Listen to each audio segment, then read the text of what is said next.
Good evening, everyone. How are we all doing? Welcome to Contraband 3v3 Force Pick Tournament. Done by Trashy Kutsune. Streamed, bracket ran by myself. We got Toast and Gekko here today. How are you two doing?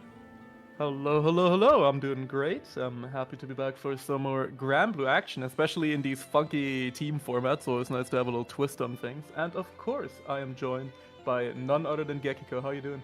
I'm doing good. I've had a lovely day out, and now I'm ready to, kick back and relax to some Grand Blue. Hell yeah. A wonderful way to spend a Saturday. Absolutely. And we have a really interesting format today as well. Do you want to explain to the people, Gekiko? Yeah, so it's 3v3 teams. Similar to last Contraband, you can ban a character from the opponent's team, but they also get to force pick a character for your team. So, yeah, it's I not have a simple. Yeah. It's not simple, but yeah, I have a feeling we're gonna get a ton of, usually underrepresented character action today. I feel like we're gonna get quite a bit of Ladiva, Fairy. It's interesting you mentioned that, because I just looked at what the first Force Pick is. We were sitting here beforehand going, we're going to be seeing a lot of these particular characters. We're going to see Lobsters playing Narmaya in a moment. Yo. Hell yeah, the Lober Narmaya might be as legendary and as threatening as the as seen on replay channels coveted Toast Narmaya. Shout out to the replay guy who who yoinked that 4 years ago or something. The incriminating evidence. The incriminating evidence, never beating the allegations. Yeah, but I played, for the people who might not know in the chat, but even back in the day before Lunalu even existed in base Grand Blue, I played random select against the Veed, and a match of me playing Narmaya versus the Veed Percival got yoinked by a replay vulture on YouTube. It was great. So good. This is actually going to be an interesting power level for Lobster, because he plays Dob Narmaya, which is sleepy. Shoo, me. Gonna put his opponent actually to sleep. Yeah. Actually, really unfortunate pick to go against him too. Someone's sending out the fairy of their own. Definitely. I mean, but if anyone's gonna know that matchup, it's gonna be Lober, of course, right? Since Exactly. Yeah. One of the few remaining, fairy players left in this world, in this cold rising world where everyone gets to beat her up with ultimate skills. But Lober, rocking the Coomer skin here, so he's all about that life. Yeah, he put that money down. That was fair. That battle pass had the ultimate in it though, so I respect it. They basically just took €5 out of everyone's bank account. It was kind of rude in a way. Honestly, yeah. Every time I see this skin, I'm like, they really like, we always joke about being like, the Coomer skin, but every time I look at it, I'm like, damn, it definitely is. Like, that's not even a joke. The fact that there's palettes that add the body stocking, it's like, alright. See, Getting that quarter pressure, the 2U, the old war crime button. Absolutely. Yeah, that thing is still cooking. See, this is the interesting part of like picking the Narmaya force pick, right? Because you're gonna get the character's execution is actually like very difficult in comparison to the rest of the cast. Like, if you're not a fan of using your quick skill inputs, she's a little fucky to play. Oh, okay, put up a stream real quick. My Rising had a moment. My Rising exploded for a second. Yeah, mine did too, but I managed to stay in game. Oh, really? Did it also? Did it like slow down considerably for a second? It did, yeah, but it's still connected. I'll pop the stream, I think. Alright. We were talking about it earlier that FK Charges has it fucking out for Toast, and we're seeing more evidence of that coming through. Yeah. Yeah, Fukuhara is still mad that I made him change Raging Strike from Beta 1. Okay, pressure from Lobster. That I don't know if that move is plus or not at this point. Sometimes you mash and you win, and I'm just like, okay, I'll mash. Yeah. Nah, I'd mash. Every time. Nice 6-6L into the super. God killing! This character's so ass! Yeah, this character sucks. Doesn't matter though, because Lober staying alive, taking the round, and 2 now has to stay alive here against Lober Maya, who's just running in with 6XL. And that's one thing that I find very hilarious, you know, when you usually watch players like Trikeezer, for example. When you watch people who play exclusively Narmaya or a ton of Narmaya play this character, they usually always play this mid-range game, right? Because her poking normals are so incredibly good. But anytime you see anyone rock a character they're not that familiar with, you know there will be so much 6XLing, like, because you have to abuse the system mechanics as much as you can. Yeah, 100%. It's also a thing of, like, you know, like, I feel like people who've been playing the character since the beginning, like, underutilize 6XL when they play her because, like, they're so used to her strong pokes. Absolutely, yeah. Then you'll see John Lober pick her up day 1 and be like, yeah, I'm just gonna spam 6XL. And it's the strongest Narmaya we've ever seen. Definitely can't blame him for that. But yeah, there we go. Vintage Lober getting the first game done here for the Lords of Vintage. Of course, quite the strong team here to start us off because after you've defeated the Lober Maya, there's still Tuho waiting, as well as Fusilero, where, of course, both really, really strong players as well. It's gonna be a tough one to beat, that's for sure. Yeah, I think if the voices don't get to him, Fuzi's gonna be very, very difficult to take down in this tournament.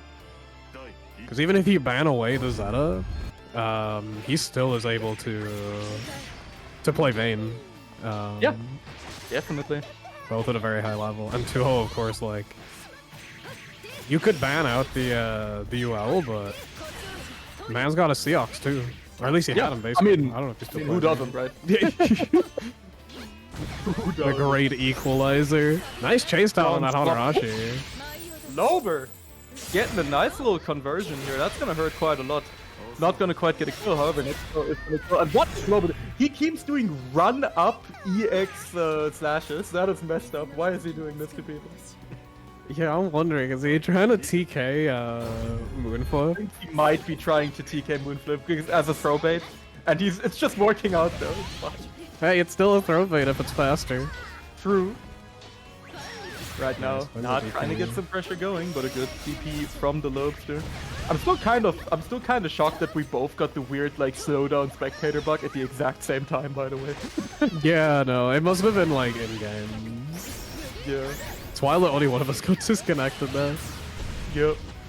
Raging strike pickup into the 2-2U, going all the way to the corner. Nice, the old parry coming out. Old parry also not an option you see a lot, but that's always an interesting part of watching these people play with characters that they're not really that familiar with, right? So you get to see people use the similar strategies to what they would do on their main on a character that usually doesn't go for those types of things. So, you know, using the ultimate reversal, for example, on Narmaya, not something you see too much since she still has good meterless ones. Yeah, and her ultimate skills, besides that, are very, very strong. The the ult moon flip just, whoa, Coomer be upon you. Yeah, the ultimate moon flip, definitely the Coomer missile, just coming down on it. Mr. Krabs press triangle. Someone triggered the old U moon flip quick time event. Quick. Okay, now I'm getting nice pressure here. Just gonna land. Good starter. Yeah, no block or anything coming out from Lobster there. He is lobbing as we speak. Now stuck in the corner.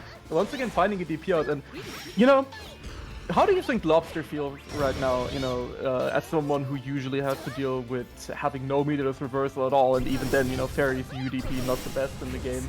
Now gets to have 10 different reversals on this character. 6 RPS, unfortunately, not paying off right now. Yeah, I wonder are we ever gonna see the Lobster Fairy again after he's had a taste of this quality of life. Absolutely. You know, I always have the reverse experience as Lober baits the reverse soul, where if I play a character without a DP, I'm lost. And it's like, save me. What the fuck do you mean? I just have to respect shit. That's not how this goes. Absolutely. Yeah, the And The yeah, Lobster Narmaya taking 2 heads right now. Maybe trying to make a clean sweep on the 4th pick. That's gonna be a big confidence boost for your team there. definitely, yeah. Lober looking incredibly strong, and I mean, looking really good at Namaya. Again, not a character that we've really seen him on, considering that he is the one remaining. He's the one remaining just solo fairy player who will usually pull up to brackets as well with the character. Yeah, There we no, go. the basically the only one that didn't switch over to Nier. Definitely. I mean, Veiji has given up, so why shouldn't you? Type of deal. You really think you're him? Speaking of being him, Top Shooter, kind of a Eustace gamer. Definitely. Yes. Against all odds, kind of thriving in this game. Yeah, which is really crazy to me. You know, the fact that you know, I watched Top Shooter grow up from a wee lad on the weeklies, you know, who we put in the beginner slots, to now being a genuine menace with Eustace of all characters in Rising. I think is really cool. Something you always love to see right now. Fighting out of this corner pressure, Lover getting tagged. Yeah, damn, the juggle with that 5U gonna be enough to close it. This man knows how to use his bravery points. You live to see that red flashing diamonds at the end of a round. And you know, smoke them if you got them, that's the deal. Exactly. Nice, takes the plus frames. More plus. Doing a bit of a Belial cosplay. Being Mr. Plus Frame. Nice bait on the BC. Absolutely, yeah.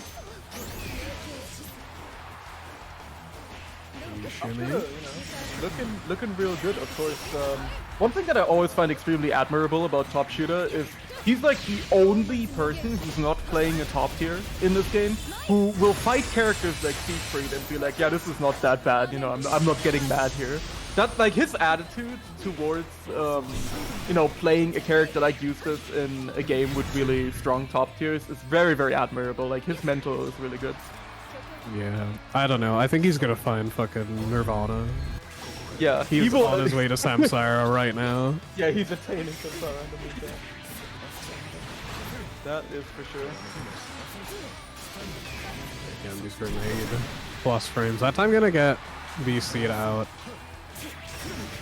successfully, but Top Shooter's been pretty on top of the VC game. Salter up and gab the throw. Yo, nice super. Yeah, really good reaction super from Lober. Gonna be taking out Top Shooter's last diamond there as well, so any next touch here is definitely gonna kill. Even throws are gonna hurt a ton now. Look at that, boom. Top Shooter, wake it up, mashing gun. Oh, just messes up the super. Goes for a funny reset though, doesn't matter. It's gonna take the game here over Lober off of that scrambly situation in the end. The absolute most jump scare setup, just Yeah. grenade Dropping coming your out of combo. nowhere. Damn, he's good. However, he does have 2 opponents ahead of him here for Team Lords of Vintage. Lober just saying, I assume.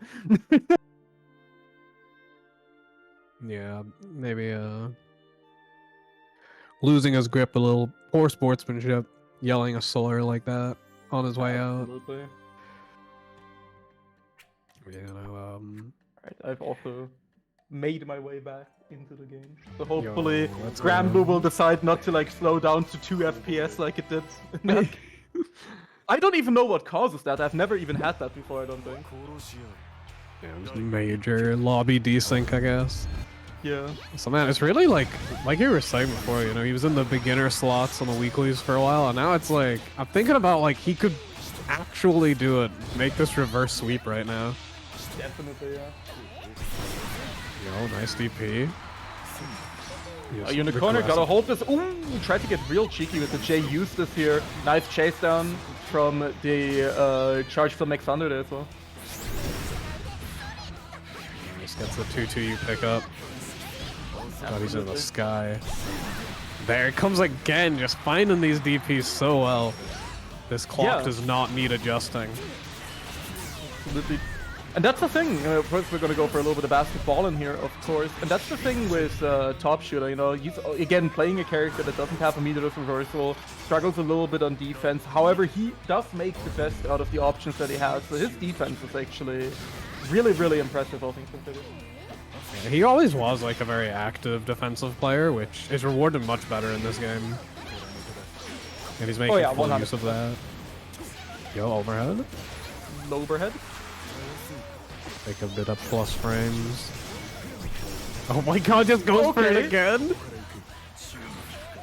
My man doesn't need that meter, he said hold this. Tuho braving the crossfire right now. My man is in that opening scene of Saving Private Ryan right now. And look at the chip damage here mounting up as well. Perfect from Top Shooter over Tuho. Taking it, and now it's gonna come down to the Lord of Gap, Vintage Lero himself. For the final match here. Let's see if Top Shooter can bring the reverse sweep. Yeah, no, and I think if there's anyone that could take on Fuzilero, it's gonna be someone who plays like Top Shooter with that, you know, more kind of in and out style. Like obviously Zeta's just gonna fucking beam you if you try to zone, which is perfectly fine for Top Shooter because at a moment's notice he's ready to just fucking send the slide at you. That's very, very true. Top Shooter, you gotta play KOF, you'd love K-Dash. 100%. Top Shooter would be going so hard on the white boy, it would be crazy. Trying to play neutral versus Top Shooter, suddenly you hear the Dokumi Tender! K-Dash is like unironically such a sick character. He's so cool. Yeah, he's rad. I was trying to play him a bit last time I was playing. Yeah, he just looks too cool. Him and Yeah. Iori are like, man, dudes rock. Absolutely. Dudes will see this and go, hell yeah. But yeah, we're just waiting on the Lord of Vintage right now. And here's the thing. I'm wondering what we're gonna see here from Fuzi, if he's gonna have to lock in, if he's gonna go with the Zeta, or if we're actually gonna see one of his many sub-characters recently, Fuzi, you know, has been, you know, he's had some qualms with competing in this game, so he's been having a little bit more fun recently, and instead it's just kind of been playing a bunch of different characters. Just, you know, we've seen the Uvalero, we've seen Vayne, of course. It's gonna be interesting to see what he's gonna whip out here. Yeah, exactly. Especially if it's a thing of like, you know, Zeta's quite strong in this version, but she's not strong in a way that that Zeta players would have liked. Especially like Zeta players from base game might not be super into get 50 meter and then win. Yeah, Fucking definitely. It is definitely an interesting one. There's definitely some amount of game design going on with Zeta in this game, that's for sure. But yeah, getting into things now, we have, of course, Fuzi on the Zeta now versus Top Shooter on the Eustace. Top Shooter also, of course, character locked. But, you know, we don't really have to worry about him switching anytime soon either way. Yeah, still has to end. Oh, another battle pass skin. We got the vintage team pretty flush with cash from the looks of things. Absolutely, they are guapped the fuck up. I mean, they paid the full price for this game, and then they're whipping it out on the battle pass. That is crazy work. Meanwhile, the humble Top Shooter on his base game character. No battle pass, no nothing. My man is raw dogging it. Oh, I'm gonna get tagged by that. Oh my god, the forward roll into throw. Top Shooter's feeling himself. This is a dangerous state to be fighting him in. Absolutely, yeah. Fuzi kill here. Yep, Jesus, absolutely. Just because that was just because of the you know, low BP. Gonna hurt a ton with the super. And now, Fuzilero taking the set point right now for Team Lords of Vintage. Let's see if he can close it out. That's a good start right now, trying to combat roll out of the corner. BC coming through, and now Fuzi has 50 meter. There we go, gap! Only a little bit of gap though. It doesn't have the 75 to maximum gap. And speaking of, gonna juggle with that ultimate flammer. It's over. He has 75% meter. Oh no, he didn't leave. Woo, the bait though. And now a bit of Going basketball. Udmorb, let's basketball. Yeah, Fuzi's gonna prevent the reverse sweep. Absolutely, and there we go. Fuzi taking it for the Lords of Vintage, but a beautiful performance here from, of course, the two dudes with attitudes and coming through here and putting on one hell of a show. Top Shooter almost bringing it back from the jaws of defeat here. Yeah, no, really good show. Surprisingly good showing from the Lober and Ermaya too. Oh, definitely. The Lober Maya was kind of crazy. Doing so much work. Not something I would have expected, but looking good. No, he got the mission statement. He saw the man, I'm not playing my main. Send the 660. I mean, that is the mission statement. That shit is hard. Who we got coming next? I should have the thread open. Absolutely. Let's take a look-see real quick. Yeah, Cake, just making sure. quickly, we're waiting on just a couple to finish. A couple of sets that I know are underway. Should be done with us pretty soon. It's I've got to say, it's funny looking at the team names and trying to associate who is actually playing on them without like cross-referencing the sheets. But Yeah. there's some good ones out there. Yeah. If you haven't looked at the bracket already, by the way, just to say it to chat, definitely check out the team names. There are some fantastic really ones good. on there. But you can also do ! teams in chat to get taken to the sheet, which is where all the teams and all the members are on them. So if there's any particular favorites you want to root for, then definitely check that out. Speaking of favorites, there's one team in particular that I think a lot of people are going to be looking at. It was originally going to be the old winners from Base Grand Blue Contraband, 2.5 Boomers, which was Miri, Svampen, and Peter. But we actually have a bit of a change this time. We have Miri, Svampen, and Lucy, don't we? Yeah, now that is quite the team. So, we have a tournament here where, of course, you definitely get rewarded for playing multiple characters. And now we have a team where all three of these players have an undisclosed amount of master rank characters. Swampen has mastered every single character in the entire roster. Miri has competed with whoever he feels like and done well, recently top 8 at brackets with Ladiva. And, I don't think we need to even talk about Lucy, also known as Dragoi, when it comes to being proficient with a bunch of different characters.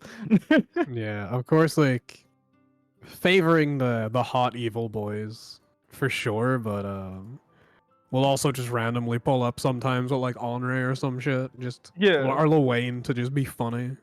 Yeah, of course, I mean, as Lord Evo Champ put it, Uno fucks. He kind of does in this game. The change they made to one of his ultimate skills is very fucking cool. I'm still never forgiving them for taking Siete away from us though in this game.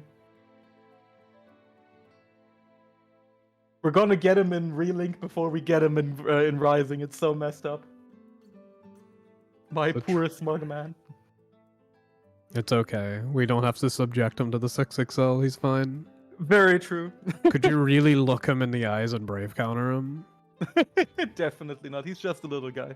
I wouldn't brave counter him if I had a gun to my head. With Zeno already entering the lobby, hitting that yoinky sploinky real quick. Oh, he's got the new fucking... This guy's a battle avatar. passer. BG's. This guy is a battle passer. Pass it on. This one's fine. He's free. Oh, it's the free one? Okay, never mind. Yeah. You don't gotta I'll pay take it for back. him. Alright, I'll take it back. Beating the shill allegations. Good job, Zena. Saki, of course, very classic. Pulling up with Lyria balling. Got a Glock in his Rari. It'd feel strange if we saw Saki on anything else. Anytime we saw... Absolutely, yeah. We used to see the Yip avatar, and it's like, this ain't right. It's not good, yeah. It's like a weird, like, liminal space type of deal, where you're just looking at it and it's just mildly upsetting no matter what you do. What the fuck is that avatar that Dudikoff is using? What Oh. is this abomination? It's Goku Black. What the fuck? What is this insult to God's creation? Look at this thing. And why does he have Gundam swords? What is going on here? He's Goku Black. That's not Goku Black. He's fucking. This This guy's is what I called remember. Jade. Like a couple of years ago, they did an event where the anniversary event was just a fucking nothing event. Like nothing happened in it, no one cared. And then the event right before it was like one of the most lore important fucking things I've ever done. And Jade is from that. So Goku Black is integral to the lore. Yes. That goes hard. Apparently Jade is from the Walder event. Yo, that is absolutely fucking based. Shout out to Walder, the hardest character of all time. They should add Walder with a Glock to this game. Like, I don't care about no Lucilius. I don't care about no Sandalphon being added. Give us Walder with the Blick. Yeah, he's gotta keep his fucking buddy Goku Black on him as an assist as well. Exactly, just tosses him in. You could just, yeah, they're gonna play like Android 18 in Dragon Ball FighterZ, where you send in 17, beat him up. That's how it's gotta be. I didn't realize his eyes weren't always demonic. I think it fits better when they are, to be fair. Yeah. I don't like the very human eyes he has in the other. That's actually even more concerning to look at. I don't like this. So horrific. Can we please get these games going, man? I don't want to look at this anymore. This is so horrific. Well, the update, right? We're waiting on a team that is in their last game at the moment, but Sanguine, on his way to playing his last game, I don't know, must have tripped over a power cable or something, and apparently his PC just crashed before they started. So they're getting back to that right now. We'll hopefully be moving forwards in a couple of minutes. But for the time being, the team we've got in front of us is pretty strong, right? But have you ever seen, you know, like these people play other characters, like especially characters that we don't see too often? Yeah, personally haven't. You know, it's always funny because a lot of these players are, of course, very renowned for their favorite picks that we always see in tournament. Of course, you know, someone like Xeno is always going to be rocking one of the edgelords. Saki, of course, balling at all times, except for the ungodly times where the Saki Nier makes an appearance. And it's always very interesting to see those people deal with force picks, because there's always some level of these really high-level players. There's always some level of fundamentals and just, you know, learning because they lab against those characters. Where you're always going to see some base level of knowledge, and how they apply it is always very interesting to me. Yeah, I think like Dudikov is likely going to be the strongest at taking the force pick, I think, just because like he's kind of used to playing more aggressive, and in this game you can kind of get away with that in a lot of characters. Like, unless they try to throw him on Fairy or some shit, then it's like, I don't know, maybe put that on Saki because he has an ounce of patience at least. Yeah, definitely. Which is why Dudikov can do the slop his way to victory with pretty much anything. And that's the cool part about having, you know, things like 6XL, where the system mechanics have kind of homogenized how characters play anyway. And you can just ride that to victory if you're not really sure what you're doing. As we saw, you know, with the Lober and Amaya, for example. Doesn't really matter if you're less familiar with the character. You can still just kind of 6XL and press an ultimate skill every once in a while. It should be fine. Yeah, there is also like the being able to just see that, like, I don't know how to fucking do this character's hard shit, and just being like, I'm not doing it. Every combo is just auto combo into special. We're done. Which is like, you know, we saw early on Lobster was like trying to do these like dash into swipes combos, and then just fucking gave up on them after like 2 rounds. It's like, I ain't dealing with that anymore. Which I think is very respectable at this point. Like, when this is the nice part about as well, that about unironically the accessibility of Granblue, even base Granblue back in the day. If you don't know what you're doing, you can just do button EX special, and you will get something that works with most characters. Yeah, except for poor Belial. Yeah. He's a But, he's a real he's man's had it character. harder. He's had it harder forever, you know? Poor brother Belial has always had to work harder than everyone else. So cruel. They made his old B&B fucking corner swap Dude, now. I forget Yeah, that it's I extra had fucked both up. of you two on commentary today, so we're gonna get the the Bell funnies going. Also, my normal corner B&B side swaps now, going from base game to this game, so hey. Then again, I'm not gonna act like, you know, there was any effort put into it, so hey. I was about to say. This fucking... They're really trying to keep the evil characters down. Absolutely, yeah. They will They're really never- trying to hate on him. They'll never allow an evil aligned character to thrive in this game. It's over. Absolutely. That's why, you know, tragic hero John Siegfried is rocking the game right now. Got nerfed from top 2 to top 1. Nier was too evil. She is kind of evil maxing in her lore, so they had to kick her down a little notch. Yeah, I think it was pretty cruel, honestly. I think she kind of had it coming, to be fair. All those There- hard-working Nier players who now have to like go find a job. That's cruelty in this market, in this economy. It's just not right. It's just not right. It is kind of fucked up. Meanwhile, the grand players in the absolute trenches, you know, covered in dirt, blood, and shrapnel, are like, first time. Yeah, You get used to it. yeah. Shout out to I Tatsu, mean, by the way. I'm sure grand players are fine with getting nerfed. They're used to it. Very, very true. Like I played Belial all fucking for like years in base game. Like I'm not used to getting nerfed. That's not right. Yeah, see, this is how you know you got in very late, because while I was playing him, Belial got nerfed 4 times. Like, unironically, 4 times. The man still kept that top spot. He's such a Didn't matter. hard-working guy. Yeah, didn't matter because the Belial players were just better. That is the thing.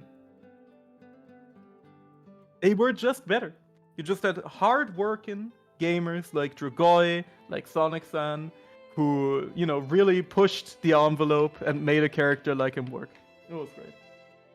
Dudikov is fucking dead. Finally, he is gone. I do not like the pose that this weird little apparition is doing when it's lying down. This is Yeah. all very bad. He cannot be presenting. That's it's a bit rude for Twitch, I'll be real. I mean, considering how Twitch has been going recently, I think he's just playing the meta. You know what, you're right. We're finally gonna get the big views. We're gonna get featured on the front page. Thank you so Hell much, yeah. Dudikoff.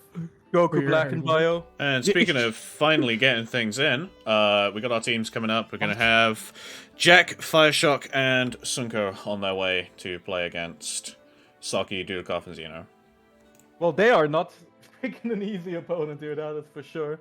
But yeah, we have, of course, Nier Nyan, which is a good team with Jack, Fireshock, and Sunko, versus the absolute gamers on Grand Blue Fantasy vs. Rising's Visible Corner Walls Explained Once and For All. Which is the full title that we should say every single time. What the fuck? Saki, what are you waffling about? He is just yapping, honestly. Saki, known from hit team Grand Blue Fantasy vs. Rising's Visible Corner Walls Explained Once and For All. Oh, that's a 4-hour video. Bro is fucking, like, end of radio advert maxing right now. It's crazy. That's why he's a pro. Absolutely, yeah. I mean, again, I would be a great paid shill. I'm really shocked that Raid Shadow Legends hasn't hit up the weeklies yet, because I would be hopping on that shit. Frame 0, baby. We get in the bag. Gonna be like, I need 100 warriors to hit that download button.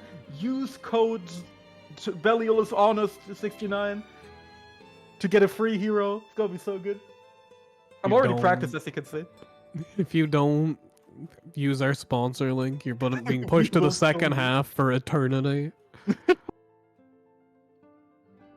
If you don't sign up for using our link, we're gonna make you play against Anila for the rest of your life in the second half. You're Mods getting make him Mr. commentate the Matera mirror. Fuck this guy, he's getting POW. Rude. Oh, we got the fairy pick coming in again. Of course.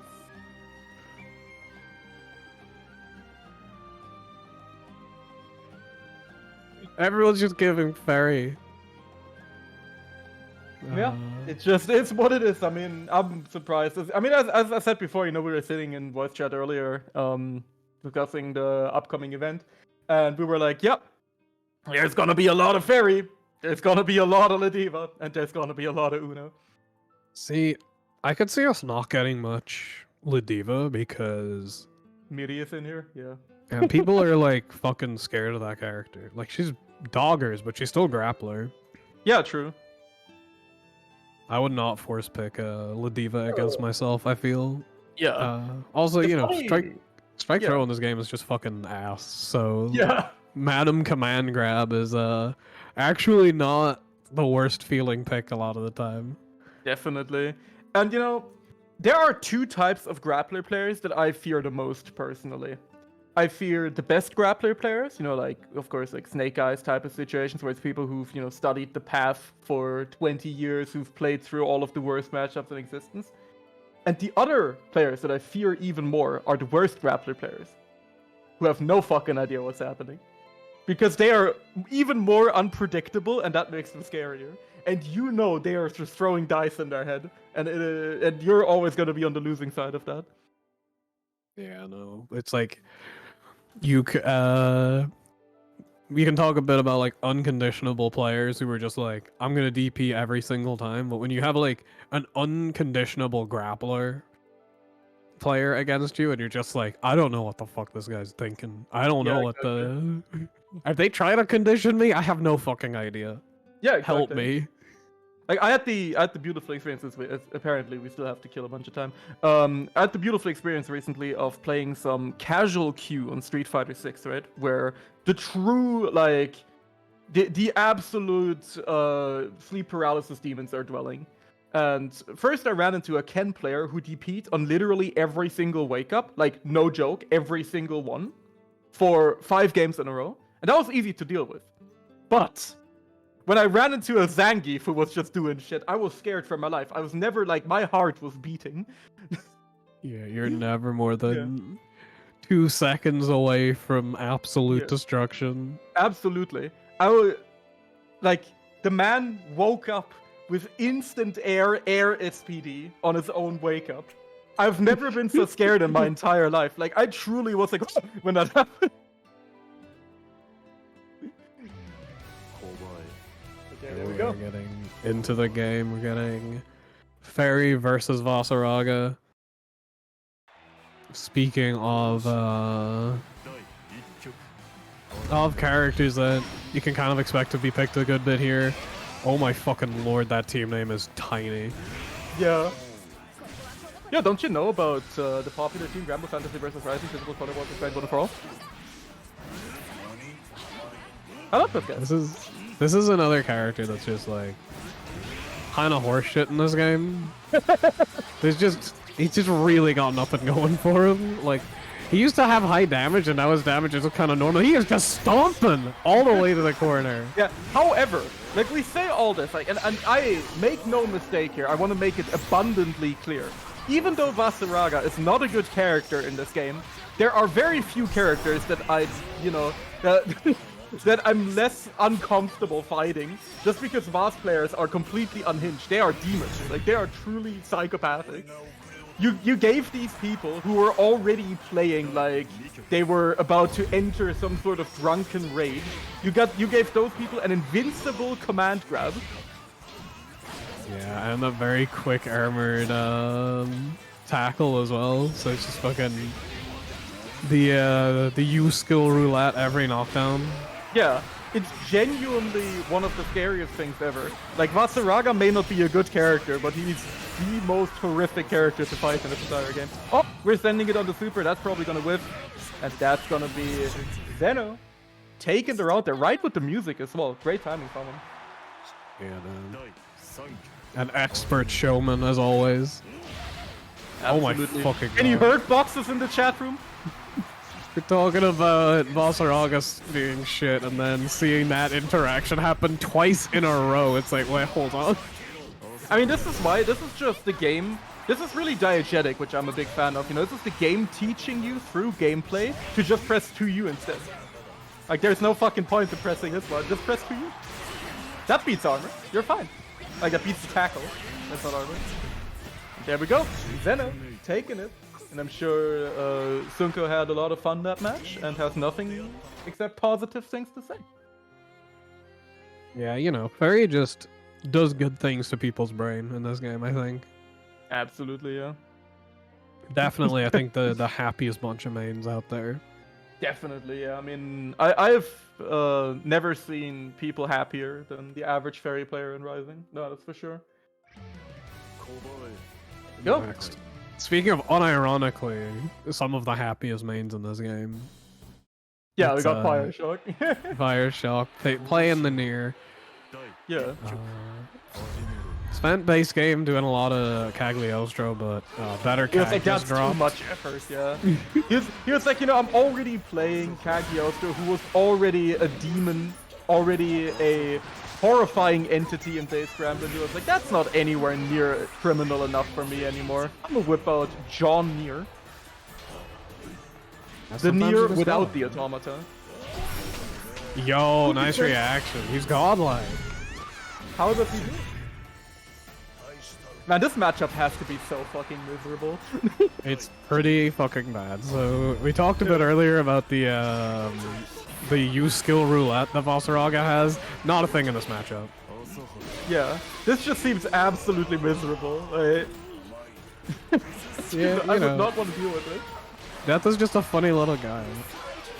And Valsaraga likes to have a long conversation with her at the other end of the screen forever. Yep. Oh, yo, Fire Shock out of How stocks does he here, manage though. to do that? Limited resource TM coming through once again. And I really like how Xeno still has to be scared just because the 6 starts. Going up for the run-up super, getting dodged, and that's going to be a quick game for John Fire Shock. Yeah. Getting cut off right at the end. The fucking door opening. Yeah, Let's go, Resi fans.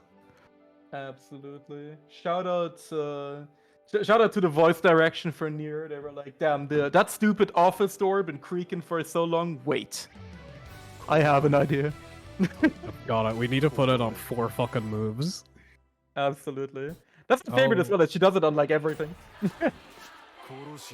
gonna see the Duda slot pull up. This matchup is no longer like as bad for Seox as it was last patch. Yeah. Like I still think it's probably winning for Nier, but Yeah, I mean, what matchup is not probably winning for Nier? Keep it I above. don't know. But the patch was pretty cruel to her. The She's barely patch was playable at pretty this cool. point. You shut the fuck up right now. Me when the character gets like normalized, not even nerfed, normalized. Bro, I got kicked out of Valhalla. You expect me to be okay with that? Now we're gonna be a little bit PA maxing, and right now Dudikov making it work already in round 1. Fireshock just kind of getting stuck in the slop and blender. Nice conversion, but using 20 stocks for that one, that's a little scary. Yeah, that round start sequence is really strong because there's not a whole lot the opponent can do about that 2-1-4H without like committing to some big move, but it is expensive on stocks, especially to go for the 50-50 afterward. Yeah, we get juggled though. Yeah, going for the Duda shimmy. Interesting damage coming out, almost getting it again, but this time Fireshock getting out of the corner on 4 stocks and just a sliver of life left, so it's getting a little bit spooky. However, Dudikov down to 1 bravery point is absolutely dead if he gets hit. Yep. Didn't have a meter for super because that would have sent you to the new layers of the Shadow Realm, but Yeah. the basketball gonna be enough to tie it 1-1. Absolutely, yeah. I mean, that's how fast it can go with this game in particular. You know, especially when you're low on these bravery points, there is no point in the round where you can't just randomly get exploded. Uh-oh, minor BC mistake. This is gonna hurt a lot. Dudikov trying to go for the new route there. Of course, now the 2-4H launching, which it didn't use to, dropping the combo, going for the cheeky reset. I mean, My bad. There we go. It is a do to stop, and it is a do to victory. Yeah, just gonna end on those little throw loops. Street Fighter 6! Yo, beast mode? Perhaps Beast mode. baby? Yeah. Baby, perchance? They should put Luke in this game as a guest character. They would go hard. Do you know Luke is in Five Nights at Freddy's? You better be. I found this out yesterday. He voices a character in Five Nights at Freddy's. Good. He should be. That doesn't even surprise me. But imagine if they put Luke in this game. It's like, you know, fucking Siegfried is like, what member of the Dragon Knights are you? And he's like, oh, coming in from Memphis, baby. Hey guys from like, oh, I'm from Twitch. Yo, is that Siegfried from video games? Yo, Siegfried from video games coming through. Robin H. Rick. That's a hard name. Jack, you know, repping the Siegfried here. Not a character we've seen too much from him, actually. So it's quite interesting to see that. No, we're rocking Big C. Interesting. Very nice palette too. Oh my god, there's counterplay. Fuck that. Less of this nonsense, please. Still fairly interesting damage and the shimmy with the 2-1-4-U. It's a dude shimmy. That is tragic. Oh, get doinked.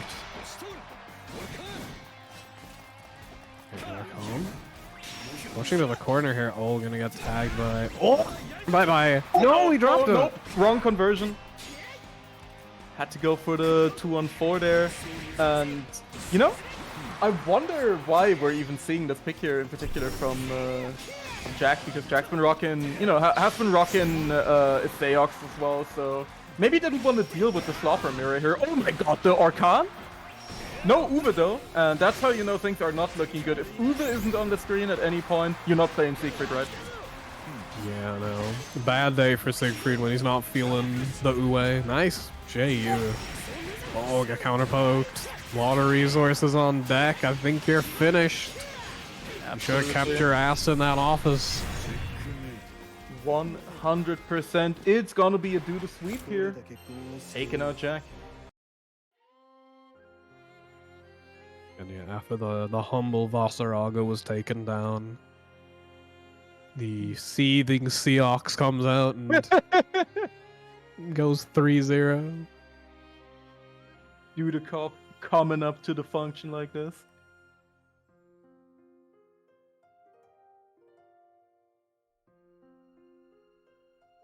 Yo, the monkeys are spazzing out. Happy with Happy with their victory. They're gonna celebrate with a mosh pit. Hell yeah, that goes hard. That's what we need to do at the next offline. You know, so pull up to Brussels. We're opening up the fucking pit, and someone wins. Opening up the pit to the fucking the Lil Wayne theme. Absolutely. When's the knocked loose Lil Wayne collab? Going hard. Yeah, there we go.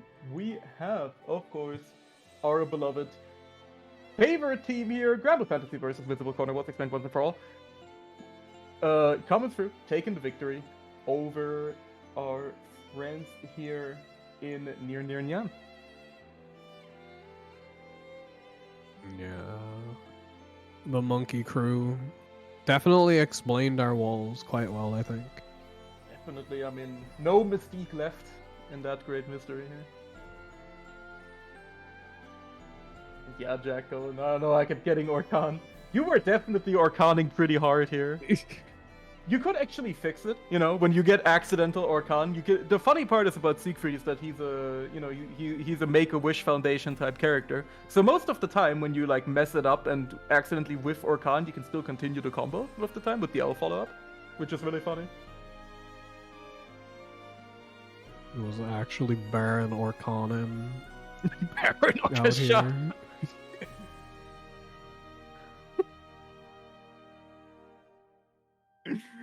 sitting in the goop bath,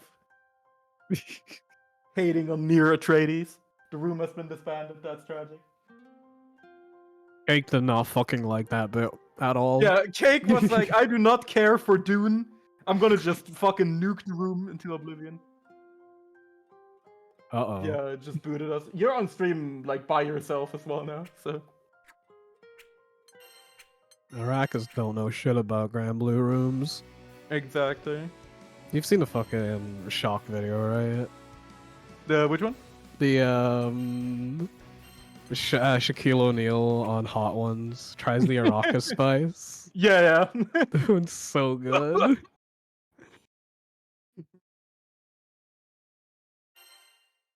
Absolutely tweaking of the rocket. I gotta reconnect real quick. Gonna figure Dude, out what the hell is happening. This is going. It really is going. I'll say that much. We've only had the bracket held up 19 times. Now the game has exploded for the 4th time. We are absolutely like Fukuhara is looking down on us personally today. Like, this event is not happening, buddy. Get out. This is why we should all boot up DNF Duel instead. See, this is, we fucked up by calling it Contraband. Because Contraband is illegal. True. We should. So the feds are fucking after us right now. It's over. Yeah, the feds are DDoSing the server, so we don't get to play. That's actually tough. Yo, Omega Strikers in the thread. Yo, who up striking Omega? No one anymore, apparently. Yeah, no one anymore. That shit is actually tough. Finally, Grand Blue has been made illegal. Thank God. The evil has been defeated.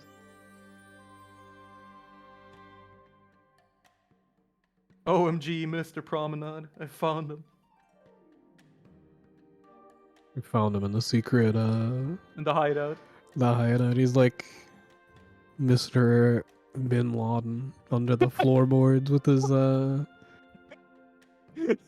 He's got the little Choosing antenna a going out perfect time to through. cut in real quick during this this bit.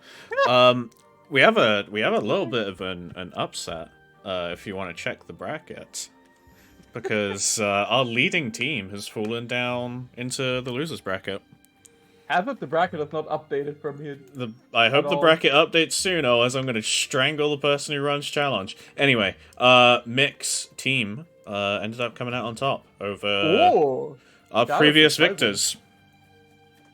That is actually really surprising. You know, actually beating out Miri and Swampen and Dragoy here is, of course, Mick und seine Altenpfleger, which is the best team name in the entire tournament. And for the people not versed in German, which I can't blame you for, it literally means Mick and his old person's caretakers.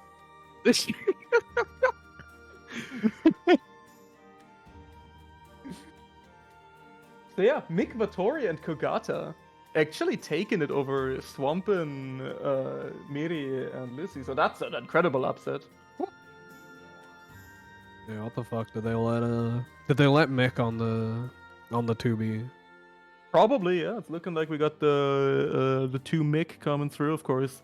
Mick, one of the few people actually still repping 2B, you know, post nerf, and I really love his justification for this one. It's like, yeah, I don't like 6XL. I don't like doing all that rising stuff. So I'm just gonna play the character who doesn't do it, which is just like. We fucking hate that dash input. Yeah, he's old. He doesn't play on hitbox, I don't think, and you know, you can't force the poor man to move his hands that much. So we don't have to dash input anymore. You don't need to do any of that hit confirming stuff. Everything comes out on whiff anyway. It's That was godlike. honestly so best. Shout out to Dragon Ball fighters. Yeah, let's see what we're gonna have up next.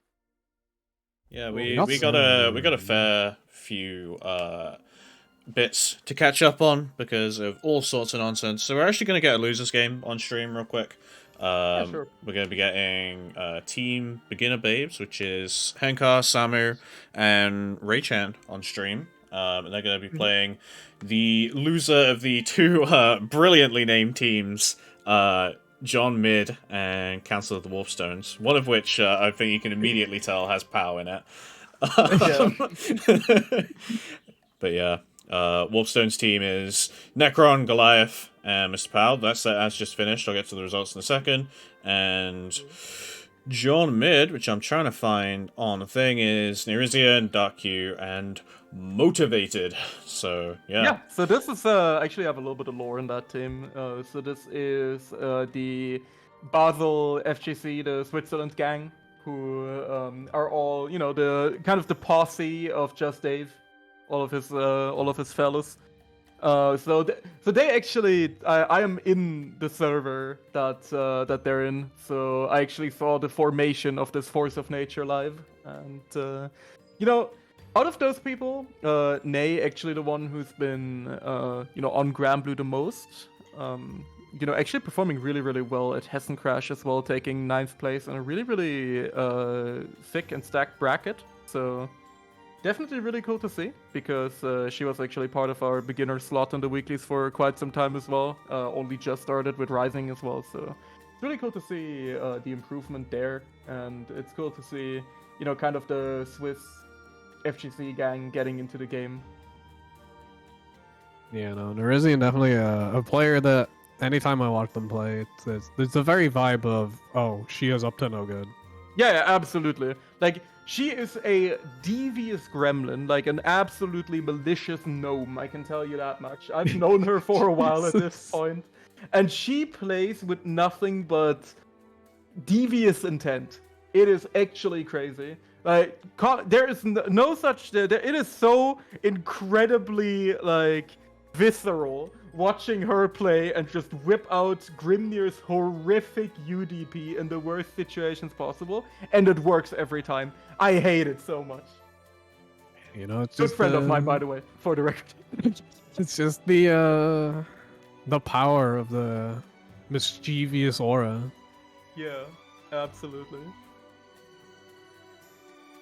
Like, truly playing with no regard for anyone's human life at this point. Oh my god, they are... Actually, no, that's another team. Okay, I almost thought they were force-picking Grimnir against the Nay team, but this is a different team. I'm looking at the event thread here. That would be ill-advised.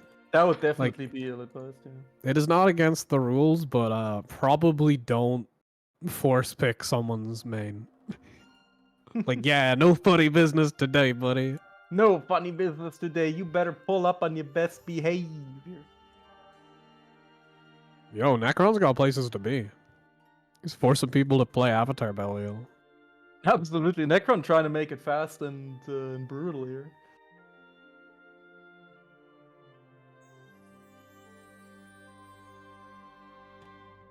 And we see the Eustace force pick coming out today, actually, from John Mid here. Going for definitely a different one. So Eustace definitely, I feel, is an interesting force pick, because the character, while being pretty complicated, he can still just kind of shoot laser. You know, you can definitely play him in a very basic way, and you can still kind of make it work. So an interesting force pick to go for here. Yeah, it could be the mental pick. Like, you know, we did talk earlier about how Top Shooter is achieving Nirvana. But other Eustace players, especially at a high level, talk about how stressful the character is to play.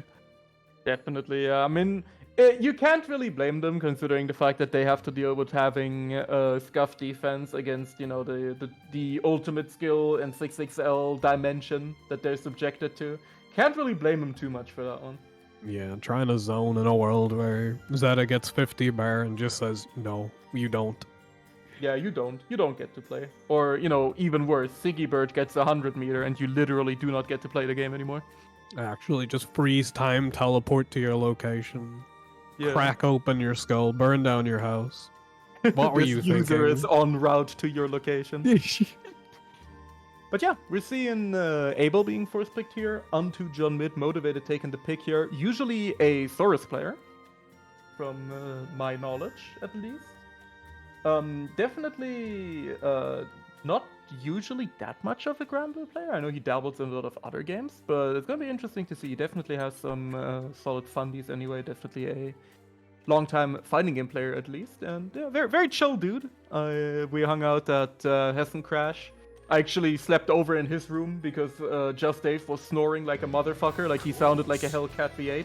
It was crazy. Oh my god, he's starting the engines. It was actually crazy, like no joke. I thought, and I'm not shitting you here. I thought there was a motorcycle like in the parking lot of the hotel, but it was just freaking Dave going the entire time. Oh my god, that's powerful though. To make that that kind of noise from a human. It was honestly pretty impressive. But yeah, shout out to also Justus David. God rest his soul. Nothing wrong with him. He's just chilling. He's not here today. He's resting his soul. True. But yeah, motivated. Going in here immediately with the dive kick. Looks like he definitely knows the basics of the character. I mean, we're going for some really solid stuff here. Rage Hand now. Whipping out the Eustace, which again was the force pick here from Dunmid. We have a force pick versus force pick matchup here. Do we know the Bombo? No, going for the more reset. It's interesting too because I feel like Eustace is pretty good at dealing with able shenanigans, but that assumes the Eustace player knows how to deal with the shenanigans in question, and that the able player knows the shenanigans to begin with. Yeah. Because that's the thing, like, we see it right here from Motivated. You can actually, like, it's not what people usually go for with this character, because it kind of encourages you to play Guilty Gear Strive, but you can actually play Avatar Belial as, like, kind of an incremental zoner. You just have worse risk-reward, because you explode randomly. Just like Motivated just exploded here. Yeah, had a good handle on the pressure, but then in classic able fashion, just get touched once. Disappear from reality. Yeah. Also, big shout out to Leak coming into the chat. Another one of the Swiss gamers coming through and going, like, thank God Motivated plays every character in every game mediocre. Jeez. That's so fucking mean. It's incredible, like, it's such a good combo of, like, insult and compliment. Like, yeah, this guy can play any character, but then you say saying it as mediocrely, it's like, oh man. Aw, dog. Also, look at like. Go on. Yeah, go on. No, go on. Continue your commentary. Okay. I was looking at the Avatar Belial health bar. I was like, oh, surely he's lost like two bars of bravery to take that much damage from this basic combo, but no, it's just able. He's dying. Just the guy. Speaking of no BP, getting hit by the base boost. Mod, crush a skull. Thank you. Oh man, I still can't hear the word unbelievable anymore. Oh, catches the backdash. Sugoi. I like how there was a mod on the PC version of Reeling to fucking shut the parrot zero up. They changed it so that there's an extra line now. And instead of making the whole thing like less annoying, it's somehow more annoying because the new line is a pain in the ass to listen to as well. Nice. Also, shout out to Strider coming through in the chat with the raid. Big ups to all the Strider gamers. Previous. Okay, we're seeing the devilish nature of Nerizian right away. Funny HDP into a landing mix-up. Hell yeah. But yeah, you know, I just noticed as well, Ney in S Plus now. I remember when she was struggling to like get to A, so that's cool. Yeah, the grind never ends. Nice, using that pickup. Misses the follow-up though. Yeah, I don't think you gotta have it. I think you gotta go for 2M. But yeah, Rage Hand kind of stuck in the corner now against the funny Scrimlow. Also getting caught out by the far heavy of absolute war crimes as well. And there we go. Ney trying to go for a cheeky little delayed ultimate skill jump and chip damage mounting up here as well. And what was that DP? This is what I'm talking about. This is some absolutely just belligerent gameplay from this. Yeah, but what if Rage Hand pressed though? What if Rage Hand pressed? I don't want to know. What if they pressed though? I'm glad it didn't work. Ney should not be allowed to get away with this shit. Actual criminal activity. Yeah. Get out the grenade. There's that fire heavy again. Faster than some of his close normals. Yep. Yeah, the Grizzler is definitely blessed with with a really strange but incredibly good far heavy. Oh! Throwing a handshake, coming through. And look at this RPS! I don't know, man. Sometimes you're just the rock and sometimes you're the paper. That's how it works. Yo, goodbye? Yo! I'm leaving. She said I'm finna part here. I'm getting tired. Let's stop. Yeah. Oh, round start jump. My god. Grimnir has a floaty ass jump. He's a fairy ass gentleman. 6-6L defensively getting out of the corner. Nerizian going for a bit of mix. 2U from Eustace gonna switch the pressure. We're both whiffing grabs. We're just going for things. We are swinging right now. Oh, tried to go. Oh my god! This is what I mean! I hate it here. Got stuffed on the first one, went for the second one immediately. I absolutely hate it here. Going for the funny. No conversion though from Nate. I'm gonna be real. Nerizian's Grand would go so fucking hard. No, I think the Grimler is even more fitting. I truly think that Grimnir is the perfect character for her. Because I would not want to give her a character with a meterless DP. Under any circumstance. You know what? That's true. I'm just thinking, like, she has the boot mentality so well that she saw they're closing it out. Yeah. I'm like, imagine if she didn't have to spend 50 barrel on it. Yeah. She'd be goated. Absolutely. But yeah, I don't know. I wouldn't want to risk it. I don't want to see the worlds where she gets one of those.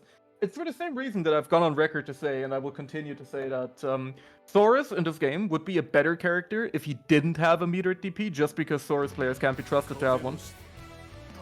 One Speaking of less which, tool. Would One be less better. tool. You just take away his option to take his own life. Exactly. But yeah, now this is gonna be a truly belligerent matchup. We have Ney on the Grimnir versus Henkar on the Thoris. So this is just gonna be straight violence. Like there will be no neutral, no blocking. This is just gonna be violence. And he has that 50 meter. Where's the DP? Gonna be C instead. It's a very economical option. Yeah, you know, Playing in it this safe. economy, you gotta be investing wisely sometimes. Huh? Oh, tried to jump, die. And both of these characters have essentially the same ultimate move, which is really funny. Yeah, Swords gets armor though. It's kind of cheap. which is messed up. Like again, I don't think Thoris players can be trusted with these options. I saw like back in original patch where like skill was on Swords, just always sending it on 6-6L, and if he's not close enough for 6-6L, sends it on that U rush punch. Yup, there we go. Shot at the skill. Oh, going for the super here, let's go. We were cranking that shit out, jorking it, and by that I mean my super. Yeah, try to get cheeky with that meaty Raging Strike, and Nerizian was like, I've never learned the concept of... There we go, there we go. But there's the thing. Yeah. Nerizian has never learned the concept of respect, so she was just holding up. Yeah, it does not matter. Oh, that's... Could have been a punish, but doesn't matter. As Henkar takes the scrambliest game of all time, and Ney will be eliminated, so we're gonna have to bring things down to a Q here, holding down the nooch at the end. Are we gonna get a Lancelot gaming? I'm really happy that I got to call out the run-up super like exactly as was happening. I knew exactly what was gonna happen. You just So I had to feel talk it in over your you there bones. because I knew. I had to go for the gift of prophecy. Apollo's blessings today. You're gonna see the Eustace. Yep. Picked on purpose this time. Yeah, actually picked on purpose. Q, as far as I'm aware, does play this character regularly, so... Yo, got Let's the see. Cassia skin, the white uses. White woman uses. White woman. You'd think that would improve his normals, but unfortunately they say the same. And we are DPing immediately. We do not care. Fair enough against swords. Oh my god. I got, at least gets to block. Yep. Doesn't lose for using your dominant tools. Yeah, and honestly, considering like I wasn't aware of how much Q has been playing recently, so this is looking really, really solid. I'm quite pleasantly surprised here because I just wasn't sure how much he's been actually engaging with the game recently. But it looks really solid. Yeah, goes for a little shimmy there. Now shoved into the corner. No BP left, so. Oh, no conversion! Super, that's tough. Oh, there we go. You can't Raging Strike this team. They're just ready with the super. Yeah. John Mid has practiced the hidden art of supering the Raging Strike. Apparently. Yo, are these some SF6 gamers? Not really, as far as I'm aware of. Except for Leak, of course, is chilling in the chat, who's an SF6 lord. But, Yeah, because that's a big thing in that game, right? You're in Burnout and they send the, yeah, you have the DI, you super. The DI you have super, yeah. It's even more fucked up in that game because you can't do a simple input unless you're a modern lord. You have to actually jork out your double quarter circles. They'll never catch me jorking it. Q is good at SF6? Alright, nice. Yeah, I wasn't really sure what Q was playing recently, so thanks for the lore leak. Playing Jury. Yeah, that checked out, that checked out. Nice frames. Man. I would actually sob fighting Sorets without a meterless DP. Yeah. That He sounds just- awful. He just gets to M punch you. Oh, the Tobey Maguire. Oh, ow, ow, help! Nay, obviously a Blanca player that checks out. Yeah, like, they obviously a Blanca player, but they haven't played that game in a bit. And there we go. Hankar will be taking it for Team Beginner Babes without Samu having to even make an appearance here. So, looking good. And John Mid, unfortunately, taken out of the tournament here. No more Mid will be broadcast today, unfortunately. Yeah, unfortunately should have been John Top. Definitely should have been John Top. That is for sure. John Top will bring you the energy you need for victory. It's the only notes for next time. Just Yeah, next time you can definitely adjust there. all Top your 5 sad moments in anime history. Where were you when John Mid was killed? took him out back and shot him. Like Old Yeller. Such a fuck guy. Now Saki has also turned into the wretched creature. A devious creature claims another. The godless beast. Cunning and devious. You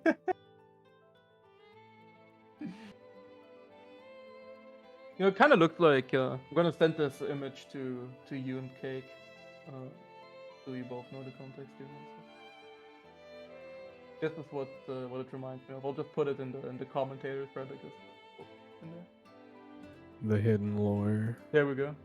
This is kind of what that thing looks like to me. Enjoying its wretched meal. The godless beast.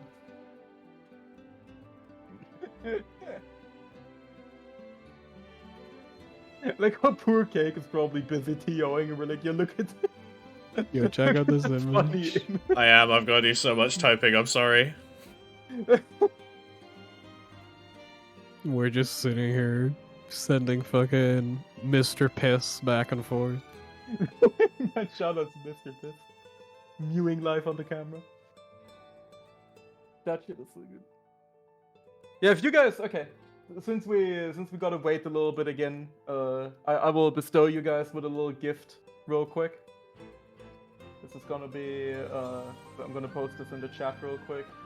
This is a wonderful website about a wiki of Chinese street cats that were cited on like an app where you can remotely like donate food and feeders. And the lore here goes deep. Like every wiki entry is straight Kino, so I highly recommend keeping this. I don't even know if the Nightbot is gonna shoot me here or whatever. I don't even know if links get all the sense that you guys will have to tell me. Oh, you got fucking shot frame. I got fucking shot frame 0. That is crazy. This is type why... in the chat google.com street cat wiki. Yeah, just go to streetcat.wiki. But yeah, in the meantime, yeah, apparently Cake is sorting out some technical issues, so we can't put rat pictures on the screen.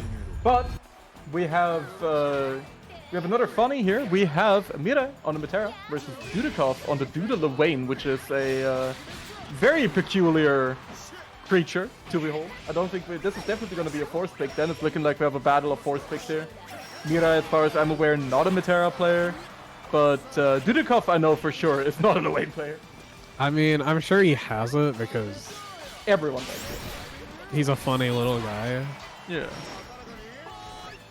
Dudikov just like Lewayne for real. Both funny little guys. Yo, nice video.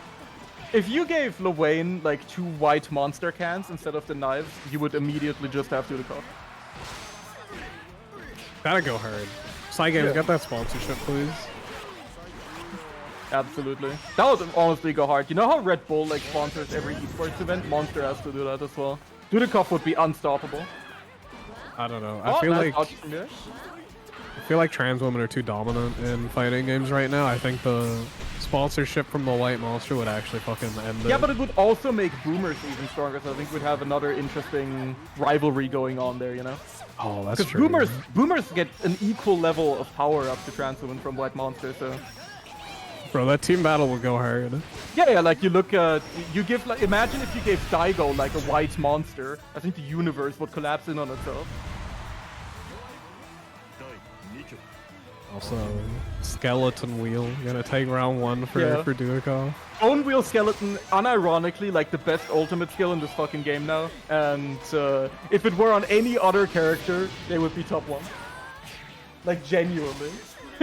Bone Wheel Skeleton is so messed up. Because Lewayne is always in like an advantageous situation, no matter what you do. That's the messed up part. Unless you're sending it from full screen here.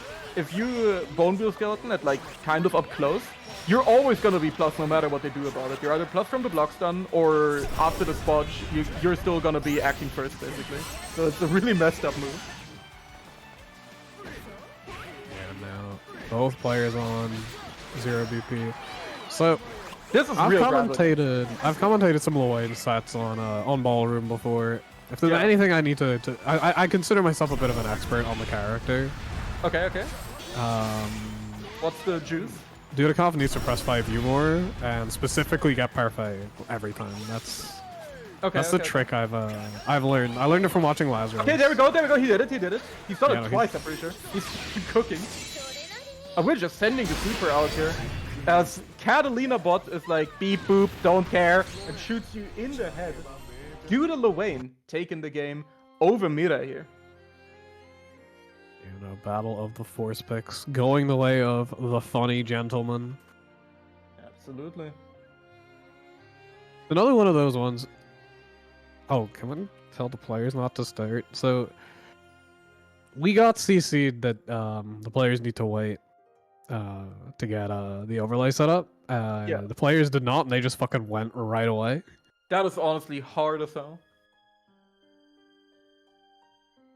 Dudikov perhaps too lost in the white monster sauce. Absolutely, he's lost in the awesome sauce right there. But yeah. So, you know, I'm gonna be going to the same hotel with Dudikov for Brussels, right? So, you already know, when that guy isn't looking, I'm plundering his monster stash. It's gonna be so good.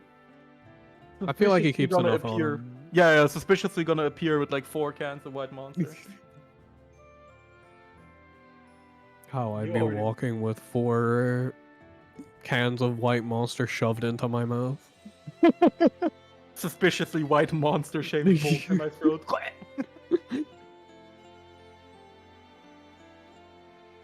No, guys, we're all out of tires. Yeah, we ain't got no tires. The picture fucking ends me every time I see it. hop on that monitor. Oh, they're just going, you know. Yeah, looks like we got our Yeah. overlay and everything back. We got the Akame. Oh, I need to fucking get that badge or whatever. But I've been a Jita main since day one, since you have been.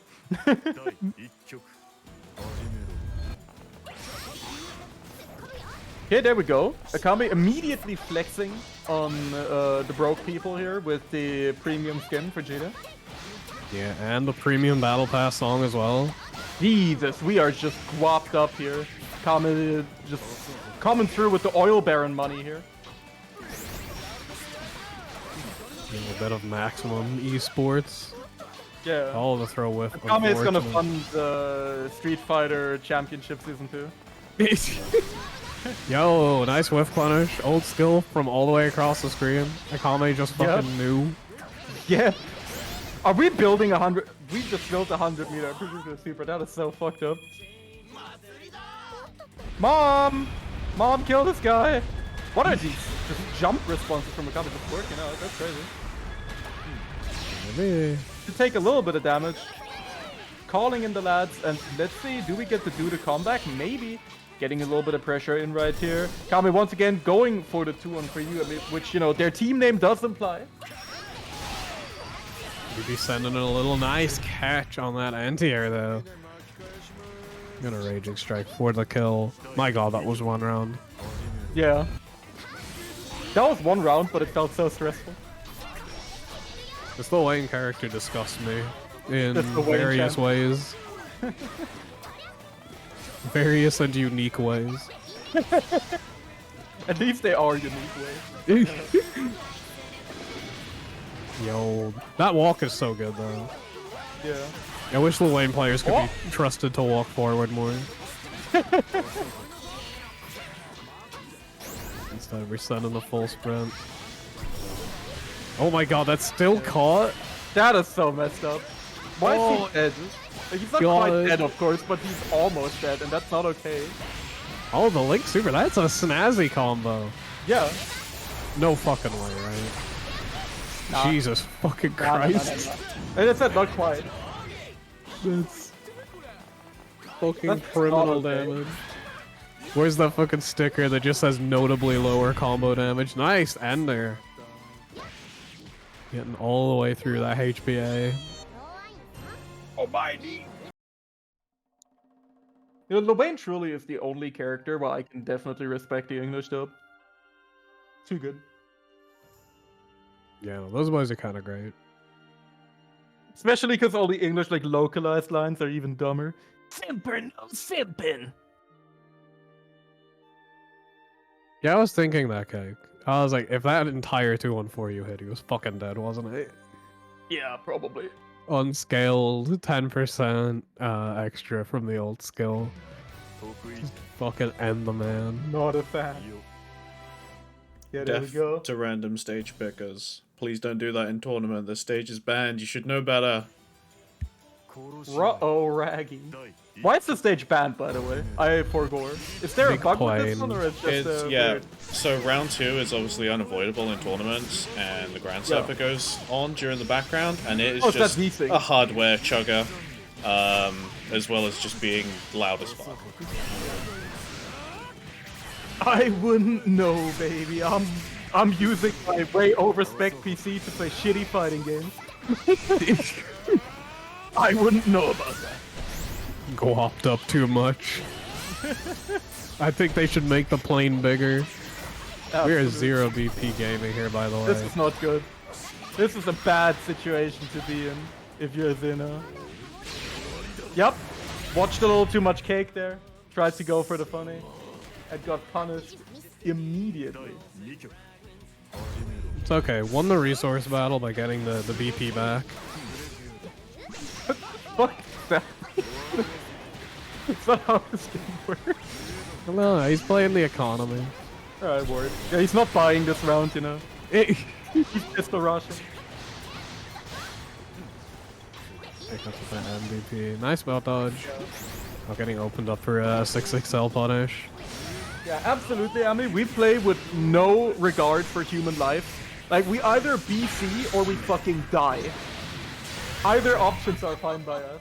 We're either getting out of pressure or we die on the spot because someone randomly old skilled us. That's just how it goes. Also, man, there really is just a ticking time bomb in Xeno's head Yeah. that just sends the dive kick. I mean, that's every Beelzebub player. I actually revealed this counterplay all the way back in Base Scrambler.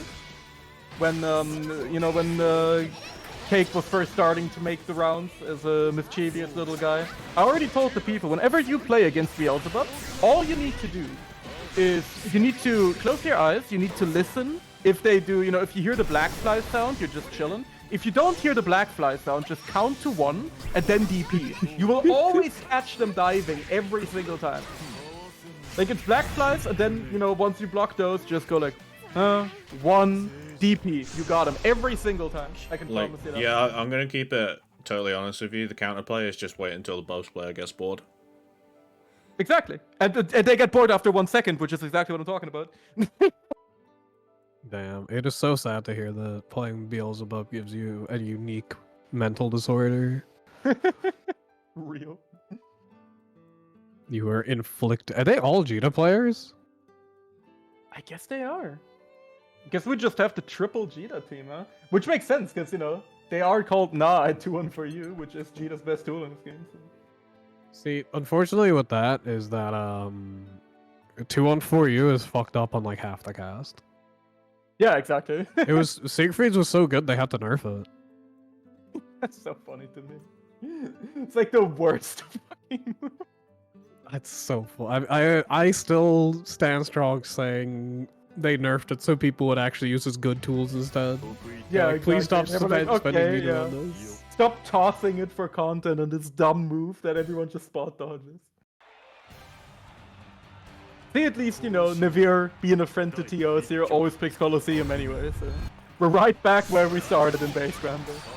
That dropped for some reason, I've not seen that before. Yeah, so now we've got the Mexico filter on. Yeah, this is Breaking Bad Scrambler. Yo, that's so nostalgic. Watching Beelzebub foolishly try to charge black flies and Jita MVP from another country picking them up. Absolutely. Yo, the dive getting out of the 2-1-4U. They just know. Alright, we got Black Flies, 6XL, let's see. But we're in a situation where 6XL hits, so the counting to 1 method doesn't work anymore. That's the one downside when you're in 6XL range, you can't rely on it anymore. Oh, there we go. Cake mentioned, going for the funny. They really should not have given him this cool animation for Anthem, because now Beelzebub players do this shit even more. It's so fucking hilarious that is hitting people with that on wake up is like now considered a comedy option. Just a normal ass command grab super that's involved. Thanks to years of funny ass resets, we now just call it the comedy. Nice UDP here from the Nevler, baiting the HDP back as well. We're going to be pushing all the way to the other corner here. A little bit of a, the combo limit change in Rising also making its appearance there and paying off well. Of course, back in the day, when you hit combo limit with the first hit of a multi-hitting DP, that shit is dropping and you're getting punished on hit. Nowadays, that doesn't happen anymore. Once the first hit of a multi-hitting move hits, you are locked in for that combo limit. But yeah, Zeno taking it over Nevler here in really good performance, of course. Zeno been doing really, really well in this game. It wasn't really around that much for Base Scrambler, but recently has been doing a lot of work in Rising. Yeah, one of those names that you don't see in brackets very often. I think like up until recently, he just didn't really have the time. Yeah. So it's easier to forget that he's just kind of fucking cracked.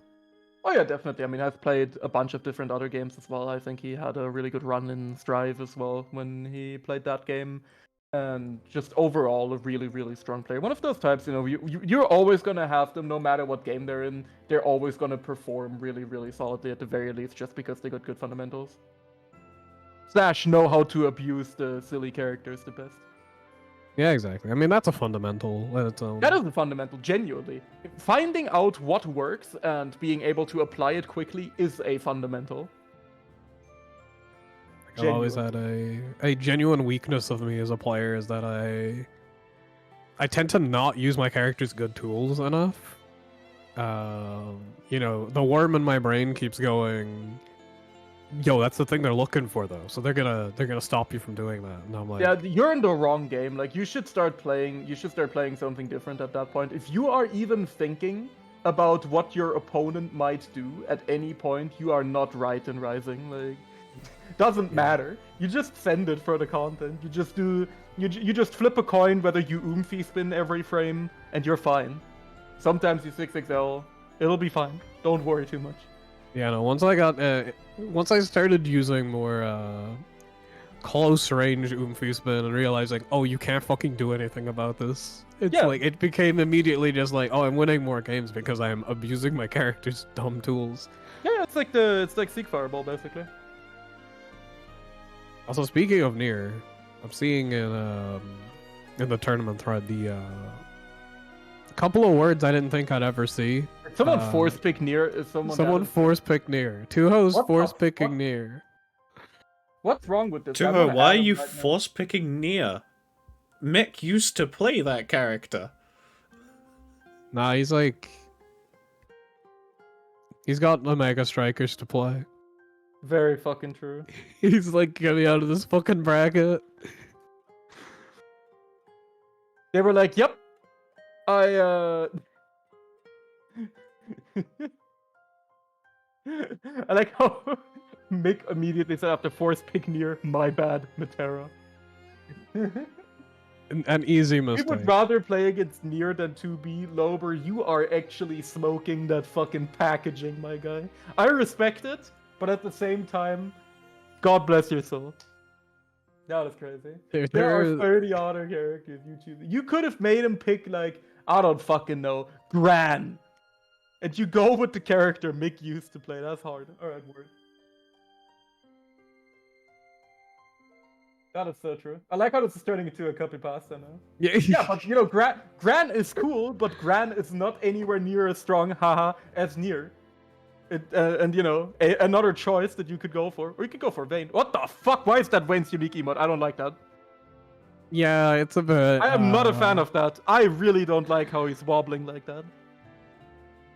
I am not a fan of that. That's the first time I've seen that, and I do not wish to see that ever again. Yeah, it's very funny considering some recent Strive discourse. Don't. Do not. You are bad. That's fair. We're booting your ass off. That's that. My goal on commentary at this point is to like actually have a kill squad sent for me to take me off the mic like mid set. Real. Oh yeah, we got the pink Nier. Hot take. This is like the best Nier color. Yeah, it's really cute. Yeah, I like this one a lot. This is the one that I would use and that I did use when I played the character for a week until I was like, this is such a Happy Meal character. I am truly too bored. And I played Release Belial. Yo, Happy Meal's kind of good though. Real shit. What are you doing? Whoa! Have you not labbed this character? What do you mean lab this character? You can do that? Yeah, you gotta do it for what? You gotta spend 10 minutes labbing the 50-50. That's fair. I guess I never did that. I just learned like one combo and called it. Doesn't matter though. I mean, Vittoria is still gonna toss it here for the content. Still gonna get a bunch of damage in. Now Stonkless, but Lober currently on the Lober on the Matera, getting his ass beat by the Vittoria Nier. Yeah, it's like you'd kind of feel like, you know, Lobster already playing as owner in Fairy, but I think this is harder to play than like the Nermaya was, because like Metara can't just send the 6XL. Yeah, you can't just no 6XL most of the time, unless your name is Bonsai, then you can. Yeah, didn't have time to boot up the Bonsai scrolls. There's the Oomphy spin. No zoning for you. Oh, nice to you. I forgot that button existed. Man. What a move, huh? Alright, Oomphy spin, come on. Never mind, 2M. 2M my defense so nice. Yeah, Nier players be like, yo, my defense is looking fucking crispy today. They press to him. Yep, slight couple frames of delay and then you press 2M. Covers Absolutely everything. crazy. Quite uncounterable. Uncounterable option. If it were me, I would just leave at that point. No one can force you to play against Nier. So You are legally allowed to leave. we kind of missed it a bit, but yeah, like we were saying, Mick used to play Nier. It's with Tori, who's on screen right now. Yeah, Mick is keeping the 2B, because the thing is, no one has fucking lapped the 2B matchup in EU. EU is free to 2B. Because people here bitch about the character, for some reason. And so far, I've seen people get cooked by layer 0 from that character whenever Mick is on screen. So, unfortunate, I suppose. So it's good that they're keeping it. I definitely agree with this. Like, having Vittori just whip out the layer 0 Nier is completely fine. I mean, it's already taken out Lover, so... And now has to get through Tuho, though, who has a Yeah. good bit of experience fighting the character, and also not been forced off his main. Yeah. Also, based Mick going... telling Vittori to hop on player 1 so he can listen to New World Order. That's honestly based. Shout out to Mick, man. The GOAT. Is he still doing the marbles tournament, or is that happening? Yeah, we're still doing this. Yo, let's go. That's like later. Tomorrow. Yeah, it's tomorrow. Sick. I wasn't sure if I'd missed it or not. Oh my god, the double raging Yeah. strike. I'm gonna be watching that for sure. Definitely check out Mixed Marbles Tournament. The only way to host fighting games. You know, you always get people complaining about seeding, like I deserve a higher seed, wah wah wah, just to drown in pools. We get none of that on the Mick Marbles Tournament, where all the seeding and all of like the matchups and shit, they're all decided by marbles on stream. So make sure to pull up for that. That's gonna be great. Let's go then. Oh yeah, we're gonna see the Nier fall. And we're getting the Kogata with the fancy dress power up. Yeah, Katagata coming through. Kogata, a dedicated Catalina gamer, one of the few remaining ones who has been sticking with the character since forever. I'm pretty sure he already played the character in base game. Pretty sure I remember him playing the character on weeklies even back then. And has also been attending the Rising weeklies quite a bit, always repping the Catalina. So definitely a dedicated Catalina loyalist. Yeah, which is interesting in this game because, you know, last patch she was kind of doo-doo a bit. They gave her some nice buffs to her ult skills though, so she might actually be gaming this time. Oh, she also got that link out of EX Fireball. Not that we're gonna get to see it because the super is just getting torn up by UL here. Yeah. Big fan of the whiffed LDP. That's like some KOF shit where it's like you whiff a move on Oki to build more meter. Yeah, LDP frame kill is like Yeah. nightmare scenario for me. My gamer brain is just like, oh cool, whiff DP, my turn, and then I just fucking die. That's like my favorite thing. Like whenever you're watching KOF and like a Clark player will sit at full screen and whiff command grab to build meter. So good. Yeah, nice chase down the Hanarashi. Oh my god. Real footsie hours are commencing. It doesn't quite get the last juggle there. You guys wanted footsies? Here we are. Oh, very cheeky in throw range there. That was a bit of a Street Fighter 6 looking ass throw range here from Catalina.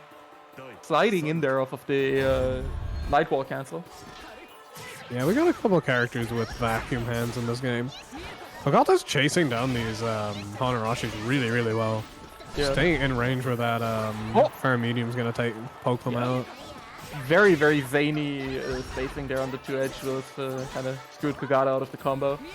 But now, Vintage Shuho still absolutely stuck in the corner here, and Kogata's just been chasing him down with 6-6H, 6-6L. He's just been running him down, and this is an incredibly aggressive Catalina. And I feel like if you want to survive the rising streak, you have to play like the... Oh, calculated.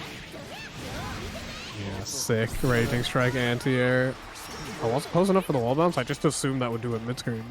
That's Yeah. that's the style of the time. Where I truly knew that this game was like a real battlefield is on one of the very first days I ever played this game, like day 2 or something of it being out. I played Belial against a friend of mine playing Chorus, right? And he did 2 to you, you know, the little rock smash, that kills you instantly. Oh, and I tried to BC it, and instead anti-aired him with Belial's Raging Strike, and he died. The incident, the RS incident, as Vintage Duo takes down Kogata, unfortunately here. But we have Mick on the 2B, coming through, and this is, you know, the stalwart anchor of the team, deploying the balls, as we recently talked about. Yeah, those balls getting unleashed tomorrow. Absolutely. I'll be honest, I think this character's kind of dog shit. I don't really know how she managed to pick up nerfs. So. Yeah, me neither. Me neither. It's just because, I mean, I know why. It's because 2B is the second best character in the game at beating up people who don't know how to play the game. The best one is Nier, obviously, because people don't know what's going on. Like, casual players are not gonna know what's happening. And the second best is 2B, because you can just whiff buttons with her, and people who, you know, are just playing the game casually, they're not gonna know what to do about it. And I genuinely think that's the reason why she got shot.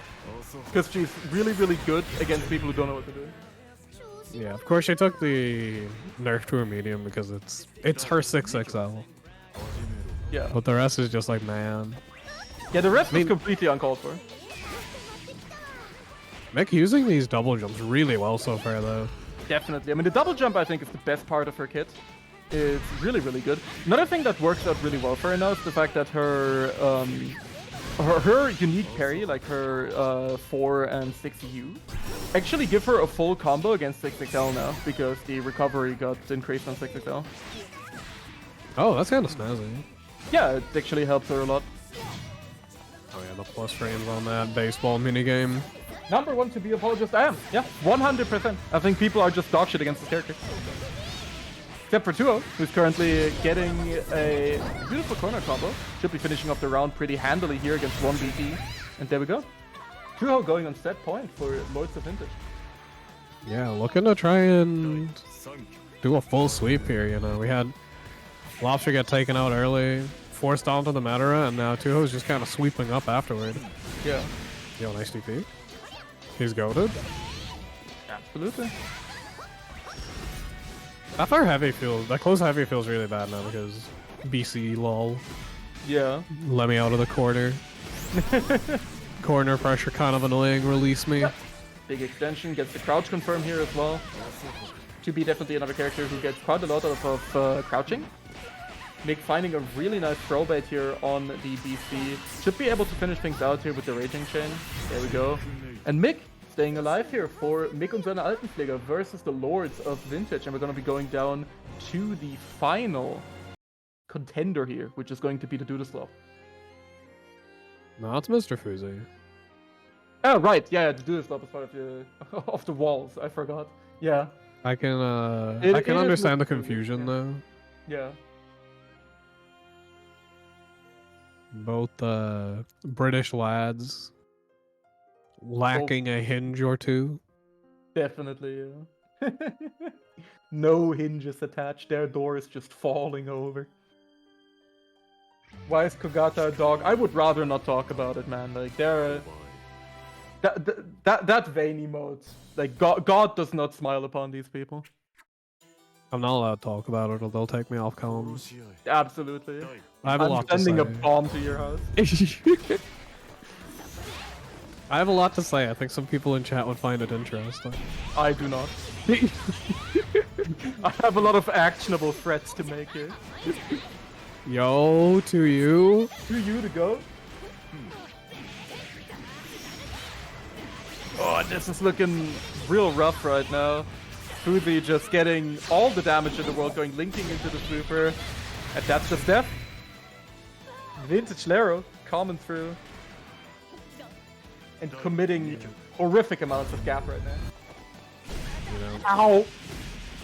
saying he didn't want to play against 2B in that round definitely just didn't. those heavy counter hits are hurting a ton. That's gonna get the optimal in the corner here as well. Mick doesn't drop those, gets the hard knockdown, going for the jump, and delaying it to counter the U Rhapsody. Really fun stuff. Yeah, doesn't get a full punish, but at least doesn't get bopped by it. Let's see. Fuzi building the last few percent of meter. Deploying the balls! The balls are out! We're fucking balling! And Mick gonna be taking us to a double easy here. And yeah, so far, like, both rounds very much not being, each other playing against their character, right? It's just been full offense, either side. Yeah. I mean, that's Rising. What do you mean? That's just the game we play. And this is gonna be a big counter hit again. We're gonna carry to the corner here. Yep, gonna build the meter for the hammer. Oh, bit of a drop, but works out. That is fucking unfortunate. You got gap. This is the gap moment. Look at the health bar here. Ow. Ow. Yeah, he learned that one from his time in Five Nights at Freddy's. Absolutely. I love when Fuzi appeared in Five Nights at Freddy's. That's actually my favorite. Gonna be going to the SBA as well. And there we go. Lords of Vintage will be taking it over Mick of the Altenpfleger here, who are still going to be going down to the loser side, so they still have a chance to make a comeback, but Gap, what's happening? Yeah, that was in fact Gap. Can we get this guy out of the fucking room? Yeah, get this guy out of the fucking room. Take him right now. Don't want to see this guy anymore. There we go. The wobbling is now disturbing me as well. I can't even keep it up as a bit. Yeah, it's really concerning, honestly. Yeah, there we go. Going in now, and let's see. Next time on stream, we're gonna have a losers match of our previous champions coming through here, with of course Dragoi, Big Swamp, and Miri up against. I'm not even gonna pronounce that team name because I do not speak Spanish, unfortunately. Some Super Saiyan stuff with Pepe, Patata, and Sen. So that's going to be a really, really strong team as well, with mostly new contenders that we haven't really seen yet in this game, which is really, really cool. You know, well, I would say rising newcomers. Of course, Pepe and Sen have both been putting in a lot of work real quick on, you know, appearances in Wanted and a lot of recent brackets. So it's really cool to see, you know, Spanish boys coming through. Yeah, no, it's been very cool. A region that, like, we always knew was strong in base game, but you know, a lot of the time we'd only really see Dragoi in the odd like appearance from TK Dog to terrorize the brackets. Yeah. Yo, we're getting the PETA Narmaya. I like how all of them are PETA. Yeah, I'm glad they kept it going, even if Yeah. At the time of recording, PETA the cleanest Eustace. This is so earned and deserved because he's got the coolest combos. All that. How the fuck it went. Yeah, that copy pasta is so good. Another PETA wanting to hop on. Oh, we got the Matera. A fairly popular force pick today.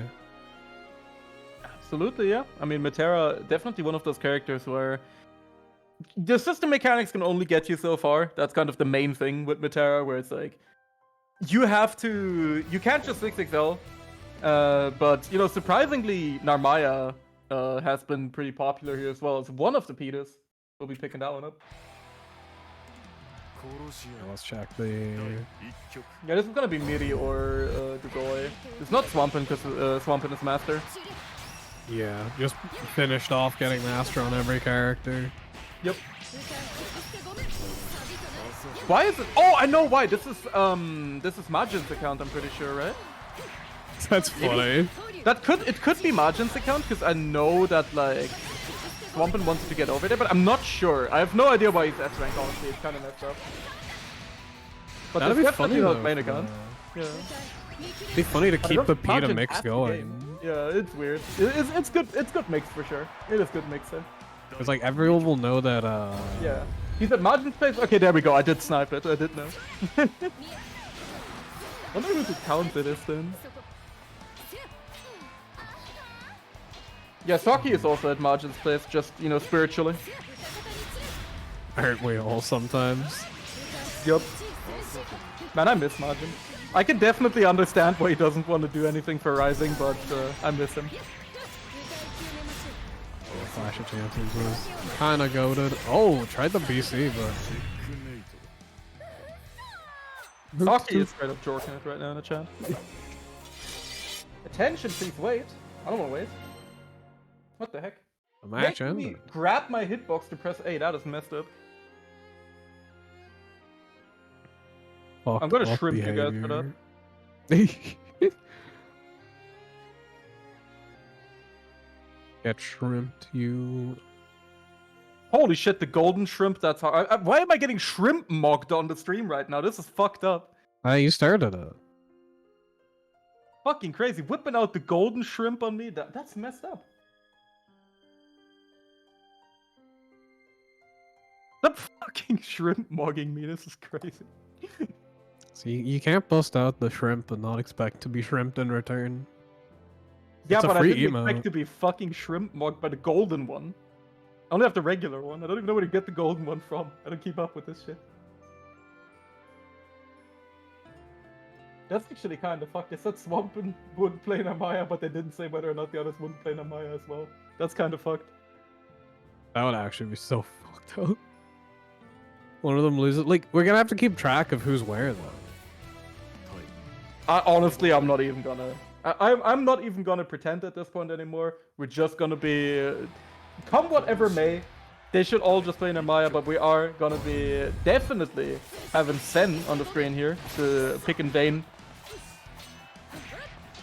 Yeah, right now getting pressured a bit in the corner. One of those unfortunate. Sorry. Actually, does Vayne have meterless invul? I don't know if his No. MVP is involved. Dang. Nope. He only has this one. The jump scare. The juggles. Absolutely. I always feel obligated to say DNF duel whenever he does the 2 on fell. Oh god, I mean that's the move. It is just the move. It is the DNF duel. But right now we're getting blown up here by Bro Who Knows. I like the overlay here, Bro Who Knows versus him. That's what he does. The Warlock made me drink potions. Oh, I like the aggression here, yeah, the anti-air. Stopping this, just full run up through the shield. Oh, the enough duel. Who's next? The Vayne guard. Vayne got the fuck off. Oh, DNF duel! Let's go! No conversion there. Oh, this coming out again. Yeah, Oh my god, Nirmaya is so bad. Namaya sucks. Character. This is evolving so fast. Oh, got through him. That throw is so fun. Yeah. He levitates you with his mind for a bit. Get some extra torque on that hit. Nice spot dodge. Real 8-year-old gaming here. Gonna tie it up 1-1.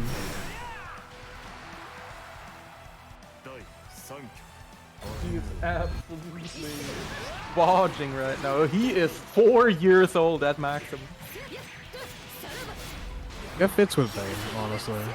Honestly, yeah. I mean, Vayne is mentally like 4 years old at maximum, to be fair. My man got nothing going on in his dome. Uh-oh, the gap, the bait. It is so over. Unfortunately, tried to use strong system mechanic, but whomsoever the fuck that was, just too ready for it. We're getting sent back to the lobby again. Who the fuck is playing? Honestly, I have no idea, and at this point, I don't care. Now we got Pepe versus whoever the fuck that is. What they gotta do is, like, when one of them loses, they just start, like, running around each other like one of those Shuffling, fucking yeah. cup puzzles. Yeah. Just keep fucking putting, swapping back on. Yeah, Dial Phone was right. He said this character isn't bottom tier, and now we know. Which, I mean, he could have come to that conclusion after Trikeether gapped their entire region in 2 different games on Narmaya, but you know. We had to ban Trikeether so that he'd let We had him to live. fucking take Trikeether out back like Old Yeller and shoot him in the back of the head so he wouldn't single-handedly just gap an air into oblivion.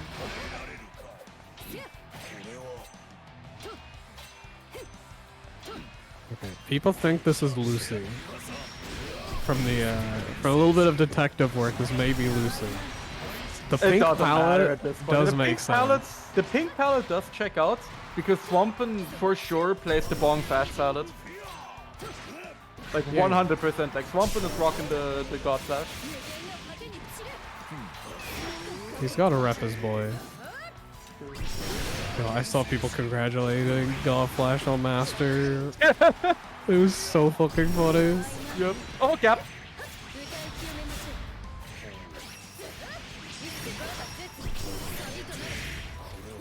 Yo, are you dead? Wait, what We the got a fuck? little We reset basketball. we reset combo a little bit there. Just reset. Just needs to find one more hit. The overhead not gonna do it. Gonna get BC'd. 2- after that. Small dodge. I'm gonna get tagged. Yeah, Swampin would not react to a Raging Starcaster. He is like 50. In FGC terms, he's basically dead. Damn, that's so sad. 4-1F for my boy Swampin. Gone too Real soon. shit. Gone too soon. God save him. Maybe he'll come back. He'll rise like the Lord when Bear comes out. Oh, too far away. But that was also spot dodge, so maybe thankful for that whiff. Yep. We really are Grand Blue Fantasy versus rising to the occasion in this matchup right now. Oh god! You tackle. Common through. You know who else was rising? That's Oh, right. Lord. Oh Lord Jesus Christ. Right now, Pita being taken to meet him. And yeah, that's gonna be Pepe taking it over one of the Pitas, who's probably Grigoi. Maybe. Potentially. Good run, Pita. Definitely. We were Pitaing pretty hard. I'm gonna need Joke's another on Pita them to for step this, up. by the way. I don't have to change shit on the overlay now. It's great. Yeah, we're just gonna keep it at bro who the fuck ever. And now they're going for Vasaraga here as well. So this is an S plus rank Vasaraga. So it's definitely... So if before we had Dragoi, this is probably Schmirek. Yeah, I've not seen him play ranked with Vas. I also think it's a pretty merry move to just fucking lock in the... Nope, he's Same playing character. Namaya. Playing Namaya? Okay. Yeah, this is probably still Schmirek then. Yeah, still S+. Yep. Yeah, when your goat is washed. Rest in peace, Peter, man. I also really like the... Okay, they're also going for the same palette. That's good. That is good. Funny. Yeah. I'm also a big fan of the My DP is a 50-50 title. There's some lore here. Because back in the day, PETA would always say that, even like in the start of Rising, would always say that because of Lancelot 2-8, right? He said that it's not a 50-50. So now, in order to spite him, they've set it to, yeah, it is a 50-50. Because they always had the other thing as a target. That's so good. Yeah. Especially nowadays when it's not even a fucking TP. Yeah, it's not even a fucking DP anymore. It's there. Wasn't it Strider who said it's a 50-50? Yeah, probably. Sounds like something Strider would say. That definitely checks out. Yeah.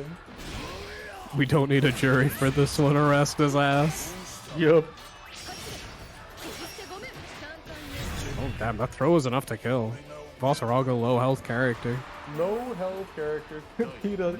Peter, the horse is here. The horse is here. Nice anti-air 6XL, it does it all. Hey Lois, this reminds me of the time when I was playing Grand Blue Fantasy versus Rising for the personal computer. Peter, 6XL more. Peter, you got it. Okay, we're gonna need to stop this fucking This will never fucking end. I was about to chime in on the mic, like, yo, production, bad bit, move on. None of you guys can do an impression. Yo, that's fucked up. This guy hasn't heard my Gollum impression. That's actually really messed up. Yo, the anti-air, Oh god. meaty heavy. Why is Peter punk? I can do my punk impression now. It's actually pretty good. Get these Vasaraga up my channel, bruh. This guy is OD mashing. So random, chat. I would believe it if you found out that Peter Griffin was just punk the whole time. Been voicing him. Scythe McFarlane is a fucking liar. I know. Peter stuck in the corner. Absolutely. He got boxes full of Pepe pressure. The air throw Oh, again! the air throw. Guilty Gear. Common through. And now Pepe. Taking the second life in a row on the side of the Pitas here. Only one Pita left to go. Hey Lois, remember the time I did a 50-50 DP? You can't. This is so dumb. I'm sorry, you guys have to be subjected to this. It's fine. I believe in Peter. Who's PP Peter's in the got this. 50-50?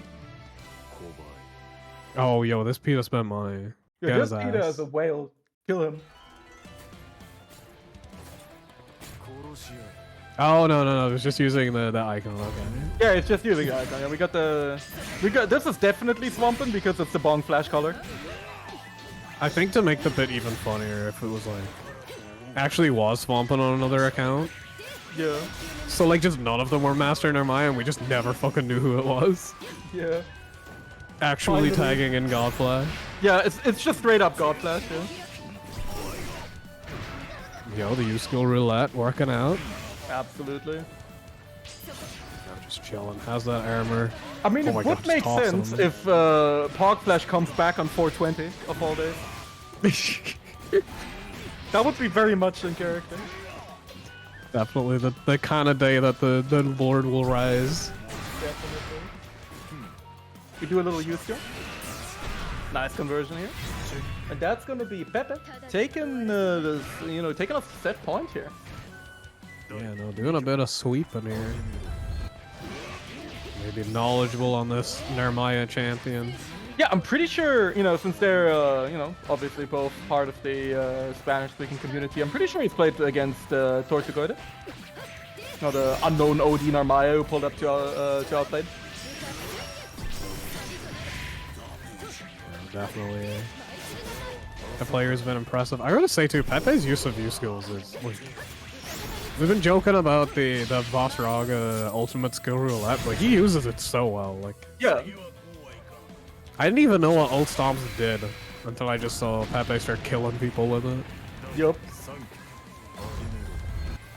And yeah, now we're going to a double Luigi here. It's Bong Flash Blunder playing against ultimate skill rotator Pepe.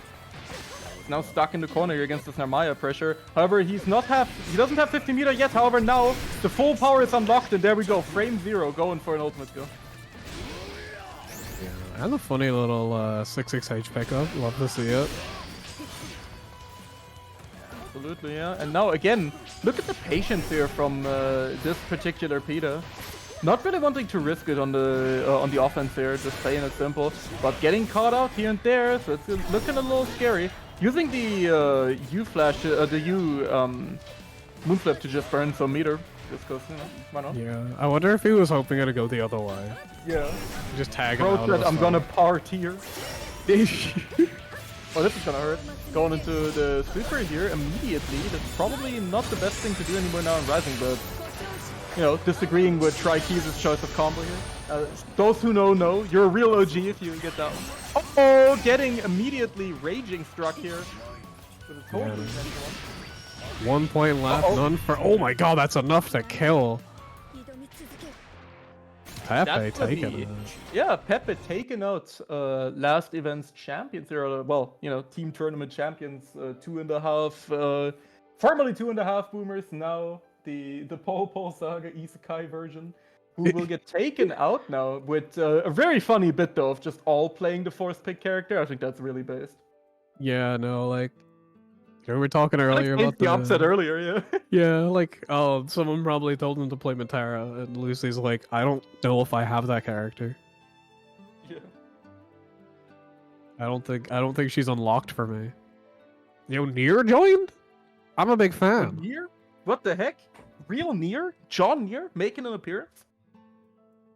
And before it's Nier, it's gonna be Nier with the automata, not without. And you're gonna be left seething. No, thankfully it's a blessed day. Damn, that's a shame. Quick, we gotta switch. Oh, I'm the superior Nier though. My square. Yeah, my square is better. Square mogging people like that, not okay. Truly, the We got another games. Nier. We got a second one. Holy shit! Today's pretty based. Today is going well for you. Oh shit! Oh no, never mind. I'm a higher rank. These are objective measures of skill, by the way. So Yeah, definitely. Sorry, So here- guys. Yeah, here's a general guideline. You know, if you're fighting a player in general, you should only define your entire self-worth through like arbitrary internet points that you have. Like for example, MR in Street Fighter or Master Rank here, like crystals and stuff. It's a very healthy thing to do. You know, totally, you will not regret it. You know, it's gonna be good. Yeah, doing it based on square color, I think, is the most healthy way as well, because everyone clearly knows how they work, and Definitely. I mean, they are the least, you know, obtuse system of all time.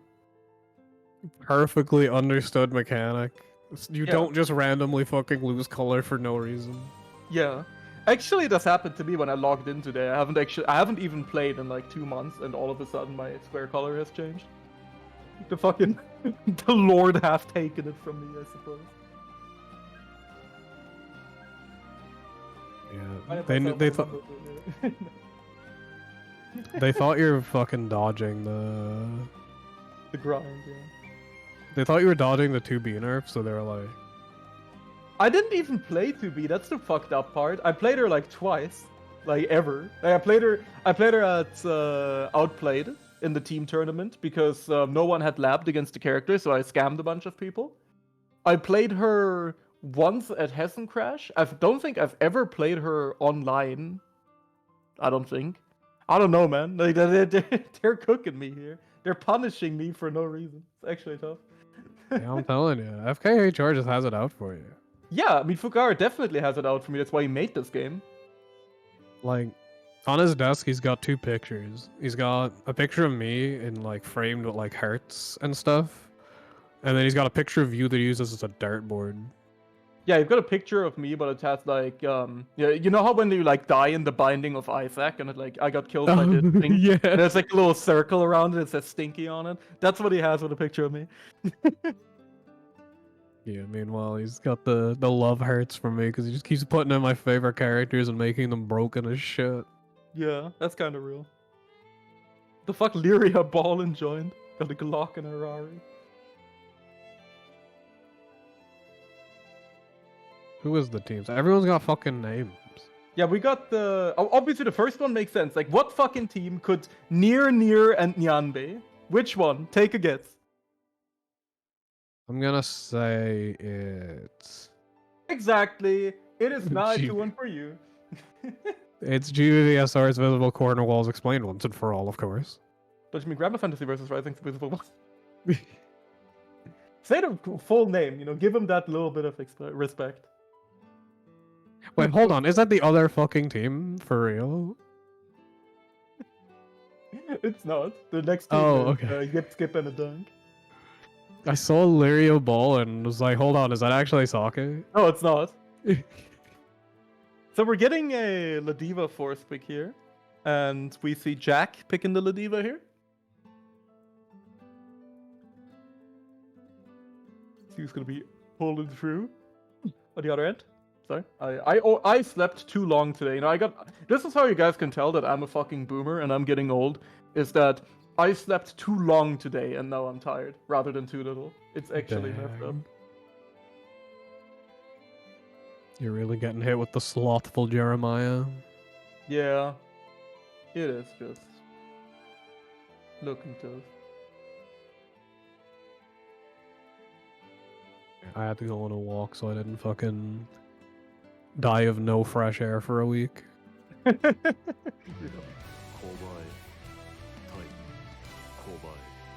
Lying in bed too long, now your back hurts. Thankfully, my back is still fine because I work out a lot and, you know, practice martial arts where you have to stretch a lot.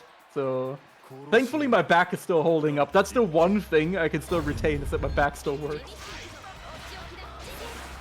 I wish I could say that. Sometimes I cough and my back goes out for like 2 days.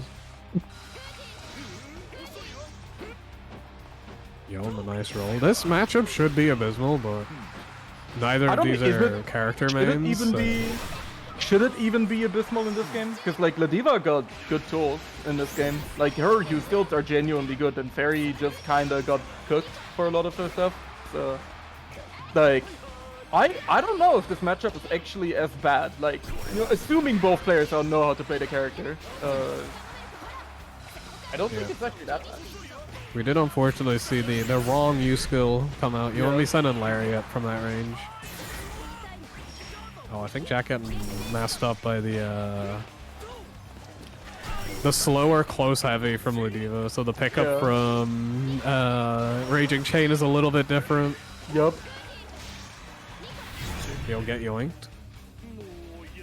Yeah, in vanilla this was absolutely fucked, like 100%. Like in vanilla this matchup was some real bullshit, but I feel like in Rising it got better for sure. Saki said that Jack got the B flag. Bro is pollinating. Actually, quite the opposite. It's Yeah, the no non-bees bee, flag. exactly, No bees here. Which honestly, like, you know, you call yourself an environmentalist if you're rocking the non-bee flag, that's fine. This is what There the we go, that's a playdems are after.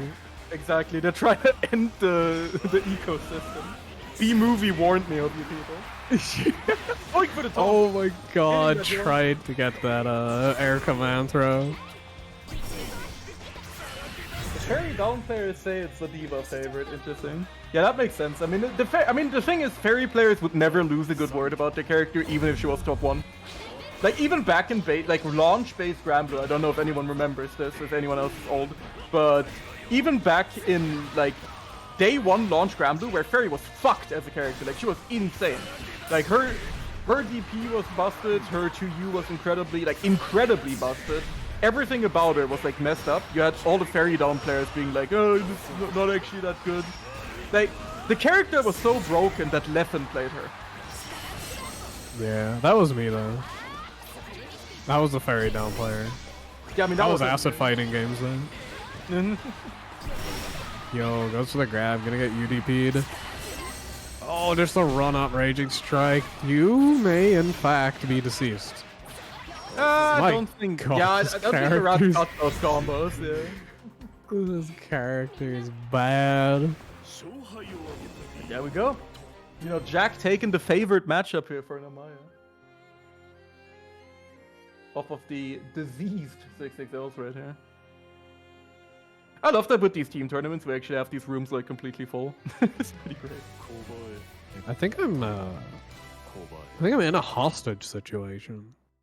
What? There's a knife to my throat in the lobby there. That's I mean, you're a near player. You should be used to that. Yeah, you know.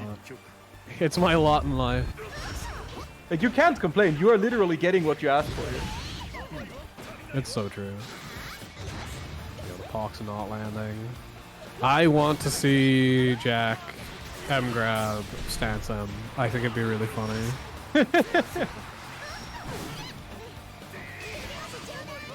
But Jack actually, you know, looking like they found out the inputs here for Ladiva, so we're cooking. Oh, going for the taunt, taking off the mask. Fuck it, mask off. Put it back on. I don't think masked characters should have that option. It makes me sick. I bet you're a big fan of Strife Jacko taking it off. I want to declare a holy war on maskless Jacko players, I'll be honest. On some real Paul Atreides shit, we're declaring the jihad. If I go south, there will be a holy war. Go south. Guys, I have a great idea.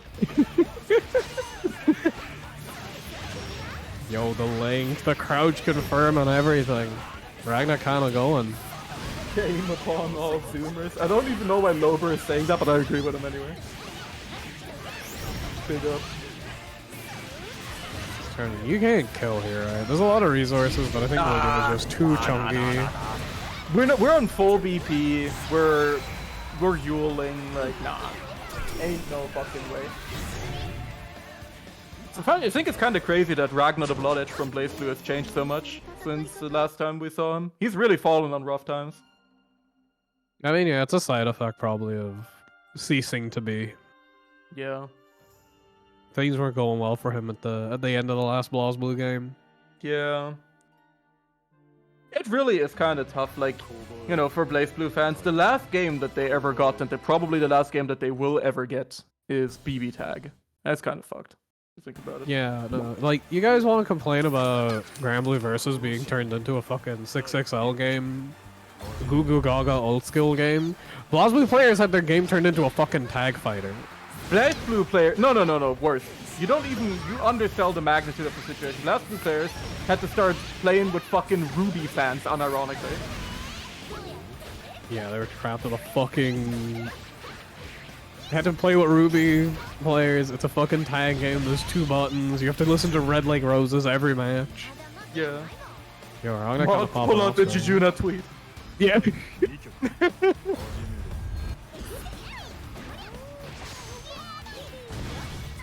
We do have a Yip mirror here. Yeah, I'm not looking at the screen. I'm gonna keep I was the whole gonna stack say, to you guys. like...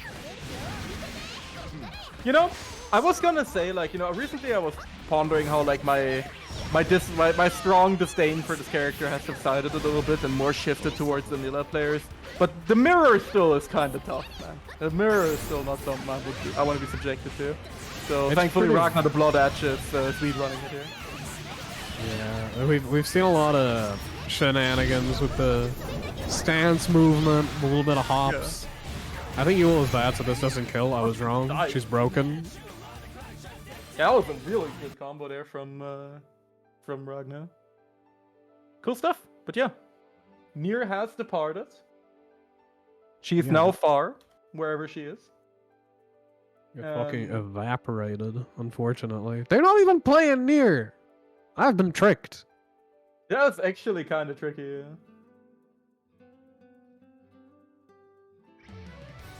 Gonna be calling up. Oh no, there we go. There we go. There she is. Oh yeah, this will be a fire shock.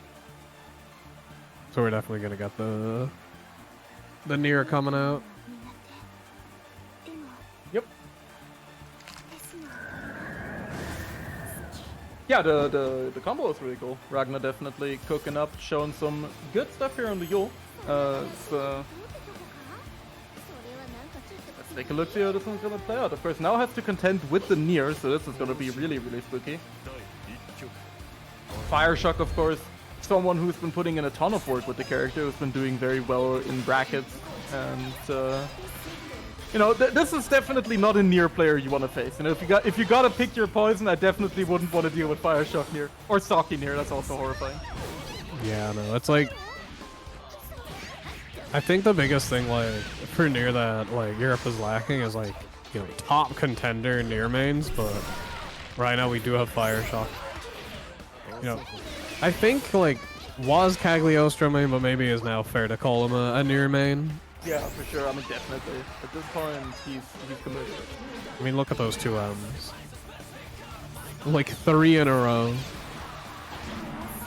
He understands the character at a level Yeah, he I knows. simply don't. He knows. He just has the vision. Oh, nice pressure, and then hitting that meteor raging strike. I think maybe wanted it as conversion, but it works in the anti-air DP. Rare footage of it connecting. Yep.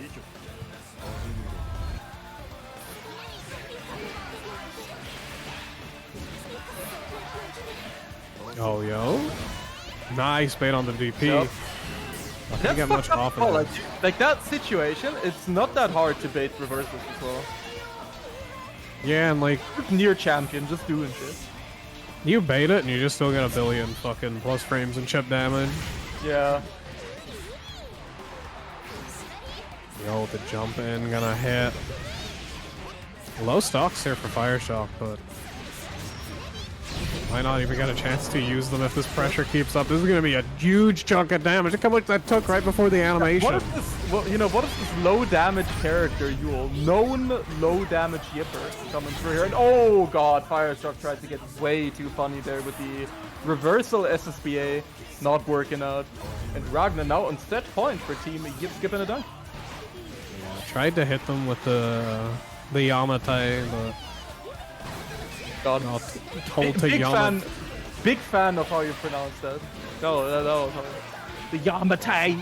Yamatai. You sound like the, Dave. yeah, you sound like the English dub of Final Fantasy XIV when you get to Stormblood. Where it's like, oh, the Kami, Kami. the Kami. No, I forgot the name of the main hub. Fireshock is on Kuragane. fucking nothing. Yeah. Kuragane. Oh, yeah, Kuragane. There you go. Kuragane's the housing. But yeah, there we go.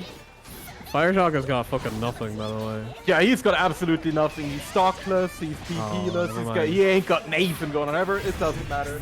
Because you're getting neared anyway. Yeah, the wife came back, finished the job. You'll love to see it. My wife has returned from war. Finally. Death has come back from getting milk. Joyous occasion. Let me get some ciggies real quick. That is crazy. But yeah, now we have our final Vanguard here of the Yip Skip and Dunk with Happy Skipper, who is not a player I'm that familiar with, gotta be honest. Yeah, being put in front of a pretty tall task. Definitely, I mean, you know, having to deal with the Fireshock near. So I would imagine, you know, with all the Anila buffs, the Oomphy's been quote-unquote nerfed. Surely this is like a little better than it used to be, right, Copium? I mean, the fact that like 668 is better for Anila now, and you don't auto-die if near misfortunes it, it's like... It's not worse. Oh my god, that was really nice, yeah. Into the Raging Strike. Nice chunk of damage here. Just ending in that 5U too. Yeah. They're looking good right now. Forcing out the BC again, but now you are definitely both dead in one hit. Good use of the BC. Trying to go for a cheeky throw. Nice tech though. Oomphy spin! Taking out the sheep as well. That is brutal. Yeah, but that one last soldier just stopping Fireshock from running in. I mean, Saki, if he wins this, he might be the 6th cleanest Anila. He do be pressing 668, sure. I mean, you should be. That shit is so gormless now. Oh, DP baited, but no big punish. Nice interrupt as well. Skipper definitely has played this matchup, that's for sure. Which I guess you kind of have to be if you're in master rank. Like, you have to fight through the near squadron to get there. Yeah. She's a moderately popular character, I think. Definitely. I wonder why. I mean, nowadays probably a little less since you can't just misfortune anymore, but I can imagine that, you know, the streets of ranked in the release month were probably pretty infested with Nier. God, yeah. But yeah, that should be not quite death, but it's getting real close. Chip damage is a real problem. Oomphy's window coming through. No meter here to confirm. This is gonna be really tough. 2U coming through. And that's gonna be Happy Skipper taking it for Team Yip Skipper it down. Yeah, damn, kind of an upset there. Yeah. You kind of love when that happens, though, right? Where it's like, we're sitting here like, man, never heard of this dude. Oh shit, he's goated. Yeah, that's cool. You know, sometimes we gotta hit with a bit of the American commentator curse. We don't know who the fuck anyone is. Yeah, nice. American affliction. Who is anyone? Gamer We A, just- my Now we favorite. just need to be spreading some misinformation about characters, and then we're good. I just want to. I'm sure we told lies about Anila. Go ahead. I just want to highlight something a second. So I asked the players in advance right next set, hey, prep your force picks and everything. And Pepe immediately was like, we're making the other team play Abel. Also, whoever the hell they pick for our character, SenKH is playing them. Which, baller, honestly. Honestly, I respect that. You know, you gotta play with the, you know, an honorable play, all information on the table. Mm. They're gonna pick Vayne just to be nice. Like this is the play is that they're gonna see how nice you were for telling them, and they're gonna let them play Vayne. Definitely, yeah.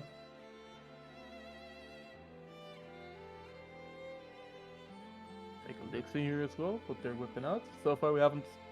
Doesn't look like the other team has decided yet, but... You know, again, I really respect the confidence of just being like, yep, gonna be Sen. Doesn't matter. They should give him Jita. A bunch of Jita players should put him on Jita. Try and Yeah, spread the word. Spread the word, make him press 2-1 for you for the one time.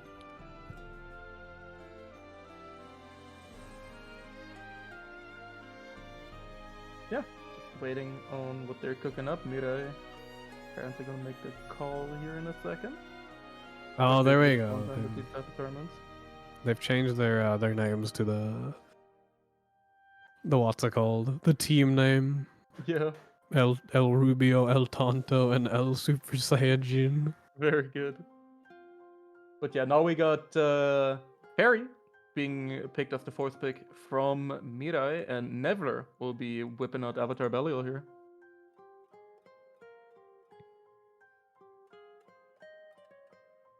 This is a fucking cruel thing to do to Nevler.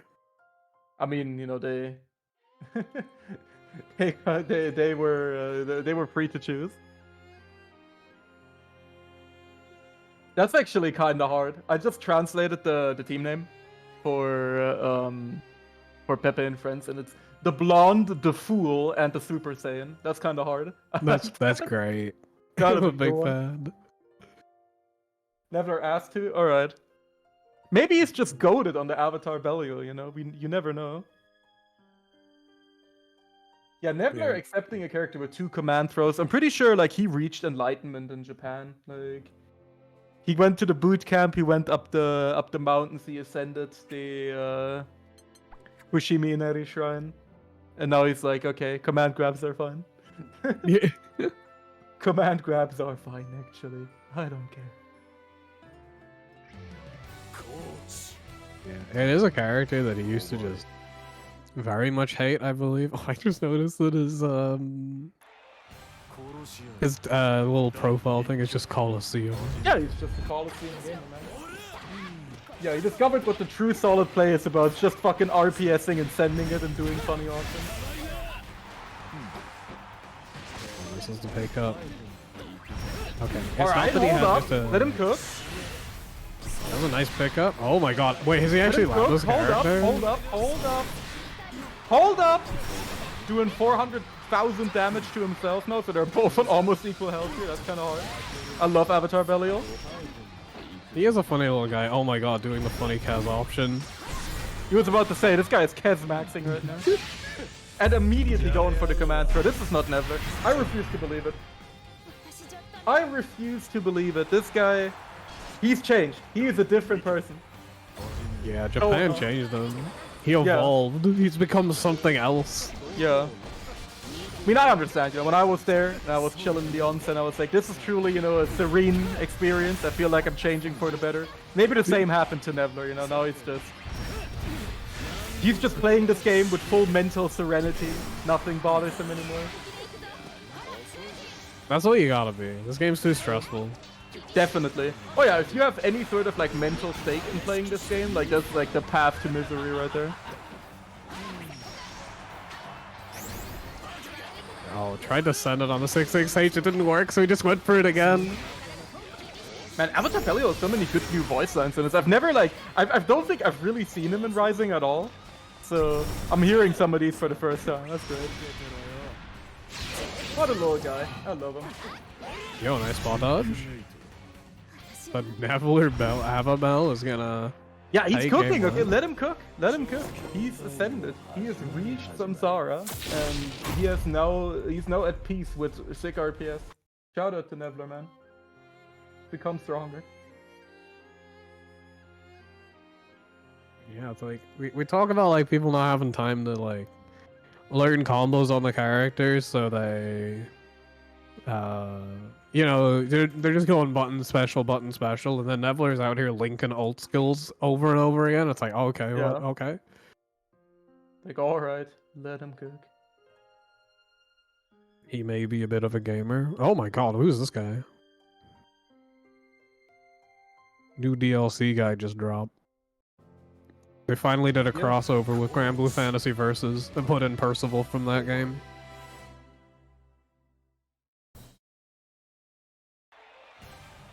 That's actually really cool. Yeah. New potential DLC character. Big perk. Perk 30. Common firm. See, is it gonna be enough against the Avatar Belial? Gonna get the big command throw at the start. Into the linked ult skill. Tries to double link. Yeah. Imagine if they could somehow force Nevir to play Percival. That'd be a new age of gaming. We're gonna get the kill here. Yeah, Percival's a big boy.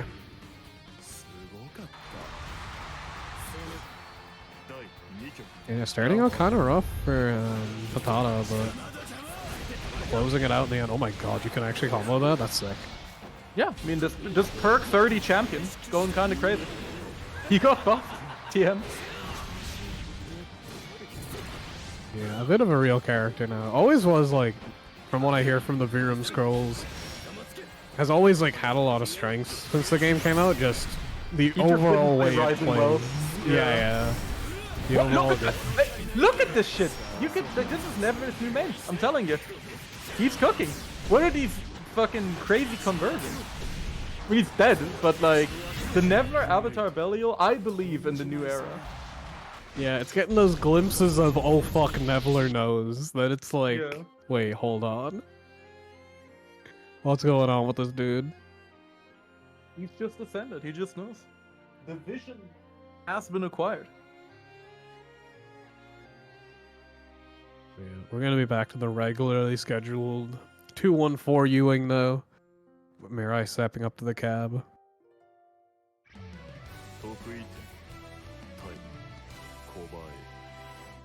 Absolutely, yeah. This is a nostalgic matchup. The two top dogs of base game at the end of its life.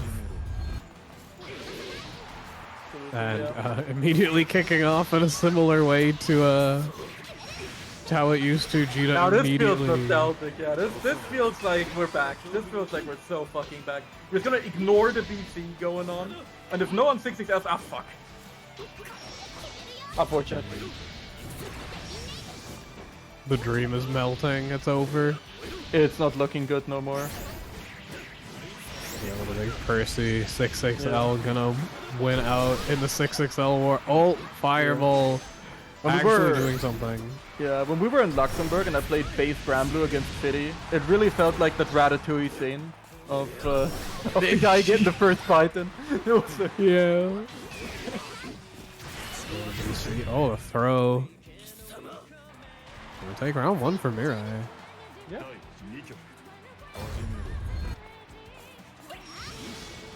This is the Mexico filter on base Granblue.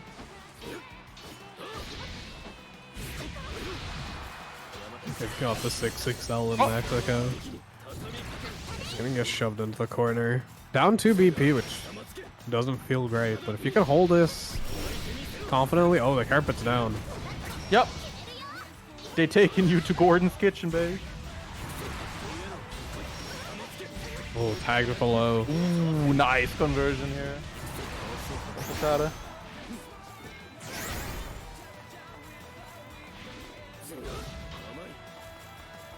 Maybe he was the real citizen, all of them. Tagged with a low. Oh, the old carpet coming out and then just getting that BC attempt with the pool Q. Absolutely does not care at all. Just going for that farm medium. And that's still a goated button, though. Like, say what you will about perk 30 in this game, but he still has a really, really good farm medium. Especially for stuffing approaches like that. Oh, sending it here. Beautiful punish there. Patada completely ready for that Rekka enter. That's another thing that Percy has retained that's still really good, is that his far light goes into stonked up 2-on-4 HH. Yeah, although I think that got added back this patch, right? Yeah, I believe so. I'm not quite sure though. There we go, nice. Using the JU to close things out, and Patada taking the game here over Mirai. Yeah, it's so hard to play under the carpet like that. Oh, it's 2-on-4 HL that got added. Alright, gotcha. 2-on-4 HH was a thing before, I see. Oh, sick. Yeah, it's okay. Gita won't stay dead for long. She's stepping back up to the plate for Akame to come and try and dethrone Patada here. Wait for you.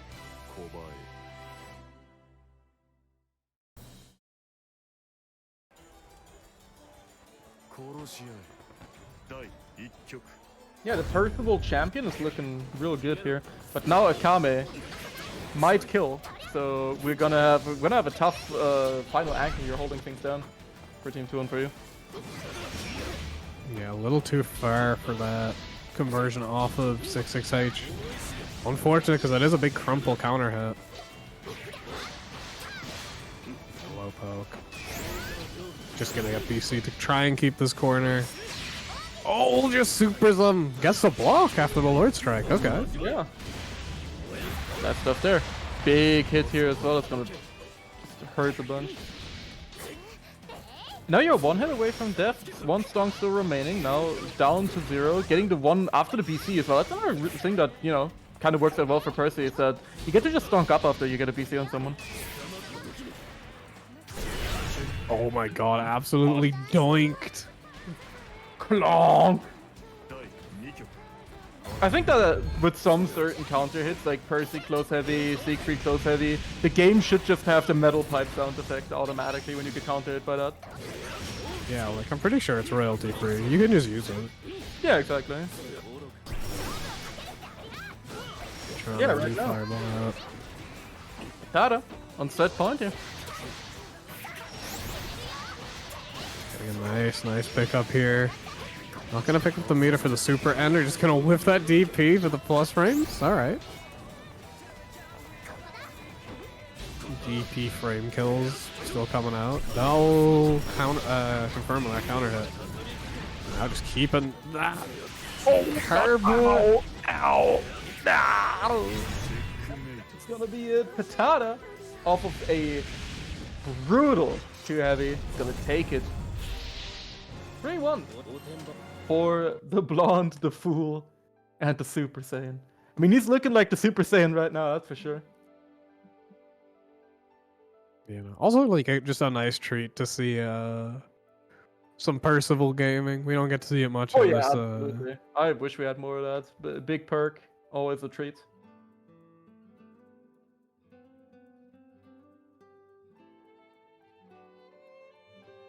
With that, we are moving on to our next match. I can't see the bracket, so I don't know where we are. Yeah, I mean, it looks like we still have the Mick versus Yipskip and Dunk showdown. So, well, then on the winner side, we should have Lloyd's of Vintage versus the Corners.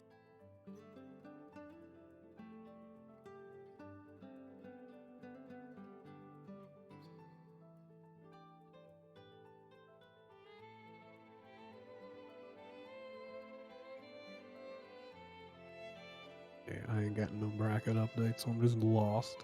I'm just locked the fuck in.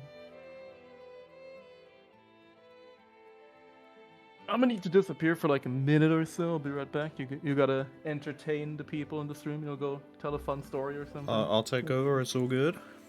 Okay. Ooh. John Cake and Emmer. Yeah, if you can cover, then I'll quickly get a drink as well. Because I'm starting to run out over here. It's a long ass shift. It's all good. Yeah. Definitely. I can feel it. I can feel it. But I've managed to hold down 4.5 hours of KOF offline in one sitting, so I'll survive. That's fair. I ain't got that shit in me. I'm already like seeing ghosts in the corners and shit. Yeah, It's but that's like the understandable. default, right? That just comes with being a near player. Anyway, I'll be right back. I got Yeah. Mr. Skelly Man on my shoulder. So I'm looking through the picks that are being done right now.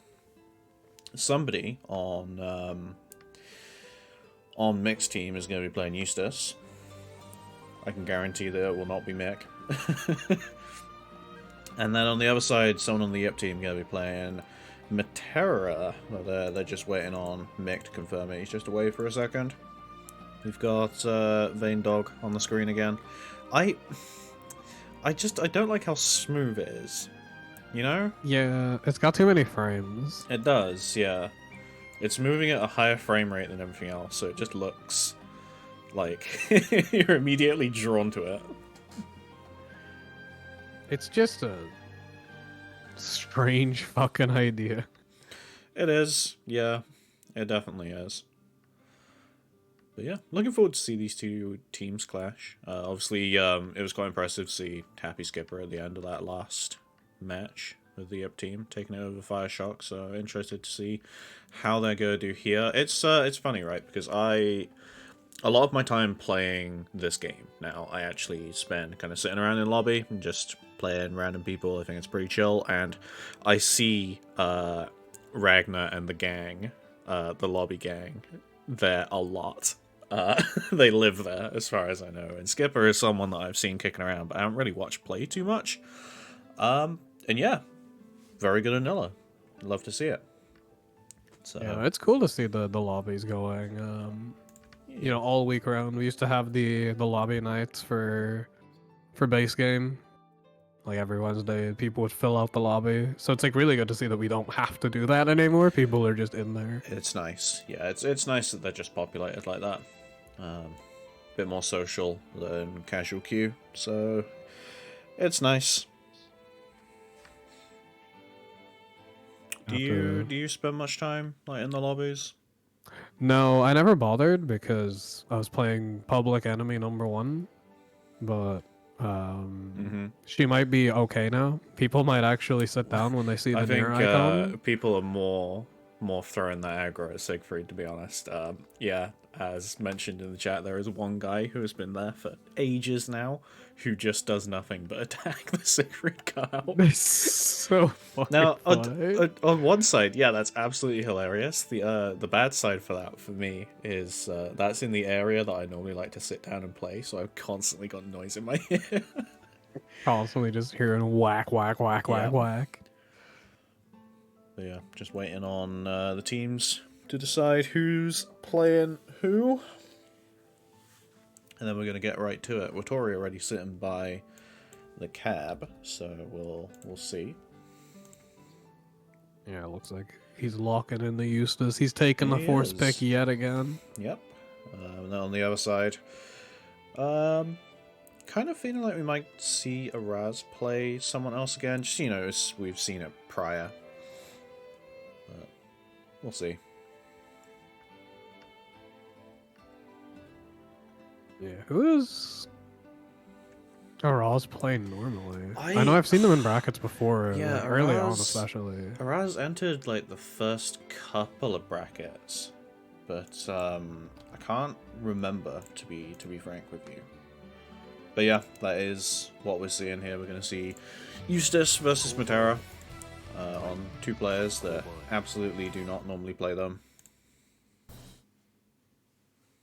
Yeah, a fun little zoner mirror from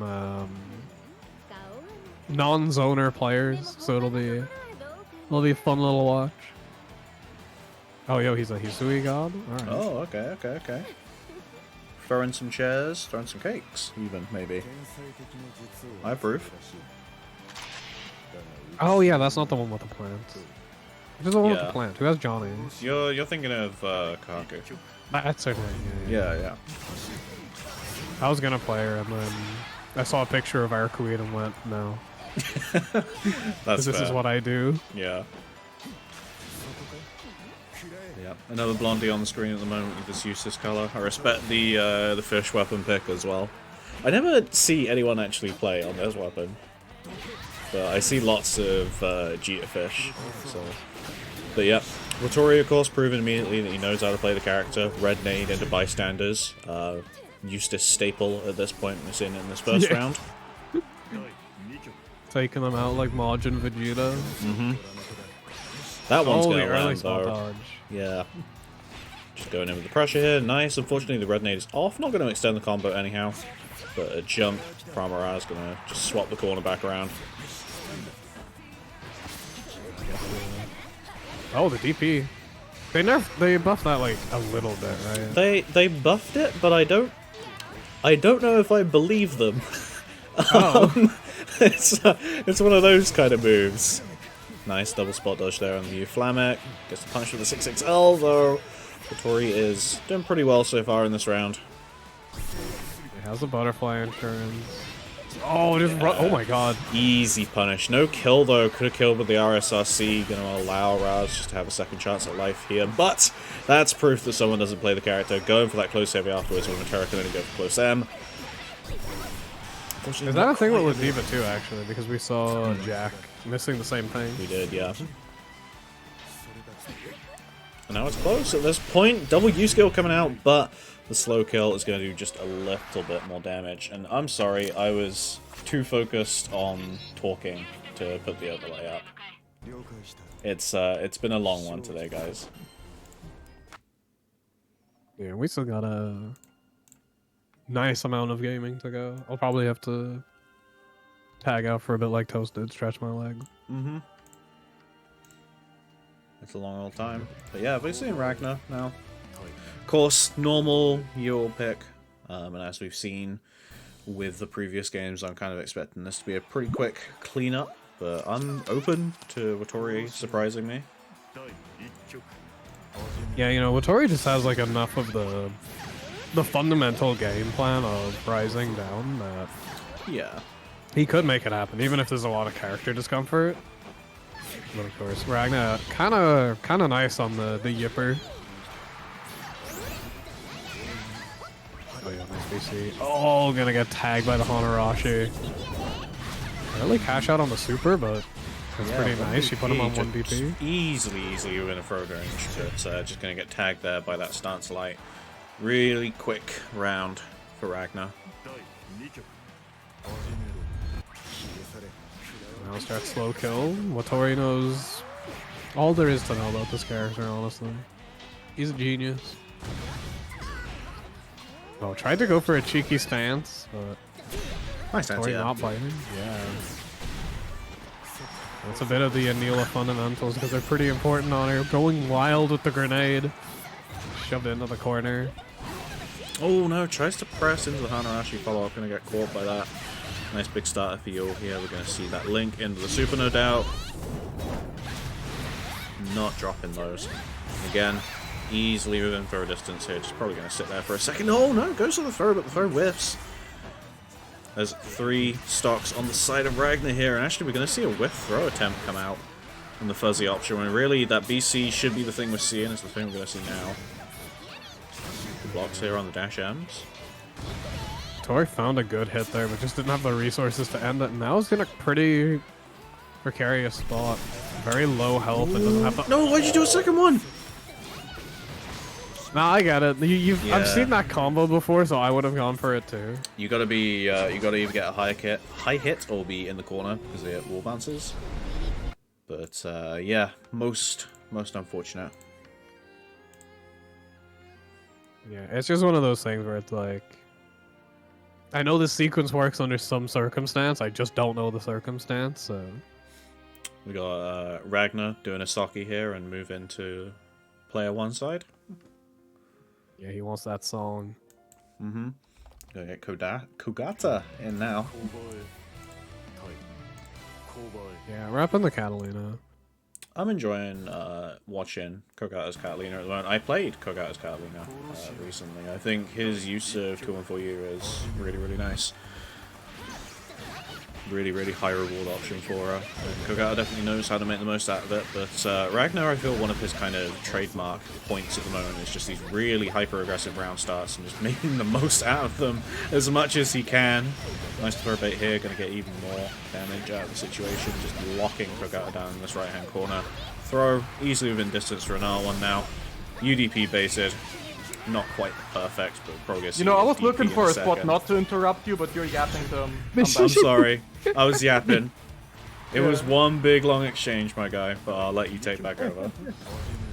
Absolutely, yeah, I'm back. I just, because I knew the people were in good hands, I just made a cup of tea real quick. Yeah, we've had a... You've come back to some Yule action. Yeah, my favorite. A nice exchange of BP occurring. Yeah. Honestly, Ragnar's kind of cooking though. I can't complain too much. We got some cool bomber routes and everything. So a cheeky little reset here from Lord Kogata. And yeah, looks like we got the force picks out of the way if we got both of these players on their main. Yeah, no, we had Eustace and Matera. Latori cooking up a little bit on the Eustace. Oh, nice DP. It's brave to go for that after Kogata's been kind of waiting and baiting them early on in this set. Okay, just really letting them rip now. Oh, that's a big throw right there. That's gonna be a nice little pickup here. Crouch confirm as well. You're getting pushed all the way into the corner. Not quite the wall bounce, but you're still taking the whole shebang here.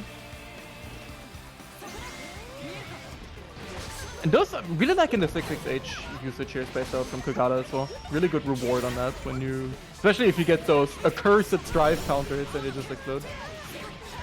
Yeah, and it's pretty hard to like mount any form of punish against it too if it's spaced well. Like I know they're pretty minus, but nothing that can hit them is gonna reach. So good stuff. Actually gonna clean up Ragnar there.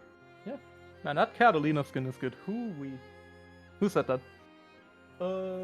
Yeah, we got. It was probably me. I probably said it. Yeah, can you stop? Can you calm yourself down here and comment? Jeez, every time with you. There you go. Good. Happy Skipper coming in. Was cooking up last time we saw him here on the funny Hebe, of course.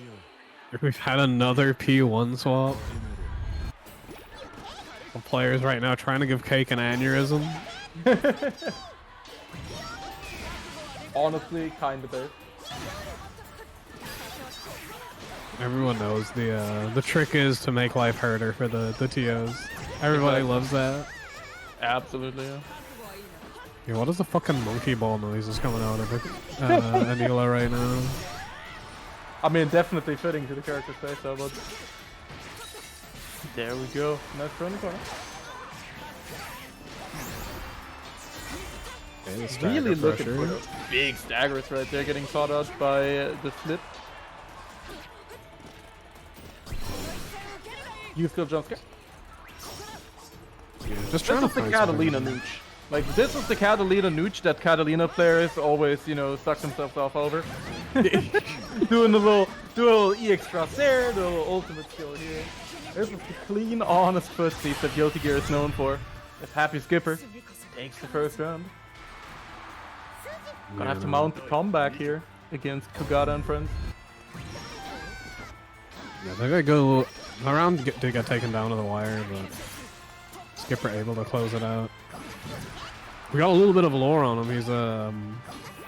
He's a lobby mode grindloid. All three members of this team apparently just been chilling in the lobby mode. Oh, that's gonna miss! Ooh. Now that's hard. I respect a humble lobby grinder. That's honestly pretty hard. Oh, the double. The ranked shot fears the lobby, Chad. Exactly. I want to mention as well, right? We do have another humble lobby grinder that has recently done quite well at a tournament. You guys ever heard of Rocket Mundo? Who never enters anything but sits in the lobby 24/7 and kicks everyone ass? I remember playing against him in bracket the Brussels challenge, base scrambler. That was funny. Really funny. Is. Like, The lobby grinders really are that like image of why the dog is happier. Yeah, exactly. It's like everyone else is thinking about their frame data, their rank crystal, points. frame data, Arc World Tour. You know, the lobby chads are just like 6XL. 6L, big fish. Big fish. I'm gonna hit the Siegfried cutout with the big fish. Yeah, gonna be a good one. Happy Skipper is gonna hit Kogata with this big raging chain for the win though. Yeah. I'm just gonna go out on a limb here and probably assume that we got the Mick 2B waiting as the anchor here. Yeah, you know it. Yeah, I missed the first set, but I just assumed as much. Don't think they'd put this man on anything else. Yeah, I mean, you said it yourself. No one's learning how to fight this character, and 100% not. It is really funny. Mick is gonna take his wins. Yeah. Which it's not to downplay Mick at all. He's a fantastic fighting game player. Like he just knows how to press a few buttons here and there. But it is still funny that a lot of people still get kind of punked by a lot of funny 2B stuff. That's a big anti-air. Nice conversion there as well. 2B's anti-airs are actually pretty funky. Like they're pretty situational and pretty spacing dependent. So really nice options there from Mick. This is going to be a big optimal as well. Right into the hard knockdown. Are we going to deploy the balls? No, we're not. Going for a safe jump instead. Yeah, and that's just going to be a big first round here. Big PV coming through for Lord Mick. Yeah, damn, right away showing just the fundamental strength he has as a player to just, again, finding this good jump. Yeah. He's using the character's air momentum so well. Oh, yeah, big hammer. Beautiful. Big hammer, always great. Of course, spacing dependent, so you kind of have to know when you actually get a clean hit on it. Pick up here as well, gonna get the loop. There we go, hard knockdown. There's the balls. Flying the Marbles ball. mentioned. Marbles mentioned, the marble chad. And yeah, it looks like Skipper is a little lost in the matchup here. Doesn't really look like he knows how to contest the funny heavy normals just coming out from 2 Bardock over here. And there we go. Mick gonna be taking it. Yeah, making very, very quick work of Happy Skipper there. Showing why they keep him in the back pocket. Like a nuclear bomb. Absolutely. 2B continuing to filter people. And there we go. Mick and his elderly people's caretakers will be moving on. Again, I have to stress how good that name is. It's so funny. I love it. Yeah. Sheep bros absolutely in tethers over the humble 2B game. And yeah, it looks like we're probably gonna be moving on to. So yeah, we're gonna go to our loser set or winners first because I think it's about time the Lords of winners. It's about time the Lords of Vintage are gonna be showing up again to face off against. I'm not doing the whole bit this time. It's getting a little too late for that. We'll be facing off against the corners. Good. I got a quick 10-minute-er. If Mr. Kakenheimer is able to. Yep, I'm able to hop on. That's all good. Cool, thank you. I just gotta run, do something real quick. Also, Nice. I do not have a fucking stamina for 3 to 4 hours of commentary. I'm sorry. That's all good. Fuck, I'm a fucking newbie, guys. I'm a fucking amateur. Next I'm time, cooked. you gotta pull up to Hessen Crash and we're fucking powering through all of KOF again. Like, already done that. I played in that bracket too, by the way, so I also had to do that on stream. Damn, the Chad KOF commentator, towering over the humble rising commentator. Real shit. Yeah. I'll be back as quick as I can. Thank you. Cool. But yeah, moving into our winners finals now. We're getting our force picks underway. We're going to see the Tuho Yuho Vayne come out in a second. I feel like he's played this character. I'm not sure I've seen him play this character, but I feel like he's like entered a Hard Edge Weekly or something with it. Yeah, I think so too. I've sadly not really been around that much on weeklies recently. Been a little bit busy with mostly IRL shenanigans. You know the vibe, and it's gonna be definitely interesting to see how he's gonna be doing with this character. I know he's entered weeklies on it. I didn't get to see how he plays him, So. But yeah, And of course, they're force picking Fairy once again. Like there is so Yeah. much force picked Fairy going on. there's a lot of Fairy happening. It's okay. The Fairy downplay is just gonna point to this footage as proof as to why the Yeah. character needs improving.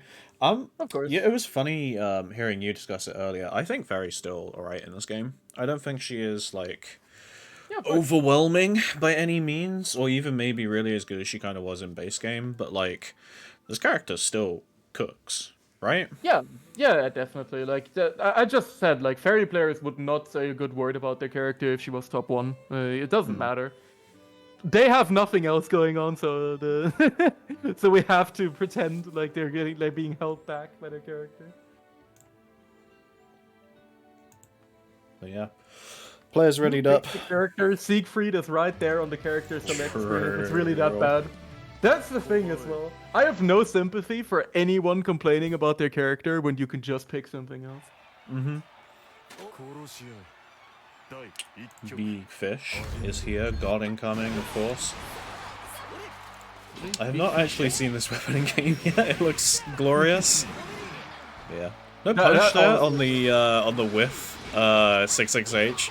So something the Fairy is actually genuinely quite good at is able to get like very consistent, if like very low damage punishes on just all of those negative but space stuff. Nice anti-air. Fortunately, yeah, wrong special out of that.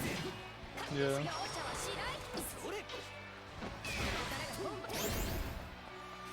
Just kind of sitting in the Vayne range. I mean, the Vayne range is often like the Fairy neutral range as well. The Vanguard. The Common. Vanguard, yeah. I'm not someone who's overly familiar with DNF Duel, whom's his fact is next to my establishment. Cringe. Mods kill this guy. Yeah, I know, I'm sorry. But like, I can still see the similarities, right? And I think they're cool. I think Vayne is a really cool character in this game, so... Definitely. I like Vayne because he feels like a humble, like, base Granblue character. Like, you could drop Vayne into base Granblue, and he wouldn't be that much of an outlier. Like, if you just, like, took away ultimate skills or whatever, you know, just drop Vayne in there, it'd be like, yeah, that just seems like a base Granblue character. Yeah. But then if you drop, like, Nier in there, it's just fucked up. Oh, yeah, for sure. Yeah. And that's why I really have a lot of sympathy for Vayne. Even though he's not my type of character, and like I don't play him, I definitely, you know, he's a little guy. I think the sentiment is shared, like, generally as well. Like, I haven't really seen anyone go, like, complain about this character, because he just, you know, he's a pretty inoffensive character, right? But at the moment, we're going to see the Duda Fairy go down here in this first game pretty handily, which makes me think that 2.0 definitely does have some time in with this character. But coming up next, we have Xeno, and Xeno has been pretty open about saying how absolutely dog shit this matchup is for Vayne, and I agree. yeah, I mean, if you have to play, if you have to play, you know, the honest game, the little Vayne guy against Mickey Mouse ass Beelzebub who's just doing things from full screen. Mm-hmm. Yeah. I mean, we say that, right? But like, Vayne can sit there and just do things from full screen as well. Yeah, but he doesn't do it as good as Beelzebub. He also doesn't have a dive kick to go over the just doing things. Exactly. So, yeah. Exactly. But Bubs, kind of like the rest of the cast, still has to pretty hard respect shields. So really, for 2.0, it's more about, can you set up your shield effectively? How much of your neutral do you want to sacrifice to get that shield down? And so far, there we are. We do see it there. Unfortunately, just a little bit too late and going to get picked up with the heavy flies. But now 2.0 taking the turn back. No LT up of that, unfortunately, for the Vayner. Nice little whiff punish there. Yeah, the mid-screen wall bounce here as well, just from that wild beat. Plenty of damage, pushing one BP though, yeah, don't get caught by anything too fucky. Well, that's the thing though, is he's structuring his offense in the correct way, because you know that the Beelzebub player is going to be fuzzy jumping on defense. They want to get that dive off. 100%. Like, there is no situation in which you should not expect fuzzy. Like, every time you play against Beelzebub, your layer 1 should always be to just always assume they're fuzzy jumping and structure your offense around that. Always cover the until they prove otherwise. And then, after they don't do it once, just start doing it again. Yeah. Oh no, not blocking low! Unfortunately, not the greatest combo going to come out from Xeno here, but still plenty of damage. Going to take the BP. I was kind of expecting him just to raw RS, but not going for it here. I'm really glad that they kept it in that he says come every time he does farm medium. Yeah, bro, I'm also really glad because now it's the only thing I hear when I'm on a voice call with Saki playing this game. No. Come. Nice M from Xeno here, and with the MDP. Plus frames established, but of course PC doing what it does best and ignoring them. Gonna see another one come in here. Yeah, see, this is the thing. So many people at the moment do not know that that is absolutely a situation where you should press. Because U-Dive has the same frame data on block as L-Dive, so it's usually not plus. Don't be doing that, though. Yeah. Wouldn't be surprised if that was just a lie and you're trying to... It's actually not a lie, I promise. Yeah. This guy is just trying to chase his next Twitter clip where he's like, I'm an idiot, press on U-Dive, kill him. Look at this fucking moron right here. Believing what the streamer says. That's incredible. But yeah, no BP now on the side of Tuho. Wants to get that SBA out to restore, but not going to get the chance. Getting blown to smithereens right there. And Xeno takes it pretty convincingly over, of course, the force pick though. So yeah, I mean the force pick getting in that game there as well against the Duda Ferry. So I'd imagine we're going to be seeing probably just, well, it might be Lobsters. We might be getting their ferry coming up. We might get Fuzi out early, but you know, it's been reserved for the anchor in all of these games so far. Also not in the room yet, so I'd assume he probably hasn't booted the game. So likely going to be the Loba. See if we're gonna see the the Lober Ferry. How do you feel about the Ferry matchup with Big Beelzebubler? It feels similar to base game, but honestly, I think I'm probably not the right person to ask because I don't think I'm very good against playing against Ferry. But generally, like, a few things about the matchup have definitely changed. There's a few more things you've got to respect with Ferry. But Ferry having only a meter DP now against Dive is definitely a bit more of a hit. Okay, shut up, the ultimate is on, we gotta listen. True.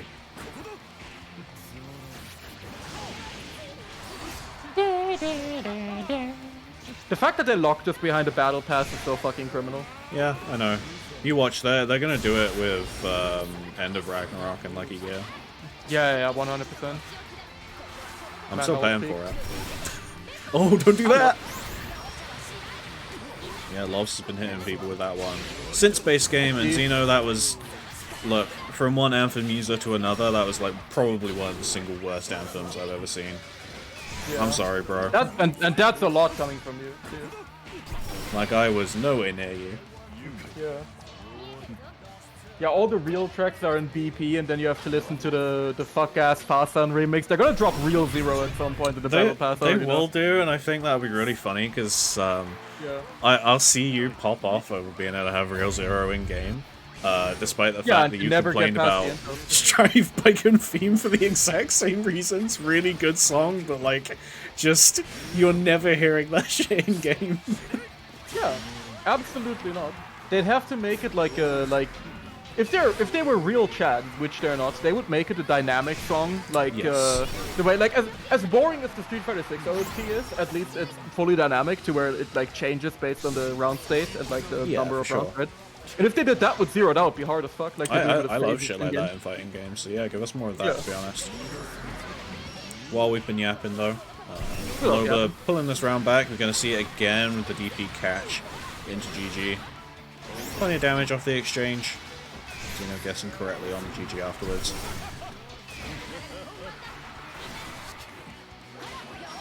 Man, this is one of the things I'm not used to, right, with Ferry in this game, is whenever I see a close heavy on block and Ferry has 100 meter, I'm like, oh, install's coming out. Install time, but, no install, really, in this game. Thank God, honestly. I mean, I still kind of feel like install is good, right? But I don't know. You just need the meter for other things. Yeah. Just, you can't play Rising like this. You It's just have a to use the 50 meter for it. game, isn't it? For a lot of characters. It is a 50-meter game for, especially now that they took away her DP. Good. For sure. It's just a 50-meter game. You're not really spending 100-meter on playing Uni for a second. Especially because, on average, you don't quite get to kill people off of it. So. But You gotta first, spend it on ball too. true. First appearance on stream, by the way, we got Saki. Yo, big Stockenheimer. Finally having to do his job and play. I am Finally back, though. appearing, and he's playing Charlotte Ferry. Which is still, I think, one of Ferry's worst matchups. Yeah. Man's just blast. That's just how it is. Yeah, and then you're not just playing Charlotte Ferry. You're playing Saki Charlotte Ferry, which makes the matchup even worse. Yeah, it's rough. Oh my god, yeah. Seeing a nice example of it, a lot of these normals losing out to EX ball, that's actually gonna punish. Jesus. It's okay. We got the old DP. Just gonna get bunted. Bogo's binted, as they say. Getting those photos print. Go. Cheeky little extension from Vintage Lober here. Setting up the GG, shake my hand. Getting the overhead this time. No, it's like, oh yeah, Saki has to charge, to go for his DP here as well. No, he doesn't. He's got those inputs turned off. Yeah, I remember at the seeing at the outplayed. That was so fucking funny. Part of the button should be turning the tech inputs back on. Yeah. Yeah, at Outplayed we had a match that we had to redo because fucking Saki always turns off technical inputs, and then I believe it was Mick actually on stream if I'm not mistaken. No. I don't know, I don't even know if Mick was there. But there was someone on stream who got hit by tech inputs not being there. And it just absolutely crumbled immediately. Oh, what you, Mick? Alright, I am remembering right, yeah. That shit's so funny. Yeah. And Saki's not wrong. It kind of is the best way to play the It character is now. the best way to play the game now, yeah. I'm unsure if it's the best for Nier, but who am I to argue with Saki? Absolutely. Saki just killed a man, by the way. Good job. Yeah, I mean, that happens. That is Saki. Sometimes you just gotta kill someone in cold blood.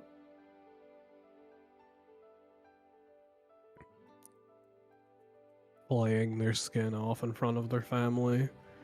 Horrid stuff, really.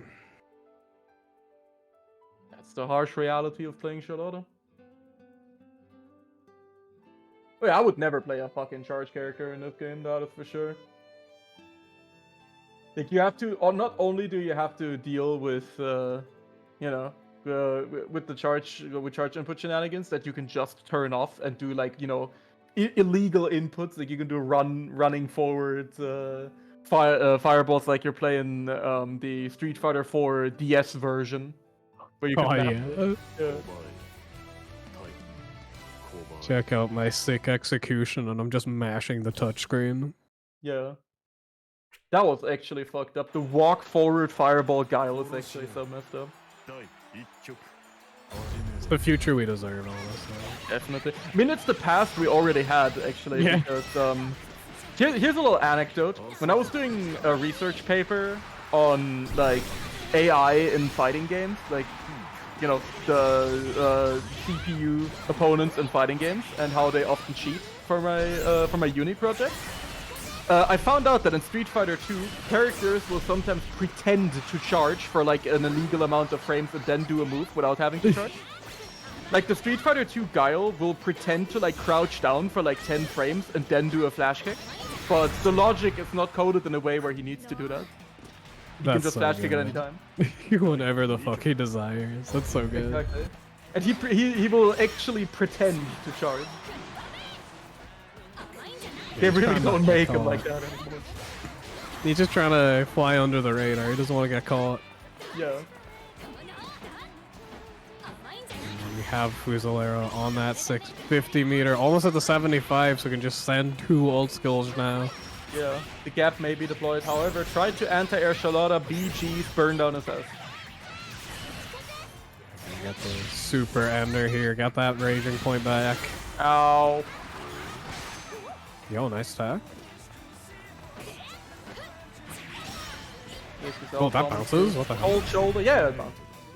We bounce it. And there we go. Sockenheimer takes it over the Lords of Vintage, and Stocky and his companions, the wall people, the people living in your walls, will be moving on to winners finals. Oh, grand finals. There you go. They are now visibly in grand finals. They are visibly granded up right now. That is true. And yeah, now on the loser side, we will have to have the blonde, the fool, and the Super Saiyan pulling up against Mick and his elderly caretaker.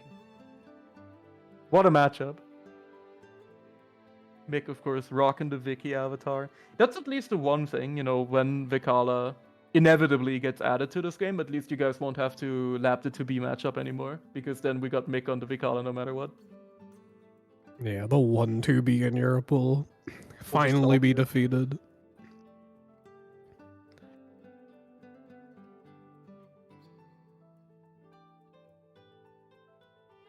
Yeah, we're gonna see who is the force pick this time. I don't care about Vicky being added either personally, but you know, I don't really mind. Like at this point, I don't really care who gets added because I already have the characters I wanted, so I'm not hogging all the slots. You know, some other people are allowed to have characters too. Can't really complain. Yeah, I guess. I don't like sharing though. That's they could cringe. add like a third Belial. That would be pretty cool. We could always use some more. Yeah, they could add like a third Belial. They could add like the goop version of Lucilius. That's what They we could- need. Yeah, goop Cilius. They could have. I mean, what else? What else could we be adding? I mean, we could finally be adding Sieta at this point. Please. They could add Summer Belial with his fucking hog out. That's true. That would be a good battle pass skin. I would actually. That's the only battle pass that I would buy personally. God, if you'd be able to. I don't know if the Steam servers could handle that being in a battle pass. The rush of Fujo money would take the whole thing down. Hell, my money would take that shit on. I'm fucking getting that thing.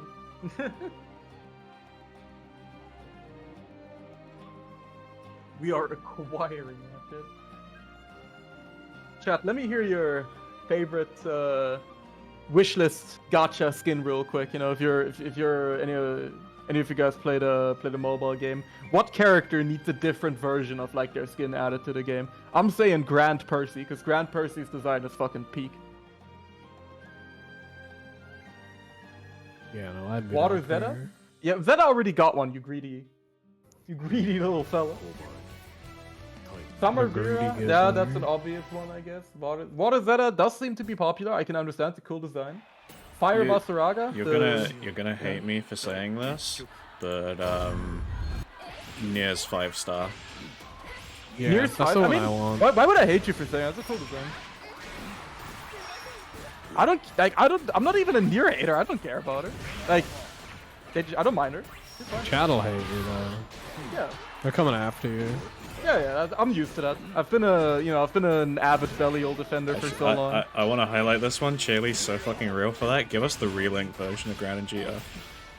Oh, that'd be sick, yeah. Honestly, yeah. Where they finally got some drip on him. Valentine's Willness, absolutely fucking correct. That is the only correct choice to make here. Add Willness and give him the one with his whole fucking packaging out. It's what we need after the Coomer women skins. We need some balance. Yeah, we need some balance. I'm all for it. Speaking of balance, we're seeing a little bit of imbalance here. A classically disliked matchup on both sides. Yeah. From, I think it's a from what I remember. tragedy. Yeah, I think it's a tragedy that we don't get to see Patata repping the perk this match, like no matter what. Because if he wins, he's forced to stick on the Terra. If he loses, he's out. So. Yeah, it's a shame. You know, we got to see plenty of Vasaranga and Nila. Like, we are being denied our perk right now. It's Exactly. kind of upsetting. I'm kind of tweaking without my perk right now.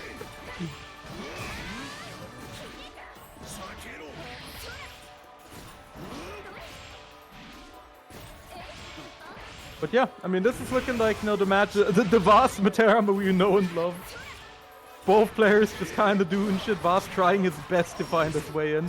Scoop coming through from Kagata. Yeah, doesn't grab the armor yet, but it's okay. We have the U skills. Invul command grab. They need to add fucking Light Siegfried to Berserk Siegfried. That would feel so hard. That'd be cool, yeah. I forgot they put that in. And yeah, the BDSM Lancelot, exactly. Put him into. He can't move anymore, like he's just stuck on round starts. Tied to the wall. Dang. Maybe it's what he deserves after base game crimes. He's been suffering for those for a long time. They shot him several times. Some things can never be forgiven. It's just how it is. He made people map the block button, like. Yeah, pretty that rude. was kind of criminal, yeah. Yeah, nice throw.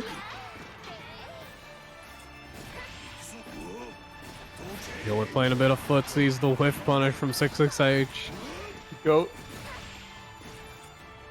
Facing things out here. Oh, that's not a big 6 no conversion from Kogata, but of course, you know, not a Vaz player, so can't expect everyone to have the silly pickup. Oh, there we go. Let the clock tick and then send the invul command grab. It's the heavy. Just has to make the way back in. Oh, gonna counter zone with that U projectile. Just sending the projectile as an anti-air, alright. Shalem upskin, I don't know if that would work. You'd have to like redo all the proportions. Like imagine how funky Shalem would look with like the Bubs frame just being fucking huge. Jacked. It'd be funny, just stretch her out. Yeah, just stretch. She's just fucking large. She would look like Marissa. Bro, just make it a straight up 1-for-1 model swap. Yeah, 1-for-1 model swap. It's just Giga Chad Shalem. Like, you ever see the Brawl model swaps? You just do it like that. Yeah. Or like the Marvel 3 like model swap mods, where they're just kind of wide. Yeah. Right now. Just playing the timer win con. I'm gonna take the win on Matera.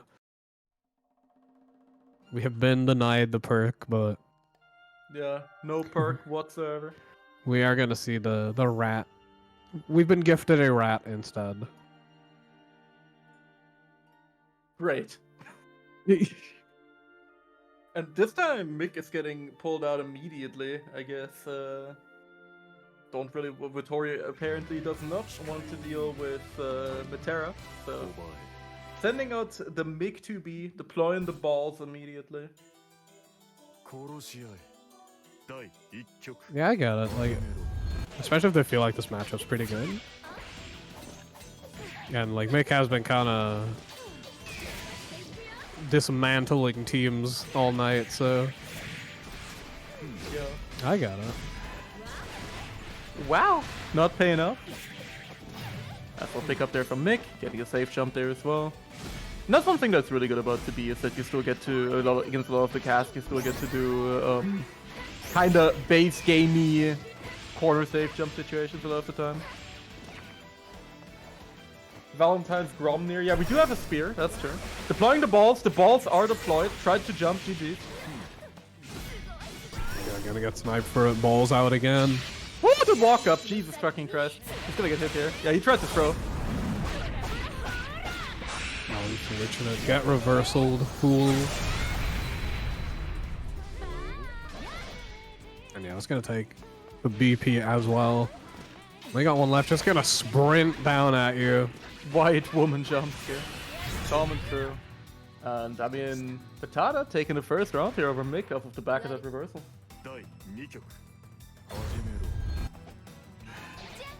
Oh, nice. Gets the spot dodge and the grapple hook. Yeah, that's at least, you know, that's one thing that people have stopped getting caught by, so that's good. The statue is like plus 9 billion. Nice. Getting the 6U cancel in there as well. Nice get hit tech here from Patata. Yeah, definitely some ingenious gaming. 2 steps ahead, knew the tech throw was coming. Not gonna go contested. Which is fine, Mick just confident he's holding the corner. And nice cash out into the super. No BP left on Patata's side. Oh, the ball! We're balling! And the throw is gonna take the round here.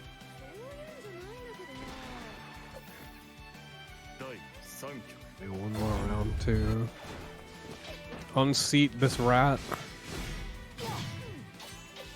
Absolutely. Mick getting some good pressure in the corner.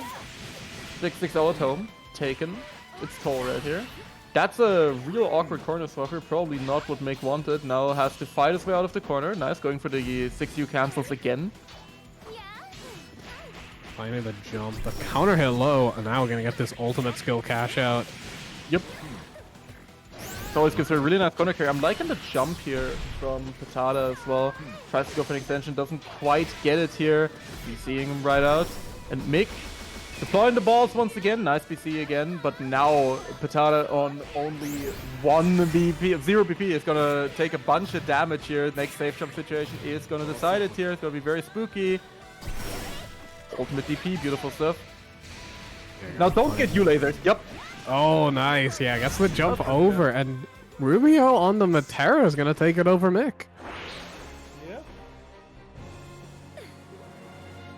Definitely a bit of an upset here. I mean, the Mick 2B has been cooking people all evening, and now we just got the force pick taking him out right here. So it's going to come down to Vittori. The Sheeb will need to be deployed.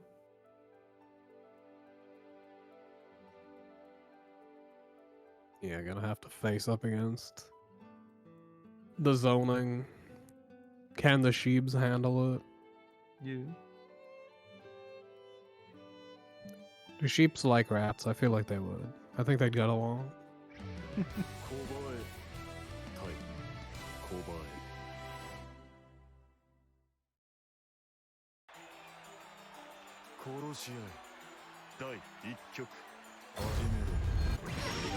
The evil Anila palette coming out.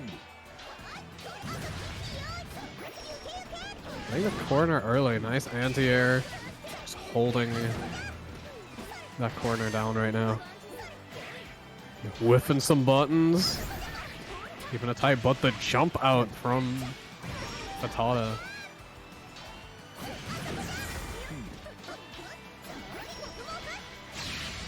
Oh, nice reversal. Nice chunk of damage here. Take those 2 BP away. He was so confused. It's okay. It's getting late. It's past Mick's bedtime. So, no shame in it, you know?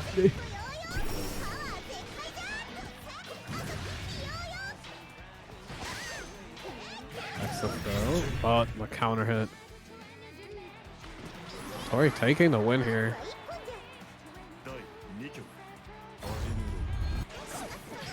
Oh, round start 2, you're gonna be hopped over. Oh, does not have the knowledge.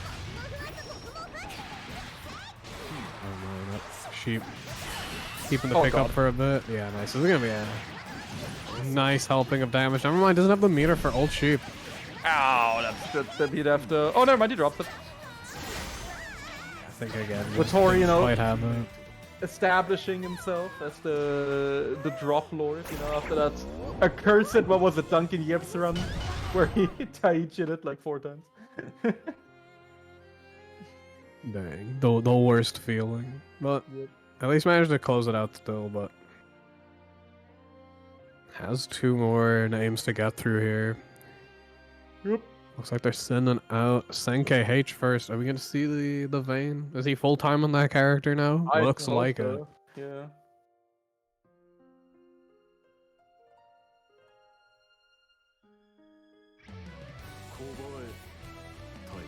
Are we gonna be able to see the Sheeb Sweeb? Hopefully not, because then we're gonna be here for ages. But there we go. Now we got Sen coming through on the Vayne.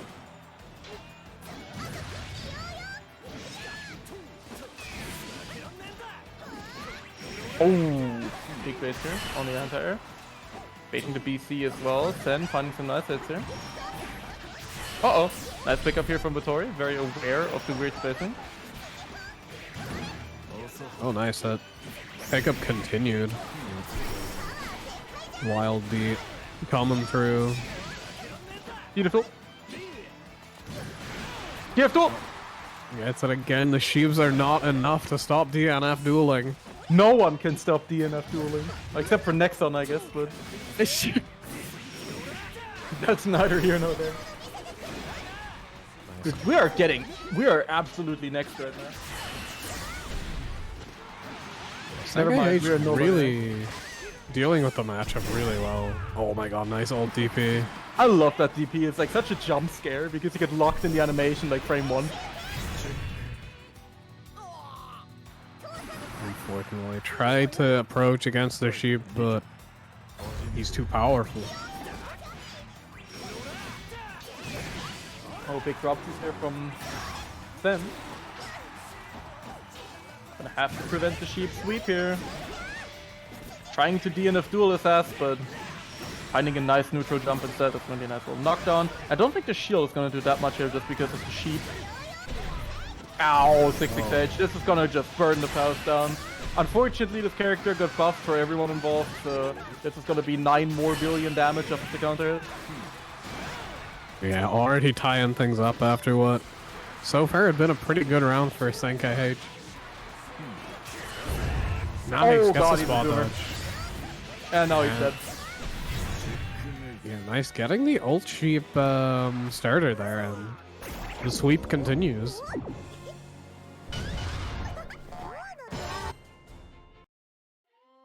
I will say, I wonder if Vayne's is actually easier than most to his Raging Strike is easier to spot dodge because the startup animation is like really unsubtle. He just starts spinning that shit. Yeah. He really just starts jorking it pretty hard, so... Well, Vittori though, he is young, so he does have the reactions. He might even be on a white monster currently, so... His power level might be pretty high.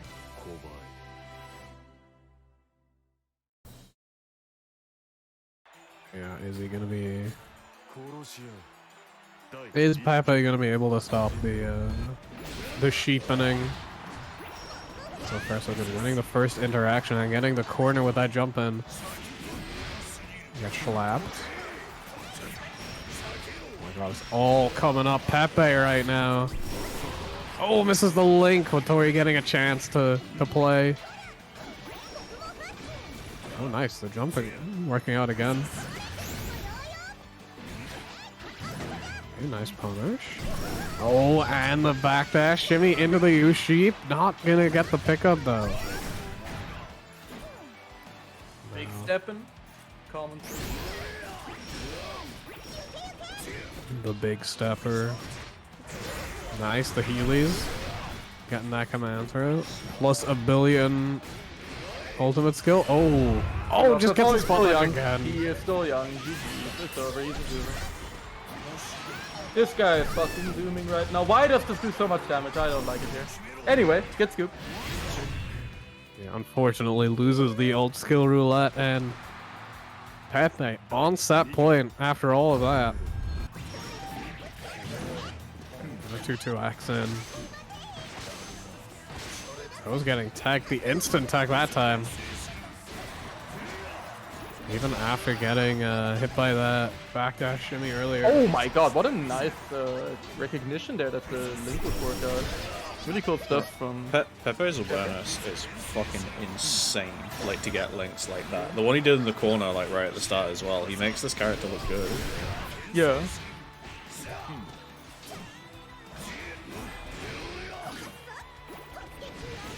Nice, gets the corner hit again. Yeah, now only one hit away here for Big Pepe.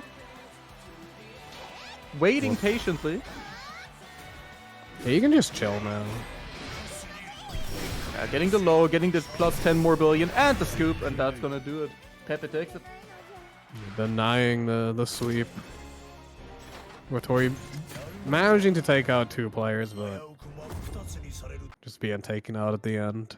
Once again, a Riot's inner demon claiming another sheep player. Absolutely, yeah. I would like to think that he did that just to spite a Riot in spirit, you know? Sometimes you gotta. Sometimes you really do have to. But yeah, with that, we're gonna be moving on here to our losers finals, which is going to be the Lords of Vintage, with Lober, Tuho, and of course Fusilero going up against the Blonde, the Fool, and the Super Saiyan with Pepe, and Renz, of course, Pepe, Patata, and Sen.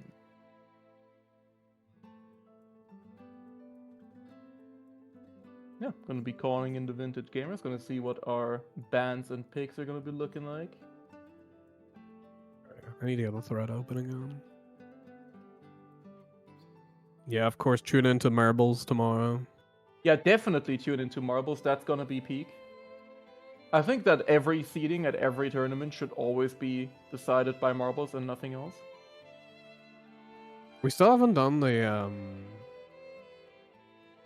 tournament seeded on a Fall Guys On a room. Grand Brewers game? Yeah, it's because they won't let us queue as, like, big fucking groups. As soon as they let us do that, which they probably will at some point because they're making updates to it, then yeah, we'll be on that shit frame 1. That sounds hilarious.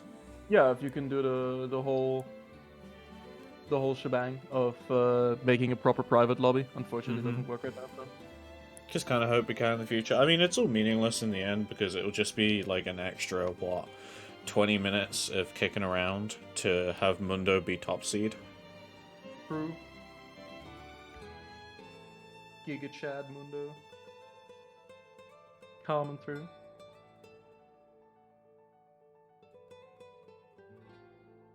I know Verum was grinding the Grand Brews too, so... Oh yeah, there I'm gonna be going off. I've never touched Grand Brews in my entire life, to be honest. Yeah, I refuse. I'm not doing that shit on Hitbox, and I'm not plugging in my other controller just to Sim. play a mode I don't vibe with. Yeah, not gonna do that to play fucking Fall Guys of all things. I played it enough in Final Fantasy. I don't need it in Grand Blue too. Oh god, that was even worse there. With the... That shit was like... It was like 50-50 people being like, man, this is such a bad implementation. All the hitboxes are so janky. The The hitboxes lag are doesn't janky, work. the servers are completely busted. And then the because- fucking Fall Guys Yeah. players are just like, this is so accurate to Fall Guys. It's like that there too. I have apparently signed out. That's crazy. Damn. Brother Toast has left. I'll pop on the stream again. Oh, someone beat me to it. Yeah, I'll just watch the stream then. We Graham seems to be having a moment today after we already had the previous incident and then Cake got signed out and now I got signed out again. It's looking weird.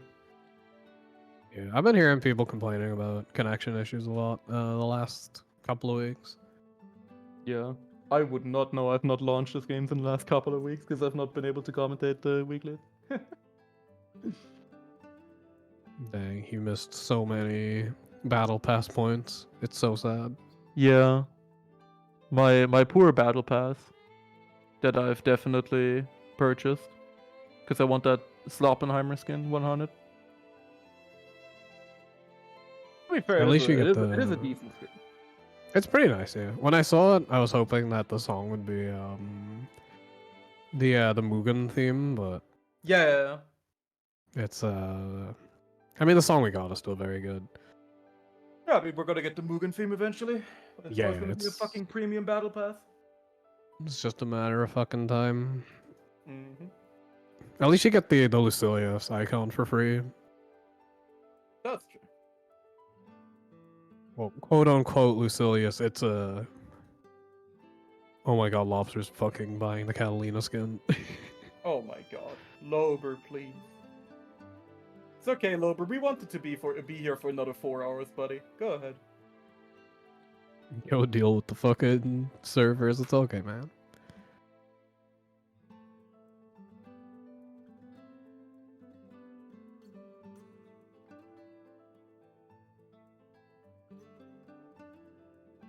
My Twitter has once again been blessed by the most beautiful butch woman I've ever seen. It's Soul Bad Guy.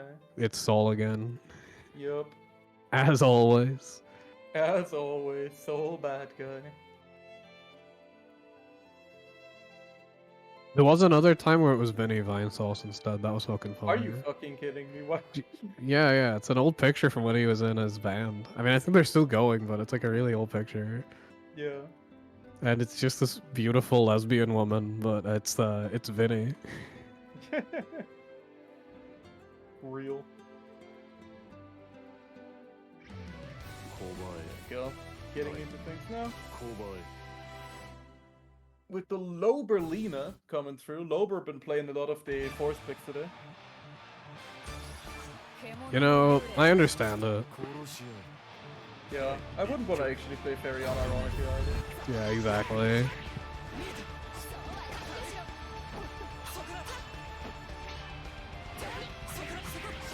Very nice. We're seeing the base game plan working out perfectly so far.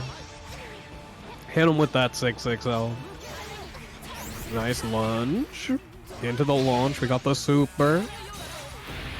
This guy's a cat master. This guy is crazy.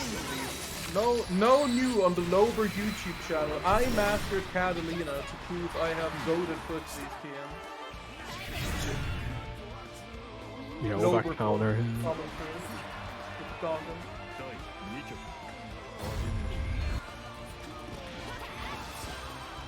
Yo, we running. Trying a bit of drills. That's what we're doing. I will say this level of drilling is pretty much exactly what I'd expect from Pepe Ferry. Yeah, I mean, Pepe definitely is that he has the tools, he will use.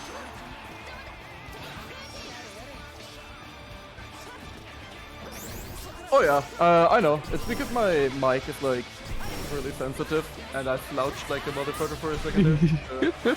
I was like fully reclined in my chair. This is how it is when I'm sitting normally. My man's This is how it fucking is when I'm relaxing. outing. Albert, we have Catalina Ferry on the screen, like... This is the slouch maxing matchup. Absolutely. Yo, Lobster hitting that Meteor Raging Strike. Gonna get He DP'd really out. is, the master of Catalina. Going into the Snyder Cut as well. Actually, never mind. Had the grace to kill early. And there we go. Vintage Lober. Taking it with the force pick.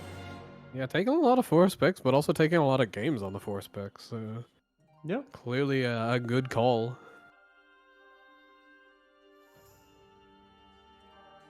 What the fuck is up with this Vayne skin? What do you mean? Oh, it's just something with the palette. It looked like he didn't render properly.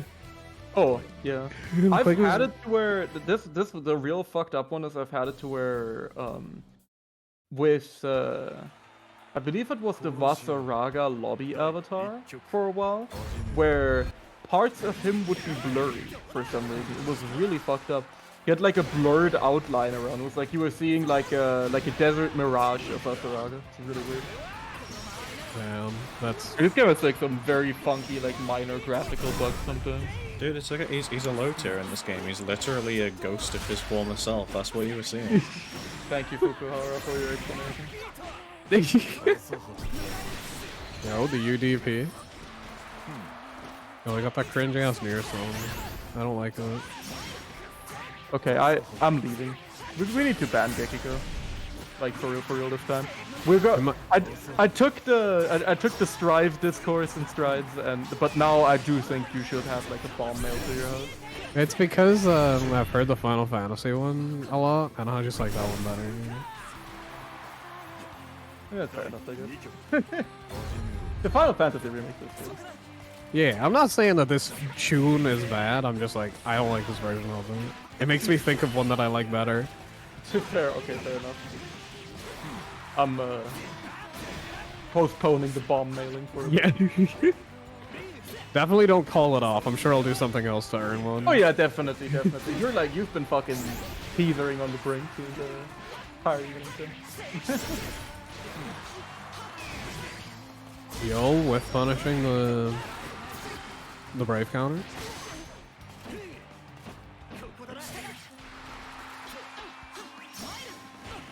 Going for that classic 2L pressure. Getting doinked on here. I'm sitting here laughing, right? Because we've been sitting here, like, alright, I was sitting here earlier with Vayne on the screen, right? That's weird thing. Damn, it's not. Okay. I'm cringe. Okay, this guy is once again... this guy once again sucks at Will It Wisp. True.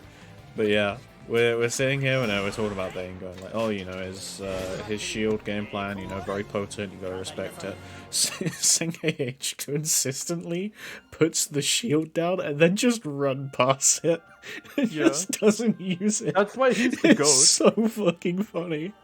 That's why he's the GOAT, man. He's seen the vision in ways that you could not even fathom. Yeah, the vision is to be closer to your opponent. It's crazy. Yeah. I mean, that's how Fukuhara envisioned this game, like, very explicitly, so that's just how it is.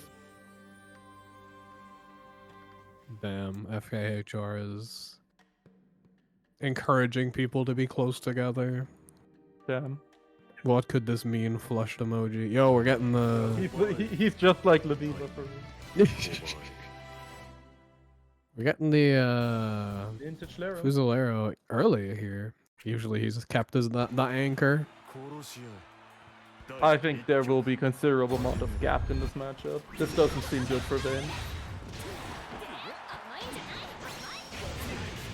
Okay, trying to send the Alright, yo, DNF duel.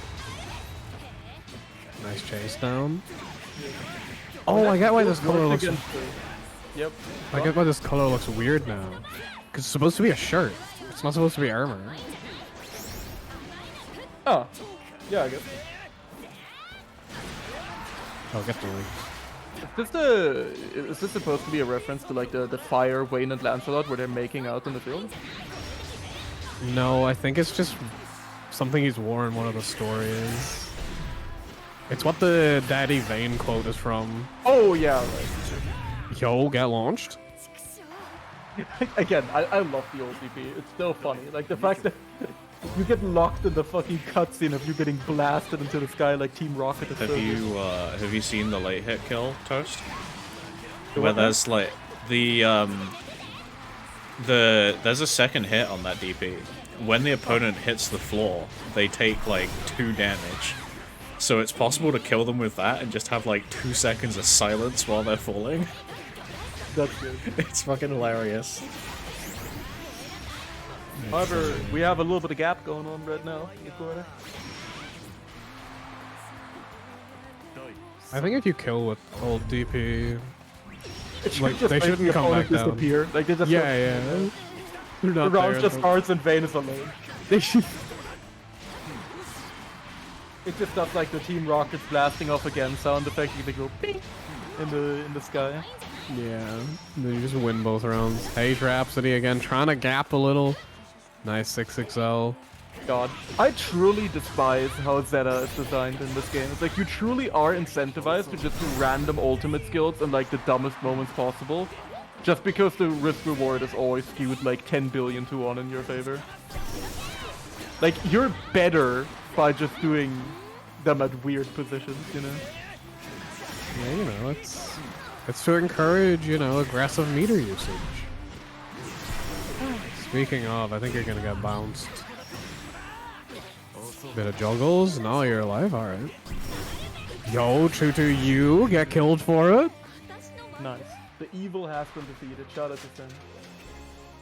That match is Taking out ended. Vintage Lero. They call me the match.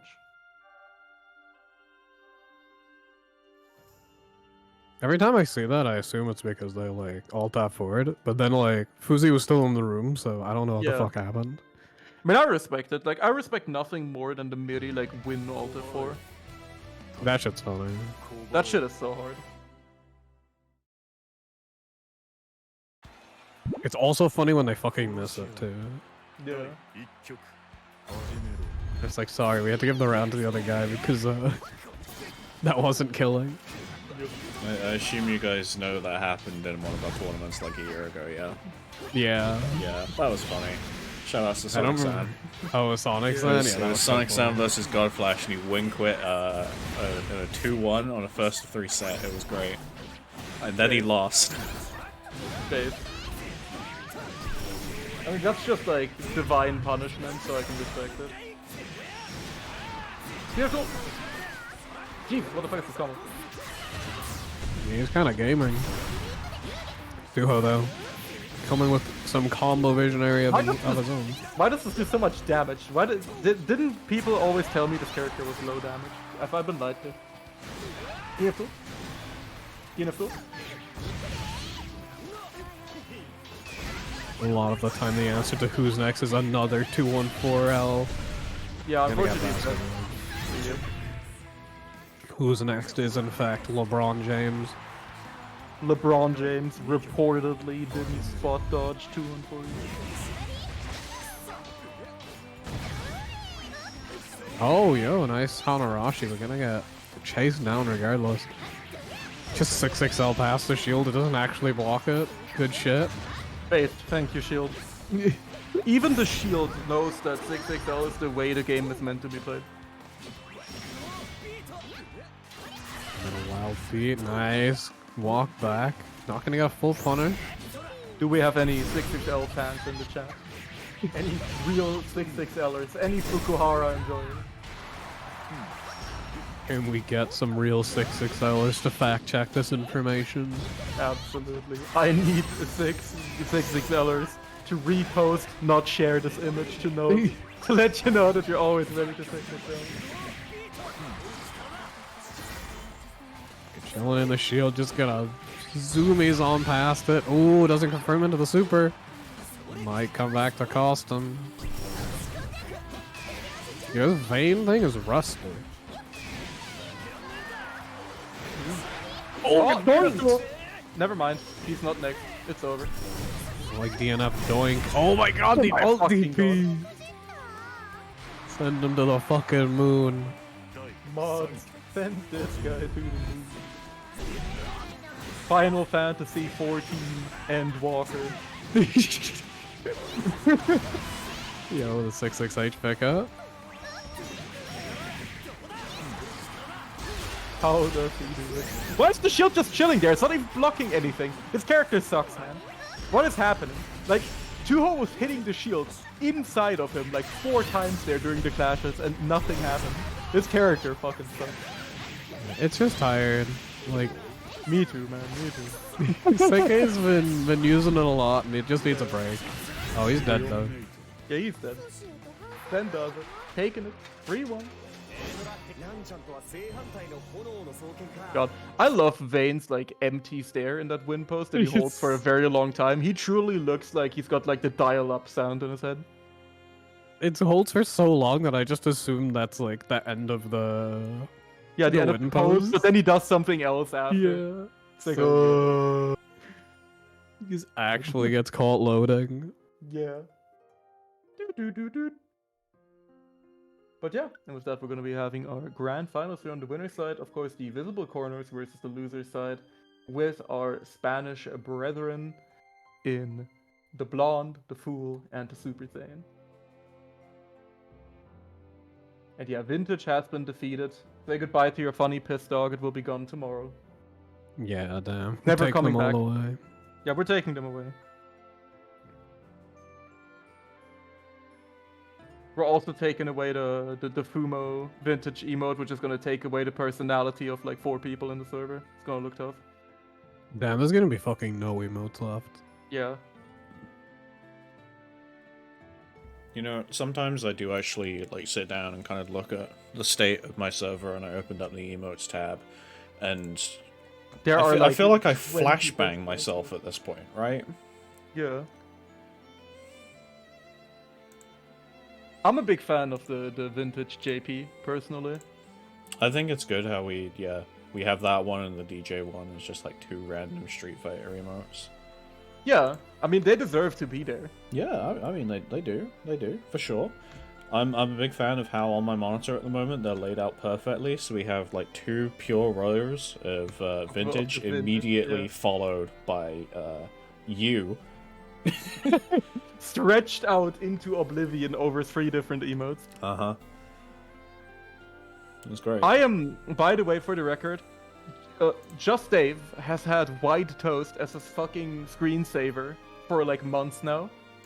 Yeah. And he keeps sending me pictures of it, and it keeps killing me. That's just like my stretched face, like gazing at him from the side of his like his third monitor. It's just like, hello. That's great. God, I did not know what I would unleash when we took that picture at Headstomper. We thought it was an innocent picture, but Yeah. And then, like 9 months later, we have the entire Outplayed venue doing the same pose. Yeah. who the fuck hit the best big part- M? Yeah, that was Naihu. He was doing like the spider. Dude, yeah, what? Was it he Zeno who literally said, looks- yeah, it's he gonna looks trigger like the people's Dark Souls. arachnophobia? Yeah.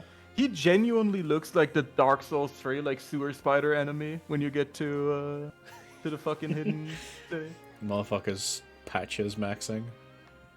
Not even that, he legit looks like the weird fucking sewer spider. Yeah, Guess that. Men. Real. I agree, Zeno. yeah.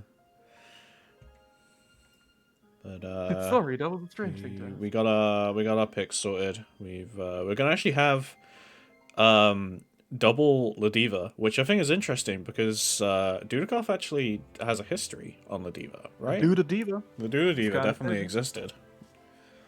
He's one of the many people that hated this game Strike Throw so bad that Yeah. they just picked fucking Ladiva. Yup. I love the idea, by the way, that we've had like all of these sets go by, and we're yet to have one that hasn't just started with like force pick into force pick, and now Yeah. in Grands we're getting the 7-3. Very cool. I was gonna say I thought that was just the rule because it happens so many times. People just did it, but no, we're about to witness Yeah. a massacre. So hey, I was like, Xeno, what the fuck? You're not allowed. Oh, someone died. It happens.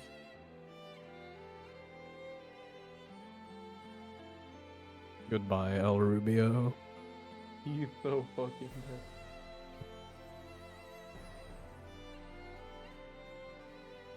The lobby kick Patata, it's over.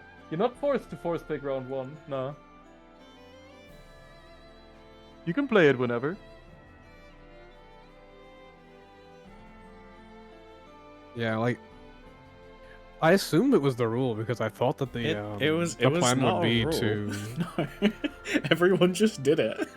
yeah, because I figured the plan would be to avoid ever using the force pick. And, you know, it's a cool layer of risk.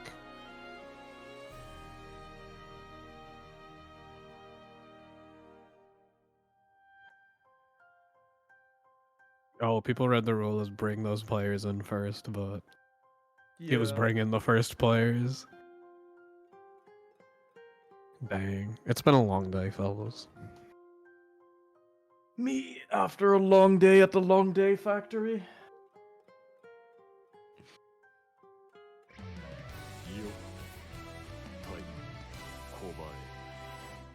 But yeah, now we got the miserable matchup. Yo, the Bobbler versus Ladiva. Yeah, I hear great things about this matchup. My favorite being that it's hard for Bubs because it's very boring. True, true. Yeah, like all the you know, all the Zoomer attention span Bubs players. They're like, I have to die. The thing is though is like, it's probably even more boring in this game, right? Because there's a timer ticking on the Ladiva side, right? Where obviously there's the Lariat timer, right, for a lot of players, but now there's also U-Lariat, which can be used when the other Lariat is on cooldown, so it's just like, yeah, okay, cool. I guess I'm just waiting for these moves and throwing out Chaos Caliber and Black Flies, and unless she's got 100 meters, she can kind of do fuck all about it, which is kind of what we're seeing here. No whiff punish from Xeno, but, yeah. Doesn't need to. It doesn't matter. It doesn't matter. Why bother? It's a match. Time is inevitable anyhow, and at one point you will jump into a far heavy. GG's. Exactly. At some point you will die. You know, I like the little like plant veins on these claws. It's kind of neat. Yo, the dive. I like heard that as veins, as in the character, and I was like, what the fuck? Land vein? what kind of event is that? But yeah, with that, then shall be blown to smithereens, and Zeno will be taking the first game here. Shoutouts to backwards hitbox on to you. Yeah, that should look like it was dropping. It's not dropping if it's Beelzebub, bro. It's just not how it works. He ain't dropping shit. To be fair, Patata kind of deserved it for taking the Force pick instead of playing Percival. Like, Fair enough, fair enough. Like, we definitely should have. We should have forced him to pick Perk, or if anything, you know, that would have been cool. you know, I agree. Like, we got one Percy player for once who's actually doing really well, so, you know, we should have forced him to keep doing it.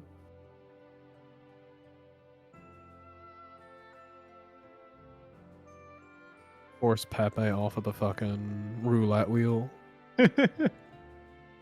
He plays it too well. Like, there's no way to...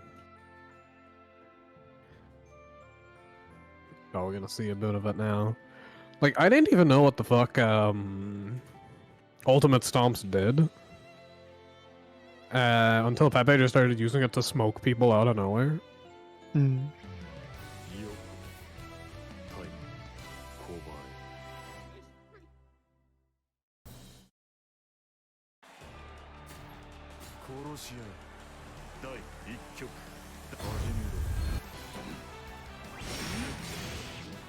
Yo, nice dive.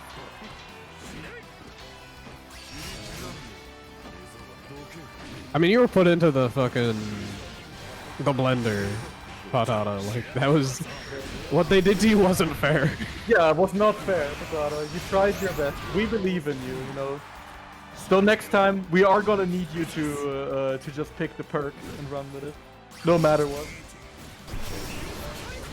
Yo, nice spot dodge is coming out from Pepe. Oh, that guard crushes? Why not?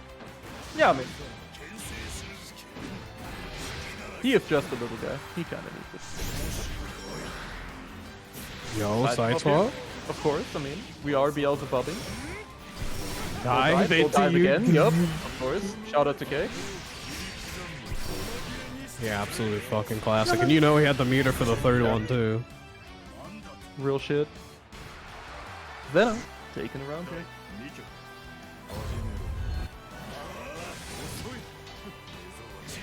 Better M dive.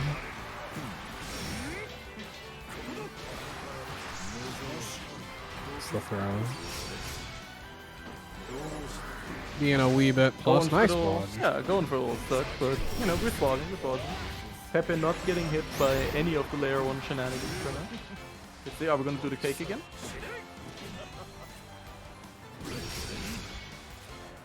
I feel like we gotta stop calling run up Anthem the cake. It's gotta be a teleport. A teleport or some kind of wacky ass fucking reset. Oh, that was a cake right there. That was just, you know, whiffing your, going for the whiff gauge, fucking up your cake. Really fair. And remember Goodbye, when we were on stream in general, like on the weeklies, and we always had the cake accidental jump heavy contest? Oh god, yeah. Oh, it was a good time. Back in the day. Oh. Whoop. Servers, you good? Servers moving out just a little bit. Let's see. Going for the dive. Yep, there we go.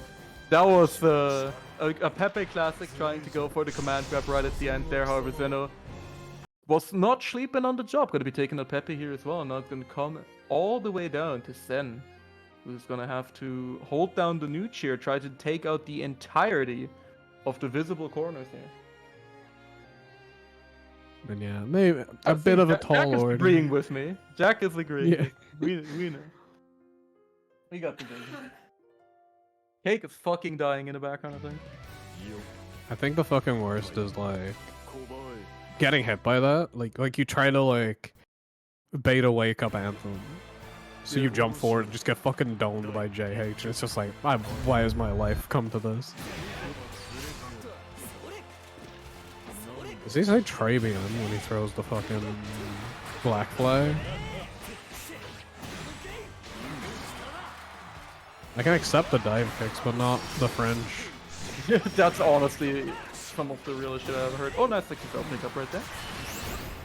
Tried to get real cheeky with the raging strike there, and now Ben is looking good. Okay. 3 bit of plus frames, JH. Spotted. There we go. Oh, just going for the raging strike right here. Yeah, and anticipating that was anticipating the RS, the Brave counter coming out there, so it doesn't cash in. I'm always cashing in there. You'll never catch me not. 100%, we're fucking sending it. Careful!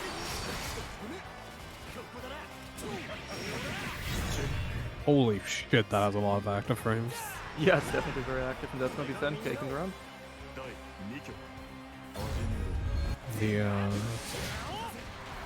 This reverse sweep begins, perhaps? Perchance?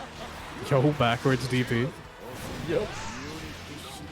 Going for the old classics. There we go. Oh! Ultimate dive. That's going to be a big pick up here. Look at the damage mounting up. Going for the extension with the Braver Punch. But oh god, he tried to go for it again. The late hit though on the UDP. Gonna be preventing it, but that's gonna do it for this round. Zeno now going up to set point for the visible corner wall. Explained once and for all. Further, why are they visible?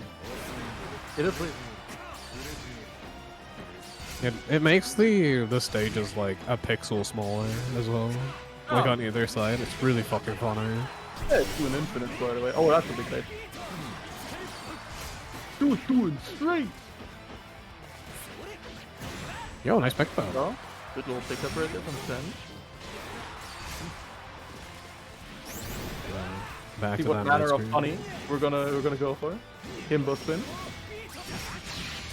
Yo, the one that Oh. confirmed. Oh, Citizen, Vayne we are not, sucks. unfortunately. Vayne sucks. It's over. Not going for the Figgy Bird type super, where you just kill people for no reason. Now it's looking real tough for Sen. No real meter left, working with a 50%.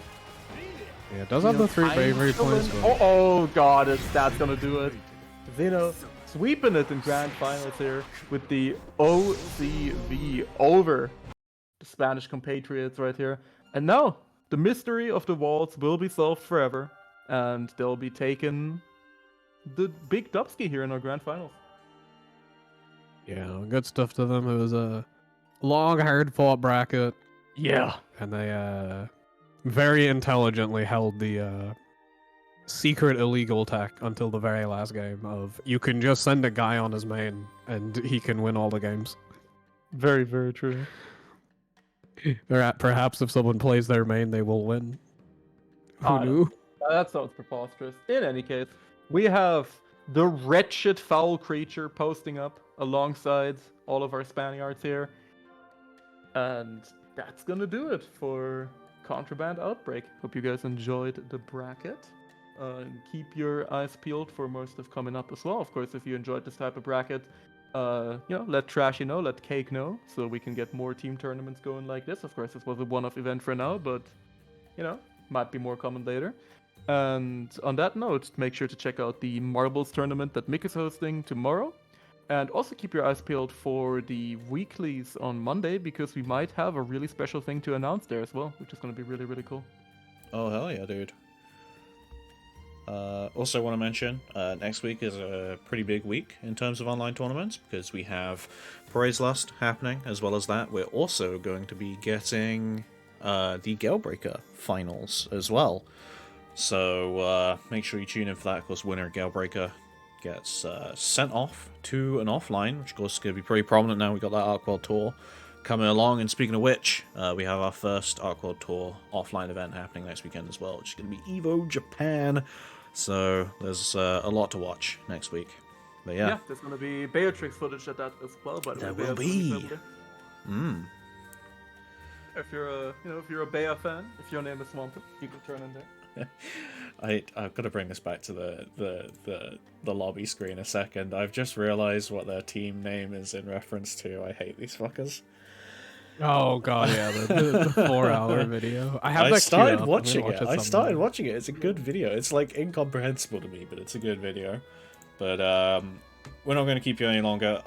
I do want to give a massive shout out to both of our commentators for being there for over 4 hours on this shift and killing it the whole time. So haven't done this in quite some time. The last time I had to do more than 4 hours was Street Fighter 6 2BCU's Challenger League finals, where we had to play where there was only first to 10s of winners. Every single first to 10 went down to the last game. Every single one. So Laz and I were there for like 4.5 hours as well. So I know the vibe. The fucking stamina chads could not be me. But yeah, that. Hope you guys enjoyed watching, and we'll catch you in the next event. Hell Goodbye. yeah. Bye bye. have a nice evening, everyone.